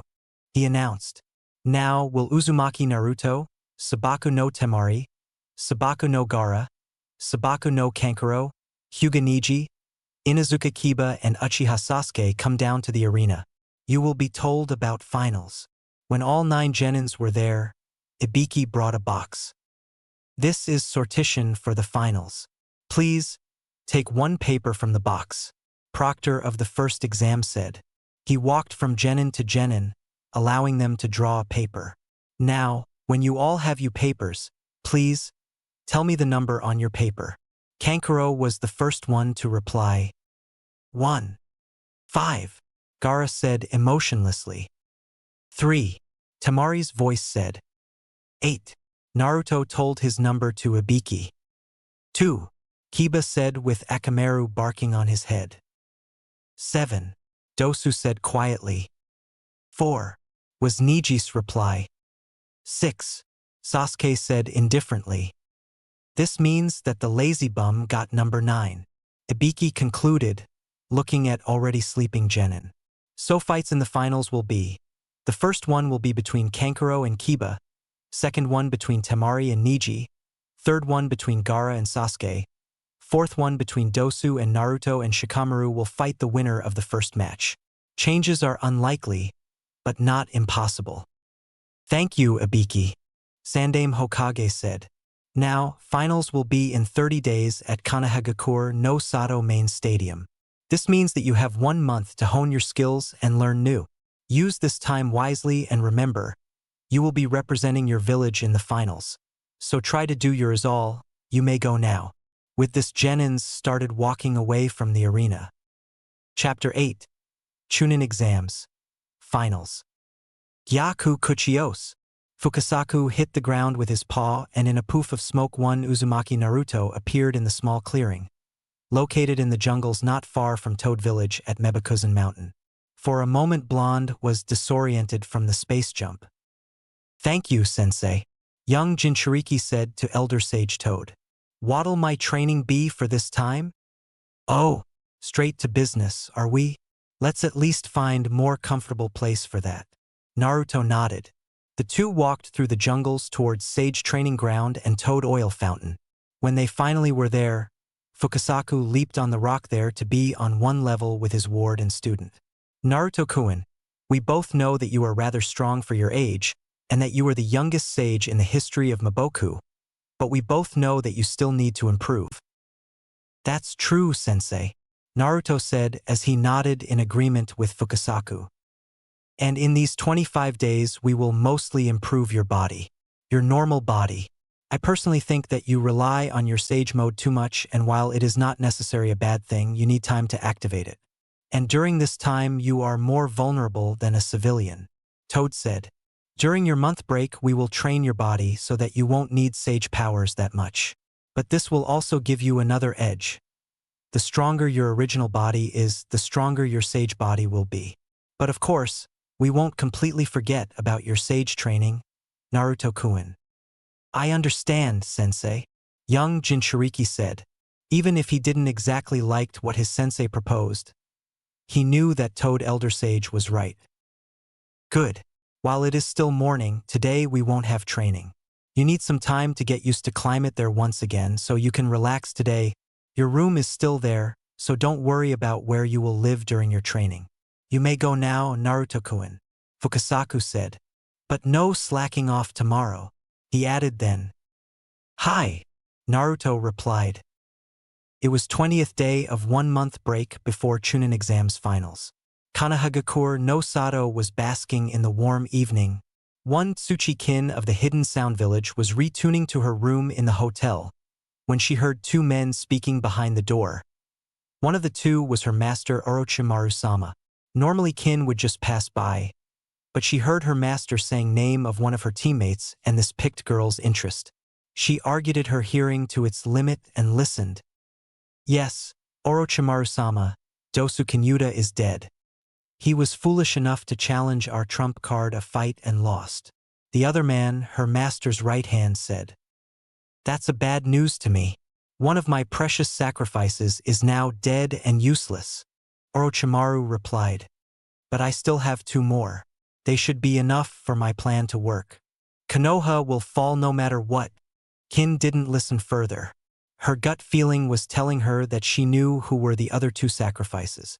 And being shinobi of the Hidden Sound, she didn't value her team that much, especially with the way they treat her, so she just walked silently back to the ladder and then she ran away. Outside the hotel, crazy idea entered her mind. The very same village that her master, ex-master, she quickly corrected herself, wanted to destroy may protect her. Of course, that meant that she would be betraying Hidden Sound, but right now she valued her own life more, so she headed for the Hokage Tower. While running, she drew kunai from her holster and slashed a scratch across musical note sign on her Heidi 8. Kin entered the Hokage Tower, surprised that it is still open even this late in the evening. But as soon as she stepped through the doors, 2 ANBU warriors appeared by her side and blocked her way. Please let me see Hokage-sama. I have very important information, girl almost cried. Business hours of Hokage-sama are over. Please come back tomorrow to make an appointment, one of the masked warriors said emotionlessly. Plus you are not Kanahagakure shinobi. You'll need to pass through special procedures before you can see Hokage-sama. But this is very important, Kin cried. Anbu turned her around and pushed out of the doors. Business hours are over. Come back tomorrow. Lion Tiger let her in. Someone who ran from Orochimaru may really have something important to tell. I'll listen to what Tsuchi-kin have to say, aged Hokage said as he appeared in the lobby of the Hokage Tower. Hokage-sama, both Anbu said in unison, surprised by Sarutobi's wish. But I suppose you'll have to be there too, just in case, Sandame added then. Yes, Hokage-sama, Lion Anbu replied to his leader. Then he turned to Kin. You may enter then. Please, give us all the weapons you carry. Ex-sound Kunoichi complied. So, what is the information you wanted to tell us? Aged Hokage asked, again sitting behind his table in his office. Across the table there was Kin, sitting in the guest chair. 2 ANBU warriors from before were standing right behind her back. Orochimaru-sa. Orochimaru is planning something awful. He wants Konoha to fall, girl replied. Well, this exactly is not a new information for us, Sarutobi began. But this involves sacrificing humans' lives. And it will happen soon, Kin cried. Then it hit her what she did right now in front of the leader of the strongest ninja village in elemental countries.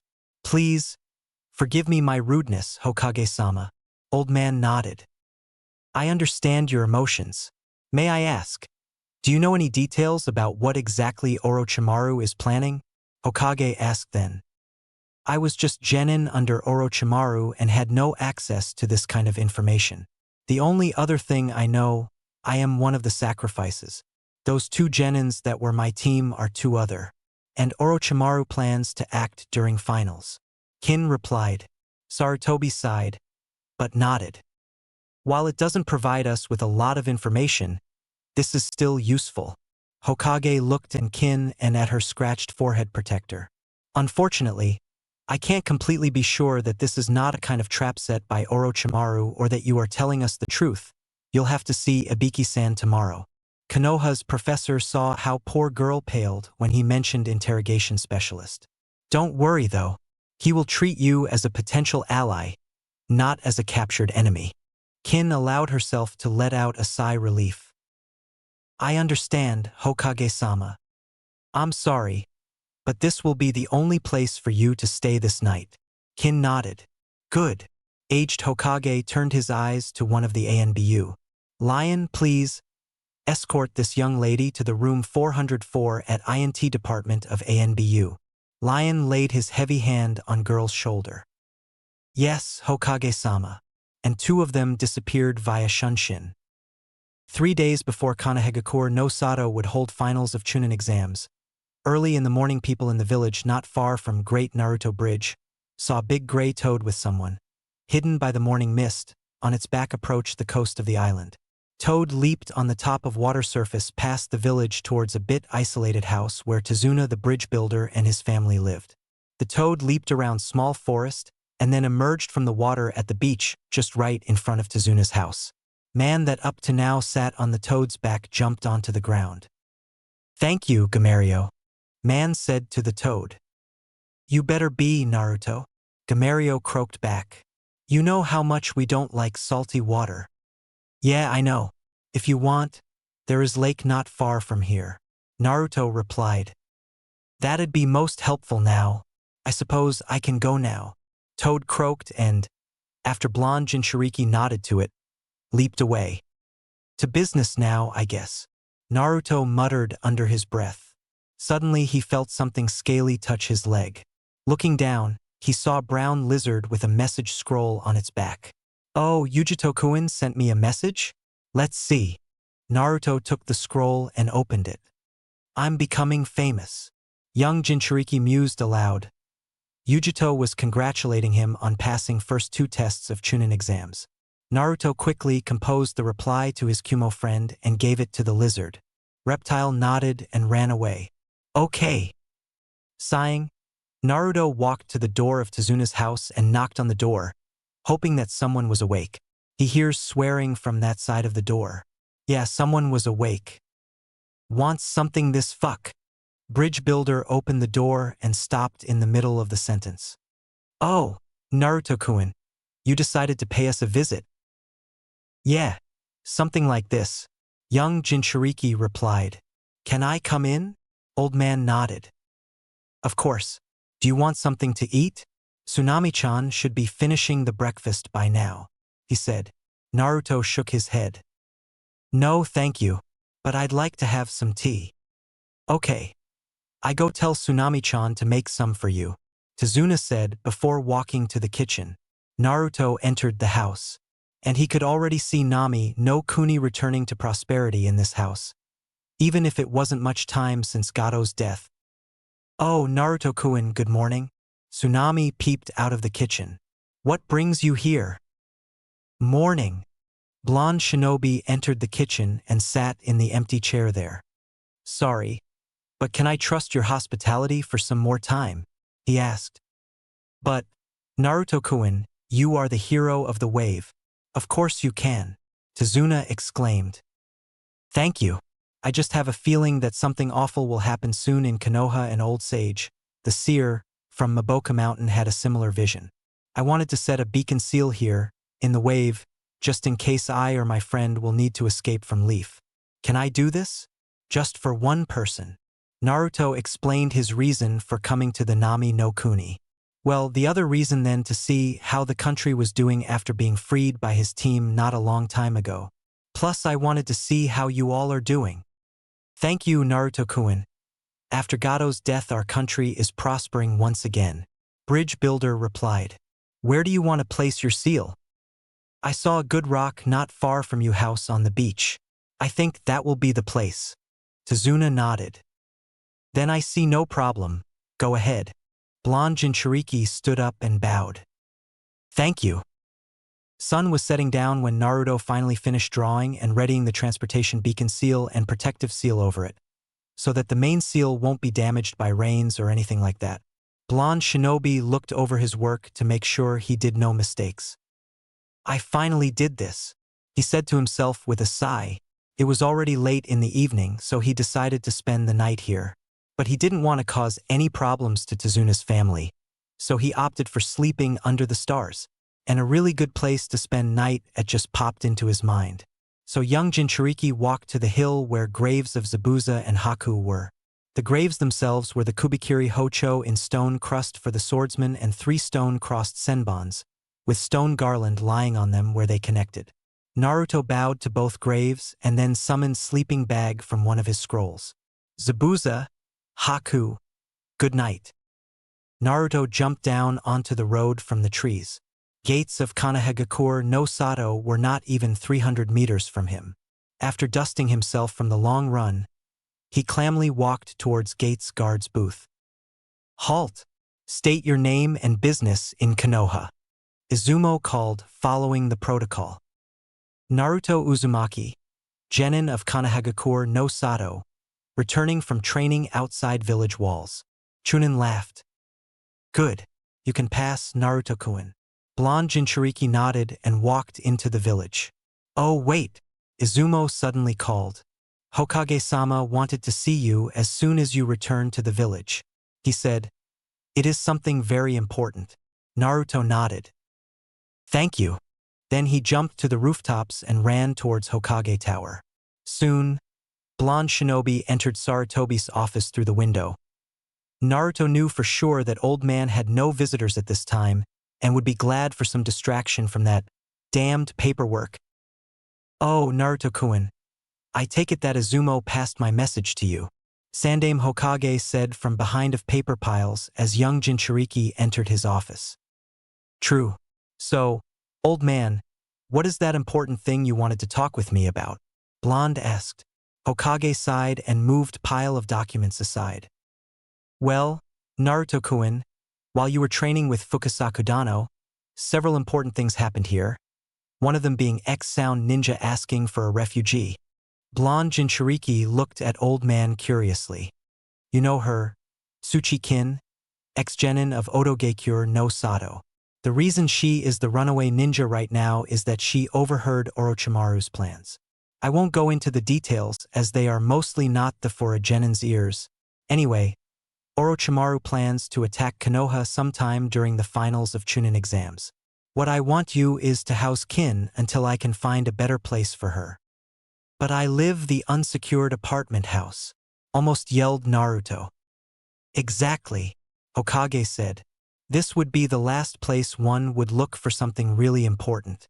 If you know that your enemy has something extremely important you need to retrieve, where would you look for it in the first place? Of course, at the places that you think are the most secure. Naruto nodded, now understanding old man's logic. I see. So it's in a way like hiding something in the plain sight. He mused. Sarutobi nodded. Yeah, in a way. So, what do you think about the plan? Young Jinchuriki smiled. Not like I have many choices. Let's go with it. Hokage nodded again and called single Anbu with a flash of chakra. What do you want, Hokage-sama? Badger-masked Anbu asked. Can you bring Tsuchi-kin from room 108 at TNI department of ANBU here? Old man said. Right away. And with a small bow Anbu left the office in the whirl of wind and leaves. Just a little more than a minute later Badger returned via Shunshin with Kin. Girl change a lot since Naruto saw her last time. Her knee-long hair were now made into single braid. Instead of ninja gear she was wearing simple black t-shirt and blue skirt. Kin was carrying a bag with, as Naruto assumed, her personal belongings. Good evening, Hokage-sama. Uzumaki-san. Girl said almost emotionlessly. Evening, Kinkuin. Old man greeted in return. Then he turned to the Anbu in the room. You are dismissed, Badger. Man nodded and left Hokage's office. Sarutobi turned his attention back to Kin. I asked to bring you here because you are finally moving into your temporary housing. You will be living with Naruto-kun over there until Orochimaru is dealt with. Do you have any objections? Old man asked. Kin shook her head. No, Hokage-sama. Then you two are dismissed. Oh, just a piece of advice, Kinkuin. No matter how much you do want to see the finals, please stay indoors. We don't want Orochimaru hunting you down, do we? Girl nodded again. Hi, Hokage-sama. Sarutobi nodded and turned to Naruto. Would you mind showing Kinkuin where you live? Blonde Jinchuriki nodded. Follow me, Kinchan, he said to the girl and started walking out of the office. Kin flushed pink from the friendly way he addressed to her and followed him. Yes, Uzumaki-san. Naruto gave her a smile. You don't have to call me like that. Naruto or Naruto-kun are okay. It was 10 in the morning, 2 hours until finals of the Chunin exams start. And one Uzumaki Naruto was walking to the stadium at a leisure pace. And why wouldn't he? The morning was great and he wanted to enjoy it for as long as he could. After all, soon he will have to go through brutal fights with other exam participants and, if Old Man Hokage was right, forces of Snake-san and Orochimaru as well. Plus, he was now living together with Kin, and to tell the truth, they didn't trust each other that much, which made it not that easy to get along. Number 7, they are here. Young Jinchuriki suddenly heard Kyubi talking to him. Ha! He concentrated a bit and felt that too. Fu and Shichibi were somewhere not far from him. Yeah, you're right, Kyubi-chan, they're here. Blonde replied with his thoughts. Suddenly he felt a fast movement behind his back. Naruto spun around only to, there you are, Naruto-kun. Only find himself in a friendly hug from tanned Kunoichi of the hidden waterfall. Well, because Naruto was still shifting into fighting stance, hug went a bit past friendly, as Blonde's head found its place at the crook of Fu's neck. One of his palms landed on her waist and their chests were pressed together. Aren't you a little young for this, Naruto-kun? Teal-haired girl whispered in his ear, trying with all her might to suppress her blush and to sound even one bit serious. Wah! Naruto immediately jumped back, blushing crimson. He, being rather cognizant about what boy and girl can do together, Jiraiya, Kakashi, and Kyubi-chan to blame, of course, knew what she was implying, but he also understood that Fu was joking. Don't sneak at me from behind like that, girl pouted. And not even one hello? She smiled then. Well, it's really my fault, I guess. You came to the Konoha to see the finals? Naruto asked her. Oh, and nice to see you again, he added then with a smile. Yeah, Fu replied. Then her face darkened as she continued. Try to fight your best. I don't want the money I paid for the ticket to be wasted. Blonde Shinobi gulped and nodded. I plan on winning the tournament, he exclaimed. That's good to hear. Fu smiled friendly. I knew I could rely on you. She then looked up at the sun. We still have about hour and 50 minutes before your exam starts. Why don't you show me around the Konoha then? I have never been here before. Naruto nodded. Really, why not? Let's go then, Fukuin. Midday. 7 genins were standing in the middle of the arena of the Kanehagakure no Sato Stadium, ready to show everyone gathered there what they can do. The proctor of the 3rd test of Chunin exams, Shiranui Genma Shunshined in front of them, facing tribunes. Ladies and gentlemen, welcome to the final battles of Chunin selection exam that are held here, in Kanehagakure no Sato, this year. Jounin announced with jutsu-amplified voice. Before we start, I'd like to make an important announcement. As Dosu Kinyuta from Hidden Sound Village was found dead several days ago, there are some changes in the fights. The first match will be between Uzumaki Naruto and Hyuga Niji, both from Hidden Leaf. It will be followed by the fight between Uchiha Sasuke of the Konohagakure no Sato and Sabaku no Gaara of the Sunigakure no Sato. Third match will be between Sabaku no Kankuro from Hidden Sand and Inazuka Kiba from Hidden Leaf. The final fight of the first round will be between Nara Shikamaru of the Konohagakure no Sato and Sabaku no Temari of the Sunigakure no Sato. Gunma said, "Hey loser, where is Uchiha Prick anyway?" Kiba asked Naruto. Blonde Jinchuriki looked at him with unreadable expression on his face for several seconds before replying. "Like I know, dog breath." Kiba glared at him. "Make sure to defeat Hyuga, so that I will be able to crush you personally, loser." Naruto said nothing. "Now everyone, please listen." Gunma addressed to Genins. "The arena may be different, but the rules are the same as in prelims. There are none.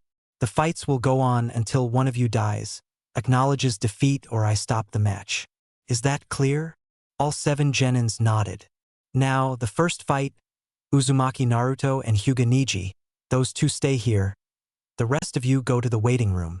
As 5 participants of the exam walked away, Niji looked at his opponent. "You want to say me something, don't you, Uzumaki?" he asked. "Like I said during preliminaries, you're going to pay for your cruelty to Hinata." Jounin again performed the jutsu to amplify his voice. "The first match between Uzumaki Naruto and Hyuga Niji will start now. Hajime," he announced, and then shunshined to the border of the arena. "I'd like to see how you will make me pay. From what I observed, you have just Chunin-level taijutsu, 2 types of useless clones, and that weird shuriken of yours. You can't possibly win against me with that," Niji said confidently. "Sorry to disappoint you, but my specialization is ninjutsu," Naruto replied, and Hyuga Genius suddenly was not that confident in his easy victory, but the fate was saying that he will win, so he didn't let it bother him. "I have heard a lot about Hyuga clan, and this genin is certainly a promising one, but I never heard about anyone named Uzumaki Naruto, Hokage Dano." Man in white and blue Kazekage robes, complete with hat and white facial mask, covering most of his face, asked. "Oh, this is rookie genin, who returned to Konoha just a little more than a year ago. No wonder you never heard anything about him, Kazekage Dano," Sarutobi replied. "You should watch this fight carefully. This boy may surprise you. Are you Orochimaru in disguise, Kazekage? You aren't exactly the way I remember you. I must stay on alert." Hokage sighed. "I wish I were decade or 2 younger. I'm getting too old for this job." "I will, Hokage Dano. After all, for me this boy is an unknown quantity. Fate has decided that I will win this match. Forfeit if you don't want to be hurt, Uzumaki," Niji said, still confident in his victory. "Let me tell you one thing. I spent 11 years living next door with the seer and learnt one important thing. The only fate everyone does share nor can run away for eternity is death. The rest depends on one's own actions," Naruto said. "And I also don't feel like giving up. We will fight. So be it. Come at me with all you have and see that your fate is to lose to me," Hyuga Boy replied, getting into his Juken stance and activating Byakugan. "As you wish," Naruto replied, sitting on his hunkers and placing his palms on the ground. "This is the jutsu friend of mine taught me not a long ago. Doton. I wait, earth style. Stone hands. Rocks, sand, soil and dust enveloped his hands up to the elbows, and then melted into rock-hard gauntlet with big claws on fingertips. Somewhere on the tribune's Fu smiled. Naruto had the jutsu she showed him on a good level already. Niji looked at the blonde Jinchuriki skeptically. "Even after seeing firsthand what my taijutsu can do, you still want a close-ranged fight?" "You'll see," Naruto replied, forming a sequence of hand seals. "Doton. Daidachu Bakuha." He slammed his hands onto the ground and entire arena shook, good part of it turned into barely passable for normal human rocky wasteland. Niji was thrown into the air by the jutsu. And how are you going to make me pay, if hadn't even tried to attack me yet? Hyuga Genius asked. You want to know? So be it. Naruto replied with a smirk, pointing his left hand at him. Ukya. About half a dozen stone needles were shot at Niji. Futon. Repashu. Blonde thrust his right hand forward, sending wind jutsu to both directly attack Niji and speed up stone arrows. Seeing this combo actually made Niji less sure in his easy victory. He really underestimated his opponent. But the fate was still on his side, he thought, so he had nothing to worry about. Hakushu Kaiten. Niji spun around, expelling chakra from his body and creating a shield around himself, deflecting both attacks, even if barely. That was a good combo, Uzumaki. Hyuga Boy commented when he landed on his feet. But not good enough to even wound me. And then Niji darted towards Naruto. Hack Hazangeki. He delivered chakra hit to the blonde Jinchuriki's stomach. Heichiai Genko. Naruto called at the same time, thrusting his fist into his opponent's upper chest. As the result of this, they both were sent flying in the opposite directions. Naruto, thanks to his unparalleled stamina and helpful demoness sealed in him, was the first one to stand up. This is damn painful attack. He mused aloud. His stone gauntlets were destroyed as he did lost the focus needed to keep them, so he summoned a pack of shurikens from the seals near his wrists. Oh shit! Niji was lucky to be ready to fight before shurikens pinned him to the ground and made him unable to move. Hakushu Kaiten. He deflected projectiles, leaving a circular hole in the ground. Oh, how he regretted performing this jutsu with at least 7 of his ribs broken. But he had to show his opponent that if fate said he, Niji Hyuga, will win the match, then he will no matter what. Tell you what, Niji Hyuga clan branch family aren't the only people in the world that have accursed seals. I may not know much, but there are at least 8 or 9, if Yonde Mizukage is still alive, that had it in one way or another worse than you. Naruto said, reading himself to continue fighting. What do you know? Niji yelled angrily. Believe me, I know. We 8 or 9 all know. We may have it different. Some are loathed, others looked at like they are nothing more than a soulless war machines in people's eyes. Somewhere on the Tribune's certain teal-haired Kunoichi shivered from the truth in Naruto's words. Right now it may become better for her, but in the beginning, or some have to constantly fight for every bit of their sanity. Now Niji was looking at Naruto with slight interest. Before you ask me, where do I know all this from? Let me show you. Blonde Jinchuriki lifted his jacket and t-shirt, showing his stomach to Niji. Then he channeled some chakra and one very complex seal appeared there. What I wanted to say is that despite what was thrown at us, we fight against it to be what real us can be. Naruto fixed his clothes back and got into Toad Taijutsu stance. You, on the other hand, are going adrift with all the crap that life give you, saying that this is your fate. Do you understand me?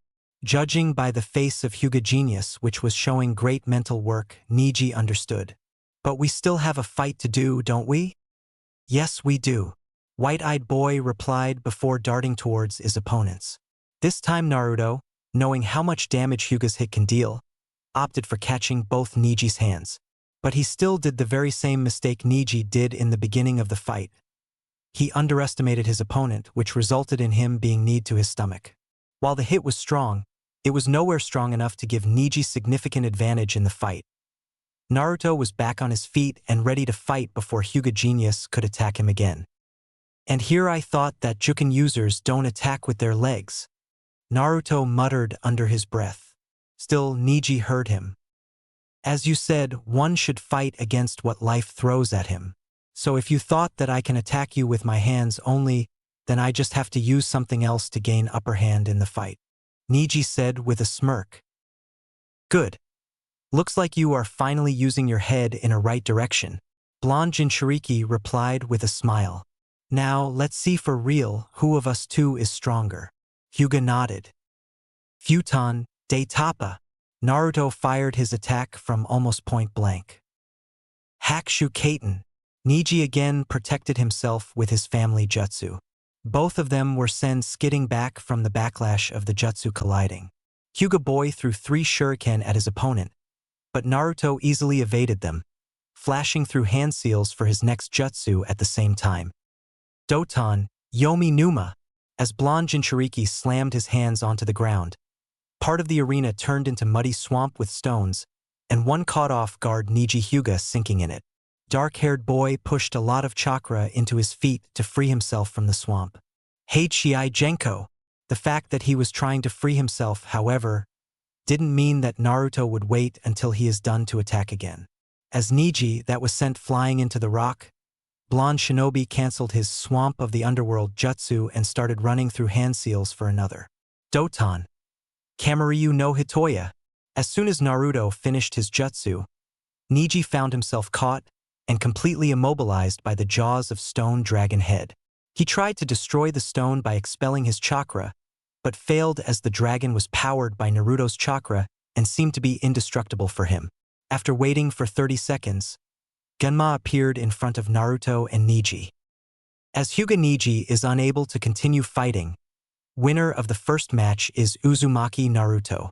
Senbonchuing Jounin announced and tribunes exploded into applause. Naruto released both Doton, Kamaryu no Hitoya, and Doton, I wait, and walked up to Hyuga Boy.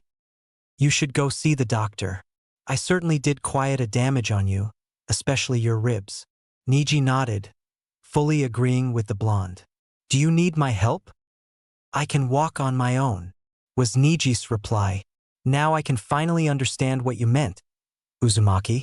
I hated not what I had a reason to hate, but the one who was just closest to me. I'm sorry, Hinata-sama. I will try to make it up for you for what I did. As you wish, blonde Jinchuriki said back and then started walking towards the waiting rooms. And to think I used almost half of my chakra in this fight. I need to be a lot more economic, he mused aloud. Hokage-sama, Sasuke Uchiha hadn't shown up yet. Should we declare a technical defeat for him? Asked a Chunin as he shunishined into Kage booth. I think this would be. Sarutobi began, but was interrupted by Kazekage's cough.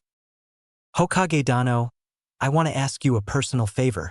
I, like many other people here, are to see the fight of the last Uchiha, so I don't think it would be wise to kick him out of the tournament right now.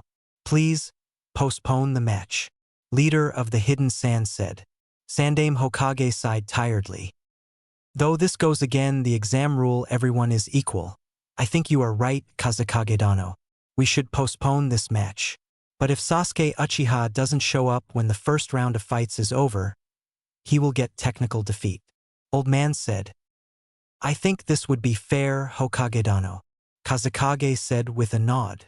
Hokage turned to the Chunin. Tell Genma-san that match of Uchiha Sasuke and Sabaku no Gara is postponed. Chunin nodded and left the Kage booth in swirl of wind and leaves. Since the match between Uchiha Sasuke and Sabaku no Gara is postponed, the next match will be between Sabaku no Kankuro and Inuzuka Kiba, Genma announced. Will these two come down to the arena? He asked. Then he heard Sunanin shouting. Proctor, I forfeit. Whistles, hootings and shoutings were heard from the tribunes. As Sabaku no Kankuro forfeited, winner of the match is Inuzuka Kiba. Next match will be between Sabaku no Temari and Nara Shikamaru. Will these two come down? Genma announced. Temari readily walked down, but Shikamaru seemed to be too lazy. What a drag. Maybe I too should forfeit. Nara boy mused aloud, leaning onto the railing. Too bad for him, Naruto was near. Oh, Shikamaru. Be a man. Don't run away. Blonde Jinchuriki said, palming lazy boy to his shoulder. Somehow, this was enough for Shikamaru to lose his balance and fall into the arena. Damn Naruto. Troublesome blondes. He muttered under his breath as he stood up from his fall. Finally decided to come here and fight me, Pineapple Head? Sand Kunoichi asked mockingly. As troublesome as it is, it seems that I'll have to fight you, Shikamaru said. Are you two ready? Genma asked. Both genins nodded. Hajime, and then he shunshined to the border of the arena. Temari immediately drew her fan from her back and opened it. Remembering what she could do with this thing, Lazy Genius immediately hid behind one of the rocks that were still there after Naruto's match. For next 15 on so minutes, Temari was trying to find her opponent by destroying rock after rock with wind jutsus. Finally, it seemed that Shikamaru had enough and decided to counterattack. He used his family jutsu and tried to catch Temari with his shadow, but Sunakunoichi just stayed out of his range, or she thought so. What the fuck? She cursed as her body suddenly became paralyzed, even though shadow in front of her couldn't reach her. Kage main success, Shikamaru said as he stood up from one knee. Let me show you. He turned his head like he wanted to see what was behind him. Temari mirrored his actions, and she saw shadow coming from behind. How? She asked. Nara boy sighed. It was just too troublesome to explain this. Simple. As you had already known, my family has control over shadows. That means I can morph my shadow any way I want, including splitting it in 2 separate streams. Troublesome. Shikamaru walked forward and Temari, mirroring him, walked towards him. Genma Shunshined between them, ready to end this match. Lazy Genius raised his hand, his opponent doing the same. Nara Shikamaru. Forfeit. What? Temari shouted. Why? I almost ran out of chakra fighting you. I have, dunno, enough to hold the jutsu for 20 seconds at most now. Yes, it was the real fight, you'd be defeated and maybe killed by now. But this is exam and I just have to show how I can fight. Plus 1 match is troublesome enough for me. Shikamaru said, releasing his shadow jutsu. Proctor sighed. As Nara Shikamaru forfeited, winner of the match is Sabaku no Temari. Like before, Chunin of the Hidden Leaf Shunshined into the Kage booth. Hokage-sama, Uchiha Sasuke hadn't shown up yet. Should we count this as his technical defeat? He asked. I think Old man Hokage started, but again was somewhat interrupted by Kazekage. Can we give him some more time, Hokage Dano? I'm positive people wouldn't be happy if the last Uchiha whose match against my son they came to see will be just disqualified. Wind Shadow said. Sarutobi sighed. All right, I will give him 5 more minutes. But if he doesn't show up during this time, he will be disqualified. He already receives too much of special treatment, Kazekage Dano. 5 minutes it is then, Hokage Dano. Old man nodded. Tell Genma-san that Sasuke's match was postponed by 5 minutes, he said to the Chunin, who bowed and left the booth via Shunshin. Genma glanced at his clock. 10 more seconds. 7. Suddenly a whirl of wind and leaves appeared in the middle of the arena and moment later Kakashi stepped out of it, accompanied by the one and only Sasuke Uchiha. Are we late? Silver-haired Jounin asked casually. Genma only sighed. No wonder Sasuke was late if was with this man. No, not yet. You had 6 more seconds. Good, Kakashi said and then looked at young Uchiha. I'll leave you now. Show Gaara what you learned in this month. Sasuke only made Achen sound as his sensei left the arena via Shunshin. As Uchiha Sasuke arrived, we will now continue with the postponed match, Genma announced with jutsu-enhanced voice. Will Sabaku no Gaara come to the arena? Moments later Sunanin appeared near the proctor in a swirl of sand. Mother wants your blood, Uchiha, he hissed. Your mother will only taste your own blood today, Sasuke said confidently. Are you two ready? Genma asked. Uchiha boy nodded and activated his Sharingan while Gaara removed the cork from his gourd and smiled maniacally. Hajime, Senbonchuing Jounin said and then Shunshined to the border of the arena. Sasuke immediately jumped back and threw 4 shuriken at his opponent, trying his defense. Gaara's sand, of course, rose to protect its master, stopping all projectiles. Katan, Gukakyu, Sasuke called, launching big fireball at Gaara. But Sunanin's sand again acted as a shield, protecting Ichibi Jinchuriki from being harmed. But this was all dark-haired boy needed. He dashed with incredible speed around Gaara to where there was no sand shield and did roundhouse kick on his red-haired opponent, succeeding in penetrating Sand's shield that rose to stop him, but failing to do more than sending Gaara on the ground and creating crack on his sand armor. Suna Ninja thrust his hand forward and sand, obeying his wish, wrapped itself around Sasuke's leg. Deciding that this prey was too interesting to fight against to kill it right away, Gaara's sand just threw Uchiha across arena. Suna Bun Shin. Sunanin summoned single sand clone and sent it to play with Sasuke, who already regained his footing and was ready to counterattack. Using his advantage in speed, young Uchiha ran towards real Gaara, performing hand seals for Ketan Garuka Jutsu. Deciding that his current defense wasn't good enough to let him go through the jutsu of this level unharmed, Jinchuriki of One-Tailed Demon started creating a dome of sand around himself. Dai San no Mi, he called, creating an sand eye outside his dome. Shit! Sasuke hissed from pain as his fist connected with the sand dome. Who could have thought that sand can be as hard as granite? Oh, fuck! Only his Sharingan saved him from being impaled by the spikes that protruded out of the Gaara's dome. Sasuke ran around the dome, trying to find any weakness in it with his eyes, but found none. Looks like the time to use this jutsu came, Uchiha boy muttered under his breath. He ran to the wall of the stadium and up to the top of it.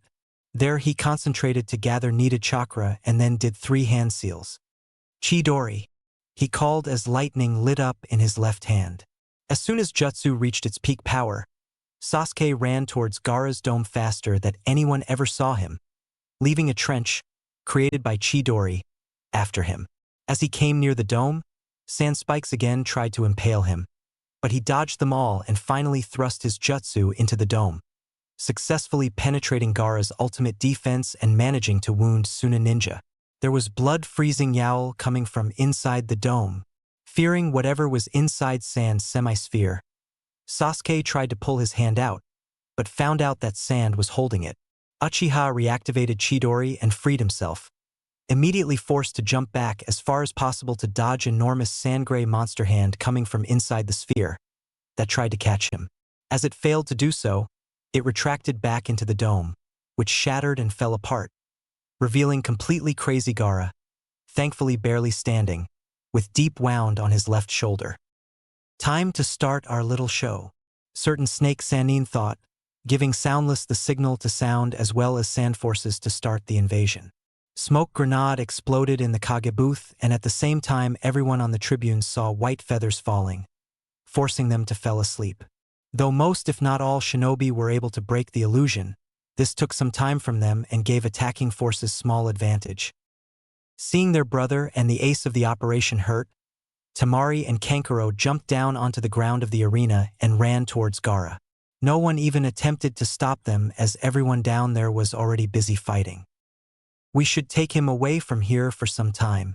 He needs to regain his strength to be useful, Suna Kunoichi said, and Puppeteer nodded, picking Gaara up and placing him on his shoulder.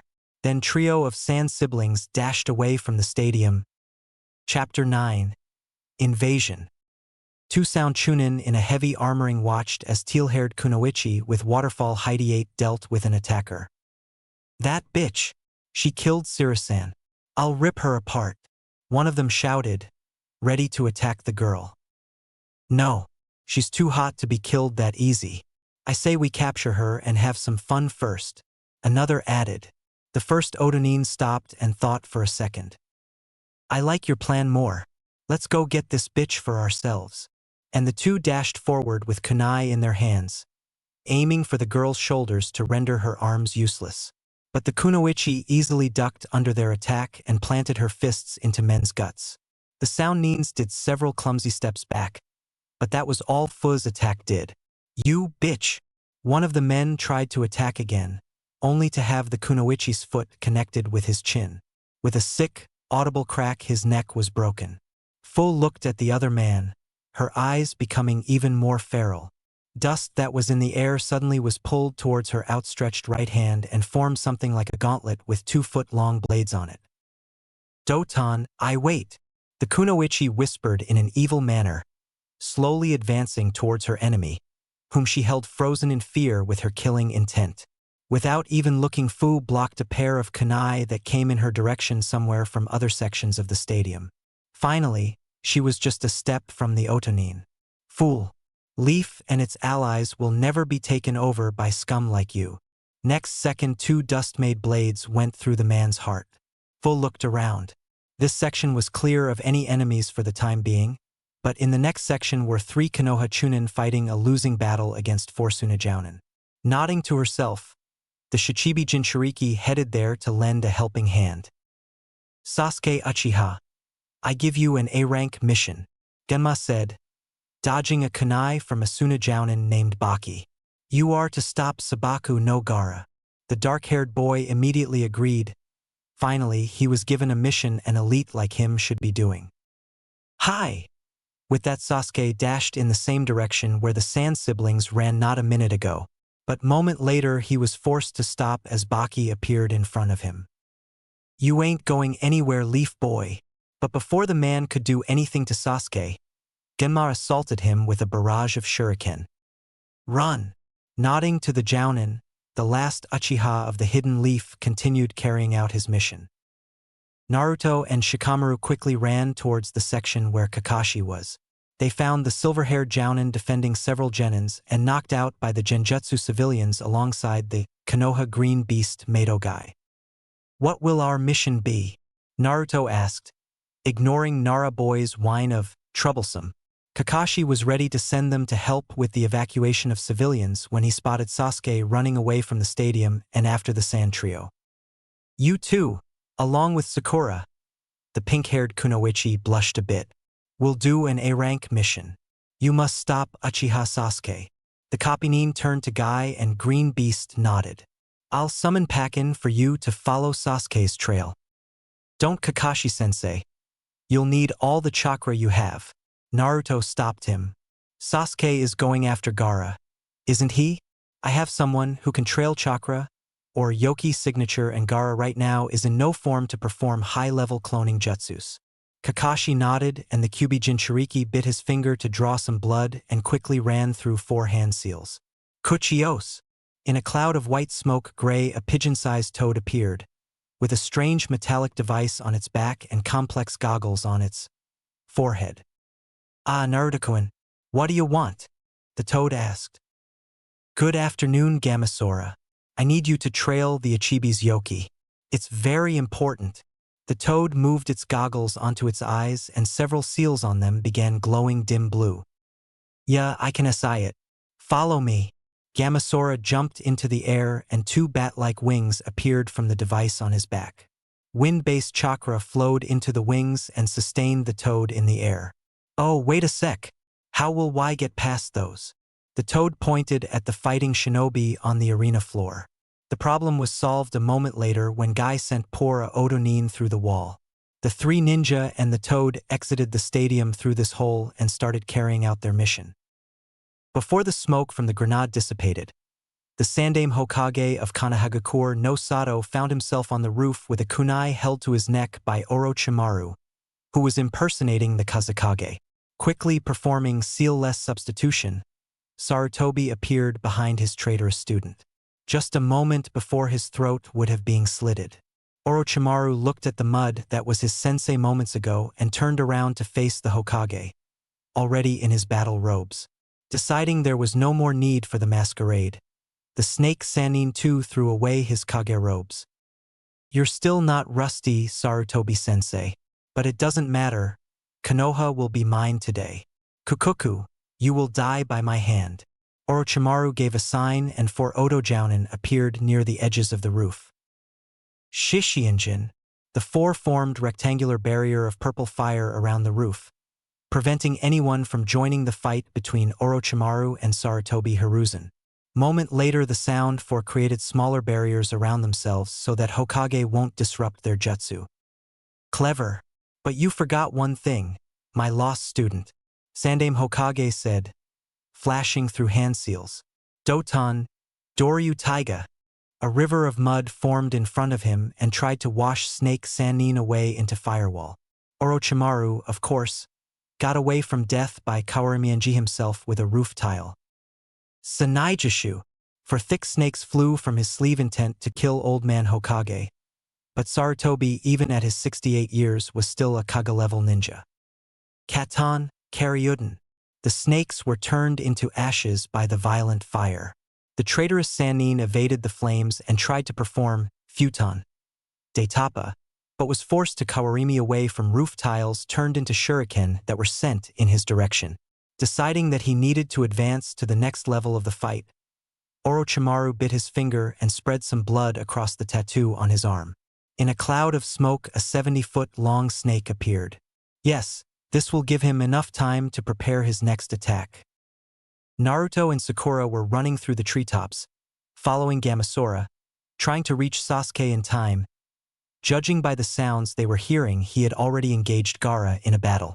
Shikamaru was somewhere behind them, hopefully alive, ambushing 6 Odonins that tried to stop them. Finally, the two of them reached the clearing where a partially transformed Gaara tried to kill Sasuke. As his mission was completed, Gamasora unsummoned himself, creating a poof of smoke. This proved to be a distraction for the Ichibi Jinchuriki, and Naruto landed a strong hit on Gaara's side, sending him into a nearby tree.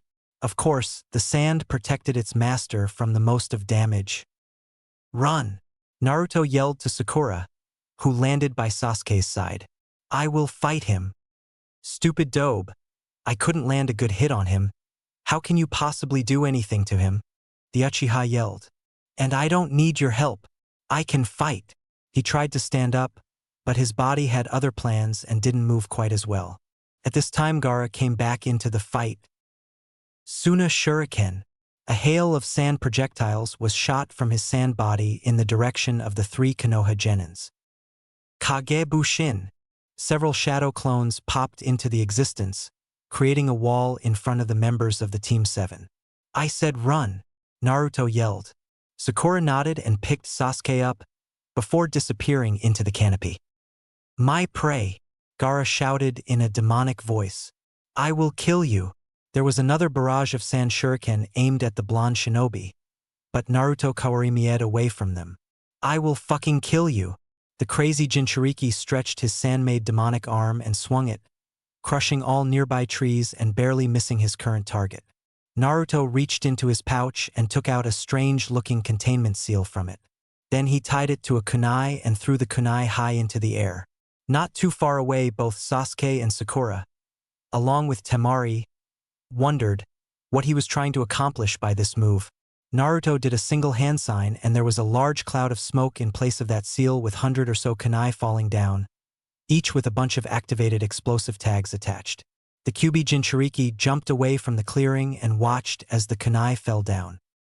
"Aim no sure," he whispered quietly, and in the next moment whole clearing turned into a giant fireball from the explosive tags. When the wind blew the dirty smoke away, Gaara looked the worse for wear, but was still alive. "I will kill you," he roared, and more sand came to him, creating a giant tanuki body, the true form of the Ichibi. "I will kill you," the beast roared, sending a wave of sand towards Naruto. "Futon, Repushu." Naruto blew the offending sand away before jumping further from the mad tanuki demon. "Futon de Tapa." The jutsu hit Shikaku square on its stomach, creating a hole through it, but moments later sand restored the beast to its original form. "It hurts," the Gaara Ichibi roared, before unleashing more sand shurikens at Naruto, but the blonde skillfully Kawarimi'd away from the attack. "What should I do, Kyuubi-chan?" Blonde Jinchuriki asked in his mind, not knowing what to do next against the beast. "Call me forth. Together we will have enough power to stop Shikaku." Naruto nodded to himself. This sounded like a plan. "Okay. Get ready, Nechan." He flashed through hand seals, some of which weren't from the 12 seals all shinobi are taught. Anapu, Tamashe. He couldn't finish the jutsu as he was forced to evade an incoming Futon Renkuden. Even if he dodged the projectile itself, the explosion it caused left him with a few minor wounds. "I need Sage Mode," Naruto thought, forming a cross-shaped hand seal. Kage Bushin. 24 shadow clones popped into existence, distracting Gaara so that the real Naruto could get away. "Why don't you call me forth now?" Kyuubi asked her. "Container." The blonde shinobi just shook his head and pointed towards his two teammates that were watching the fight from afar. "We don't want our little secret to be discovered, do we?" The demoness pouted. "You're so paying me for this tonight." Naruto didn't answer, instead calling his sage mode forth. Unsealing his three-bladed shuriken, he jumped back into the fight, just in time to see his last clone disappear in a cloud of smoke. Clicking it open, he threw the weapon towards Ichibi's arm. Then Naruto sent wind-based chakra through the chakra string into the shuriken, making pale blue blades of 5-meter length each extend the metallic ones. The shuriken successfully severed the beast's arm, but it just grew back seconds later. "This is not good," the Kyuubi Jinchuriki thought, summoning his shuriken back into his hands and sealing it into its seal on his wrist. "I need the elders." Luckily or unluckily, he had some still fresh blood that came from the wound he received. Flashing through hand seals, Naruto hit the branch he was standing on with his hand. Kuchios! In a big poof of smoke, Fukasaku and Shima appeared. "I hope you have a good reason for summoning us?" Pa said. Then he heard Ichibi's roar and turned around to face the Bijou. "Forget it. What do you plan to do? We are not equals to such a demon. It uses sand to regenerate any damage done to its body. Maybe we should somehow render the sand useless for it. Or better, we should push the beast back into Gaara." Naruto replied. "Gaara is the name of Shikaku's container?" Shima asked. The blonde shinobi nodded. "For how long has he been in this state?" The elder toad pointed at sleeping form of Gaara on the top of Ichibi's head. 4 to 6 minutes. Naruto replied. "Then if we are lucky, all you need to do is to wake him up. Landing a good hit on him must be enough," Shima said sagely. "And I think I have a plan on how to do this." Not very far away from the battlefield of the two Jinchuriki, Sasuke was fuming. Not only does Naruto have something he didn't have, a summoning contract, but he used it to summon to useless old toads instead of some mighty fighter like the toad boss Gamabunta. If only he had this kind of power, he'd show the dobe how it should be used, Sasuke thought. Sitting by his side, Sakura was thinking along the same line about why Naruto summoned these two toads. But deep inside her rational mind, there was a thought that the blonde had a reason for what he did. Finally, Naruto stopped running circles around Shikaku, winning some time for Shima to explain her plan. "Can you distract it for several seconds? I need to re-enter my sage mode," the blonde Jinchuriki asked. The toad elders nodded in response and leaped down to the ground, landing just in front of Ichibi. "Senpu, Kawazunaki." Fukasaku and Shima simultaneously sent Sage Chakra and powered sound waves into Shikaku, throwing it backwards a bit, paralyzing it for a brief moment. They needed to get away to return to Naruto, who was already back into his Sage mode. As soon as all three of them were close enough, they all ran through hand seals. "Senpu Gomen." Naruto exhaled toad oil, Fukasaku produced strong wind, and Shima supplied the attack with fire. Together it was a river of fire that was quickly advancing towards the slow and clumsy body of Ichibi. The moment the hot burning oil touched its legs, the sand began melting, preventing the Shikaku from moving. "Do it now, Naruto," Shima shouted, but the Kyuubi Jinchuriki knew what he needed to do. Again he unsealed his shuriken and then summoned a single shadow clone. Two Narutos threw shuriken with wind chakra blades extended at the Ichibi's arm, cutting them off again. The beast roared angrily and began regenerating his lost limbs. "Naruto, do you still have that seal, aim no sure, with you?" The blonde shinobi nodded. He used only 1 out of 2 he had made. "Use it on Ichibi's stomach." Futon de Tappa. The sage-powered jutsu easily tore a hole through Shikaku's body. Before the sand could heal it, Naruto threw the kunai with the second aim no sure seal, activating it when it was in the hole. Seconds later, the beast's body was torn in two by a tremendous explosion. It let out another roar of pain before its body started falling apart. "This is our chance." But Naruto didn't need to be told this. He was already advancing towards Gaara's body. He needed to reach it before his Sage mode deactivates. Or else, who knows? As he was right in front of Shikaku's Jinchuriki, Naruto hit him. The sand that rose up to protect its master couldn't withstand the power of the sage's attack. The moment his fist connected with Gaara's face, the Sunanin awakened and created sand spikes that went right through Blonde's body, thankfully missing vital organs. "I will have your blood," Gaara roared. But in the next moment he received two sage-powered hits from the Toad Elders, and before he could regain control over his sand to crush Naruto's body, the QB container was gone. "I will kill you," he roared and started looking for his prey. Fukasaku and Shima laid Naruto onto the thick branch of a tree about 100 meters away from the raging Gaara. "You have to retreat, Naruto-kun. Even with the help of your vixen, the wounds you received could prove to be fatal if you don't receive medical help as soon as possible." Pa said, and Ma wholeheartedly agreed with him, which was a rare event. "But who will stop Gaara?" Blonde Shinobi said with a strain. "Everybody else is already busy protecting the village." "I said you must retreat now." For the first time in his life, Naruto saw Fukasaku angry. But he needed to defeat Gaara no matter what, so he reached into his pouch and produced a single dirty green pill in a plastic box. "Wah! You thick-head stubborn tadpole. Don't even think about using it. You are in." But Naruto already swallowed the pill. "No condition to use it." Chakra exploded from Blonde Jinchuriki's heavily damaged body. "Hey, Nei-chan, I need your help. Heal me, please," Naruto asked in his mind. "I will, but you are paying me trice for it," the vixen responded, making the blonde sigh. "You want to keep me with yourself all the time, don't you? I need to live outside of my mind too, you know?" He threw back. "Well, if you don't want." But Kyubi was far from stupid and knew how to get something for herself in any situation. No, it's not like that." As I thought, her red yoki joined with Naruto's chakra, accelerating his regeneration 1,000-fold.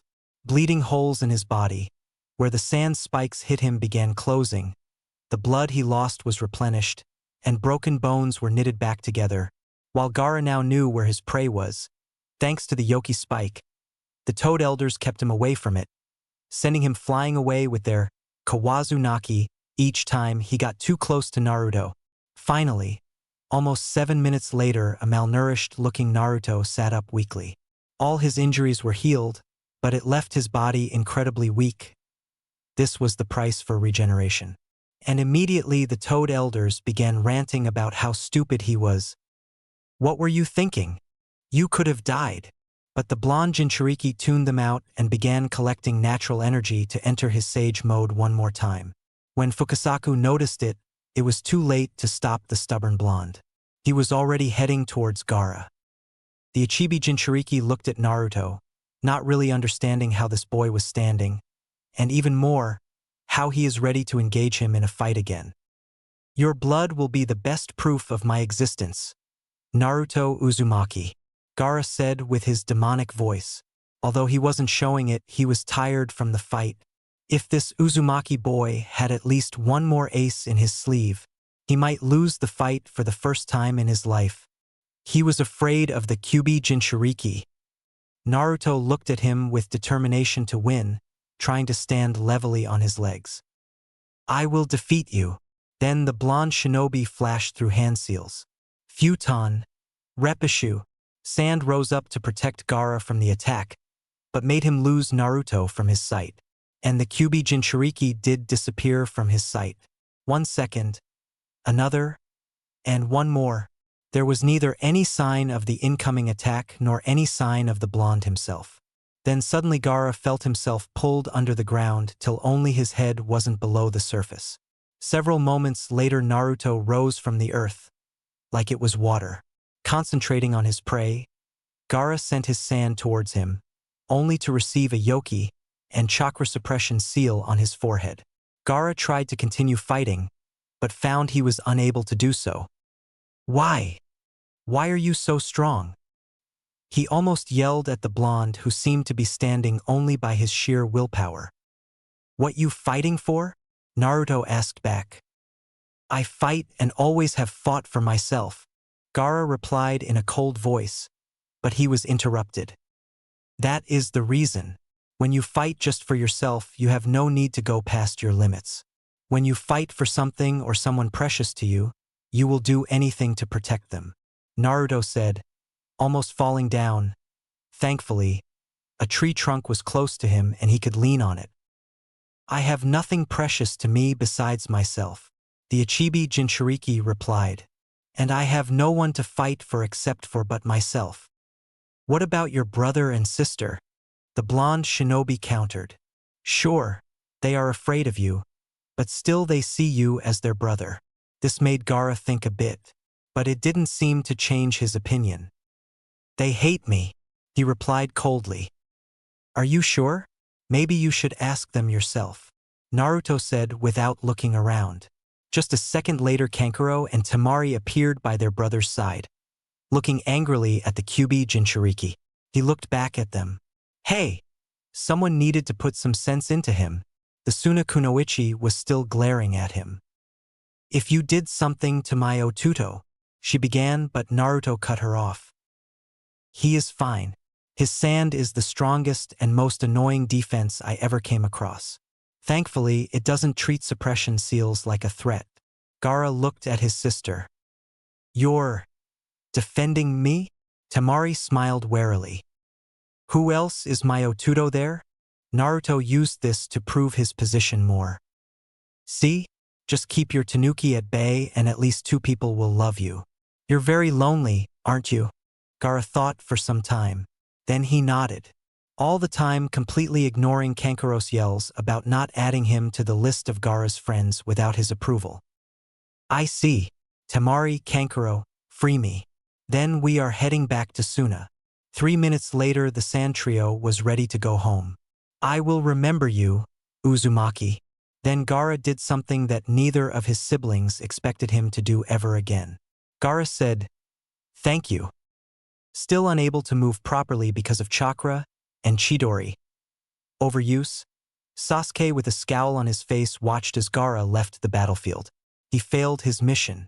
Worse, the Dobe managed to beat this sand guy when he, an elite Uchiha, could barely draw blood from him. And to add to the insult, the blonde idiot allowed Gaara to go free, when he could have easily killed this abomination. Sarutobi had just disposed of the snake Orochimaru had summoned. Hell, even with Enma, the king of monkeys, help, fighting such a big snake in a limited area was hard. Edo Tensei, Hokage looked at the coffin that was slowly rising through the roof, and he felt afraid for the first time in this fight. Something extremely strong was in this coffin. You know, Sensei, first I wanted to give you a chance to fight all the previous Hokage. Now Hiruzen was afraid for real. But one of my sacrifices died before I could make any use of it. So I decided to stick with those 2 senseis of yours. I must have been overheard by my other sacrifice. By the way, do you know where Kinchan is? Anyway, with only 1 sacrifice left, I decided to give you a chance to fight the man who can be called a teacher of every shinobi in the world. Isn't it great, Sarutobi-sensei? Coffin opened and a body that was inside stepped out. It was a large man in dark gray samurai-like clothes. He had rather long, spiky gray hair and wore a necklace of 6ix9ine on a thin silver chain. In his right hand there was a battle staff and a long katana was strapped to his back. But the most extraordinary thing about this man was his eyes. They lacked iris, instead having 4 black rings around pupil. The man looked around. So, this is what happened to the world. Not exactly what I wanted it to be, but my teachings weren't buried under the sands of time and it's enough for me, the man said in a sagely voice. Orochimaru, Sarutobi yelled at his traitorous student. You dared to summon him? Snake Sannin only smiled sinisterly. You are right, Sarutobi-sensei. This is the sage of 6th Path, the father of all jutsu, and I gave you a great honor to fight him. Orochimaru turned to the Rikudo Sannin. You are to kill this old fool, but you'd better toy with him first. Sage turned to the snake Sannin and measured him with his eyes. I will not fight him. This made traitorous Sannin lose his cool. I said fight him, Orochimaru yelled. pushing more of his chakra and his will into the mind control seal in Senin's head. There was a long silence. Yes. The Sage of Six Paths turned towards Sarutobi and outstretched his left hand towards Sandaime Hokage. Shinra Tensei, he said in a calm voice, and moment later invisible force hit Sarutobi hard, almost sending him into the firewall. Regaining his footing, Hokage flashed through hand seals. Katan, Karyuden. Hiruzen exhaled a stream of fire towards the sage, but the man did nothing to evade his attack. When the fires almost hit him, they were simply absorbed, dealing no damage at all. Rikudo Sannin eyed his opponent for a brief moment, before sending another Shinra Tensei towards the man. Though this time Sarutobi was fast enough to create a mud wall to protect himself from the devastating power of the sage's jutsu. Kage Bushin. The Hokage summoned 2 shadow clones, ordering one to attack Orochimaru, while he himself and the other clone will try to fight against the Rikudo Sannin. Shinra Tensei. This time the sage put a little more force behind his attack, and the jutsu had enough power to destroy the shadow clone even after turning the mud wall into dust. Truly, this man was a god. Bansho Tenin. Sarutobi felt himself pulled towards the man. As he was pulled, his shadow clone tried attacking Orochimaru.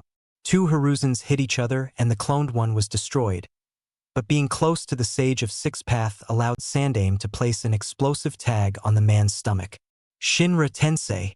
Landing just several feet from the firewall, Sarutobi activated the tag.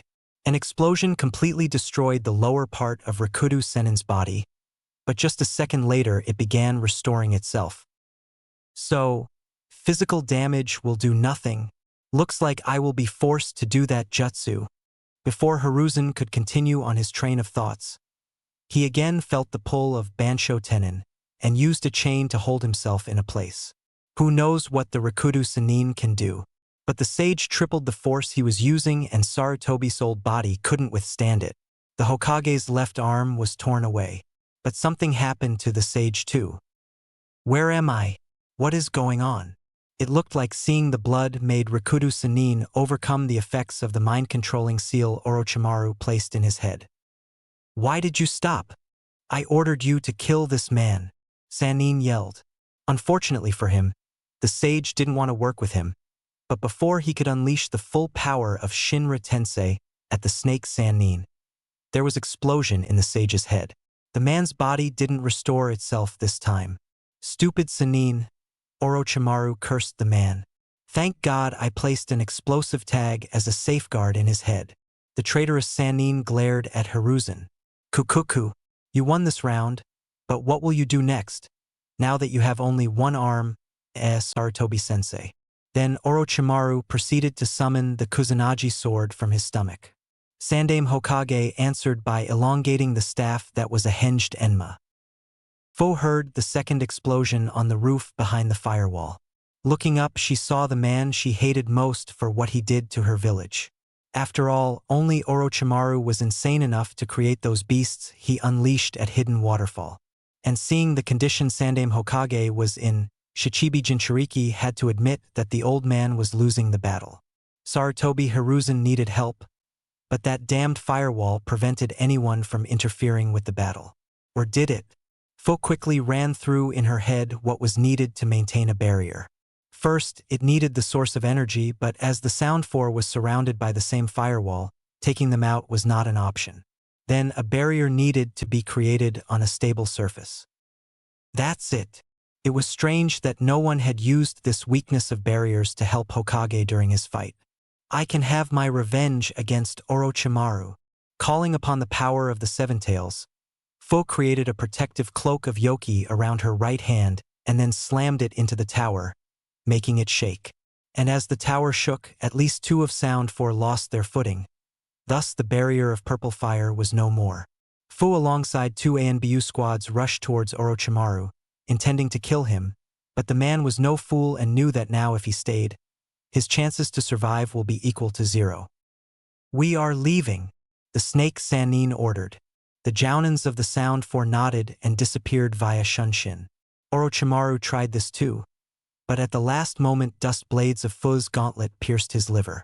The girl tried to petrify Sannin's organ, but succeeded only partially as she was thrown away with a strong hit from the man. Sarutobi Hiruzen looked at the people who came to save him and said, "Thank you," weakly, before collapsing onto the roof unconscious. "I suggest you give him medical treatment as soon as possible," Enma said. Sarutobi Dano did receive several wounds from the Kusanagi sword. He very well may be poisoned. As the ANBU nodded, the king of monkeys disappeared in a cloud of smoke.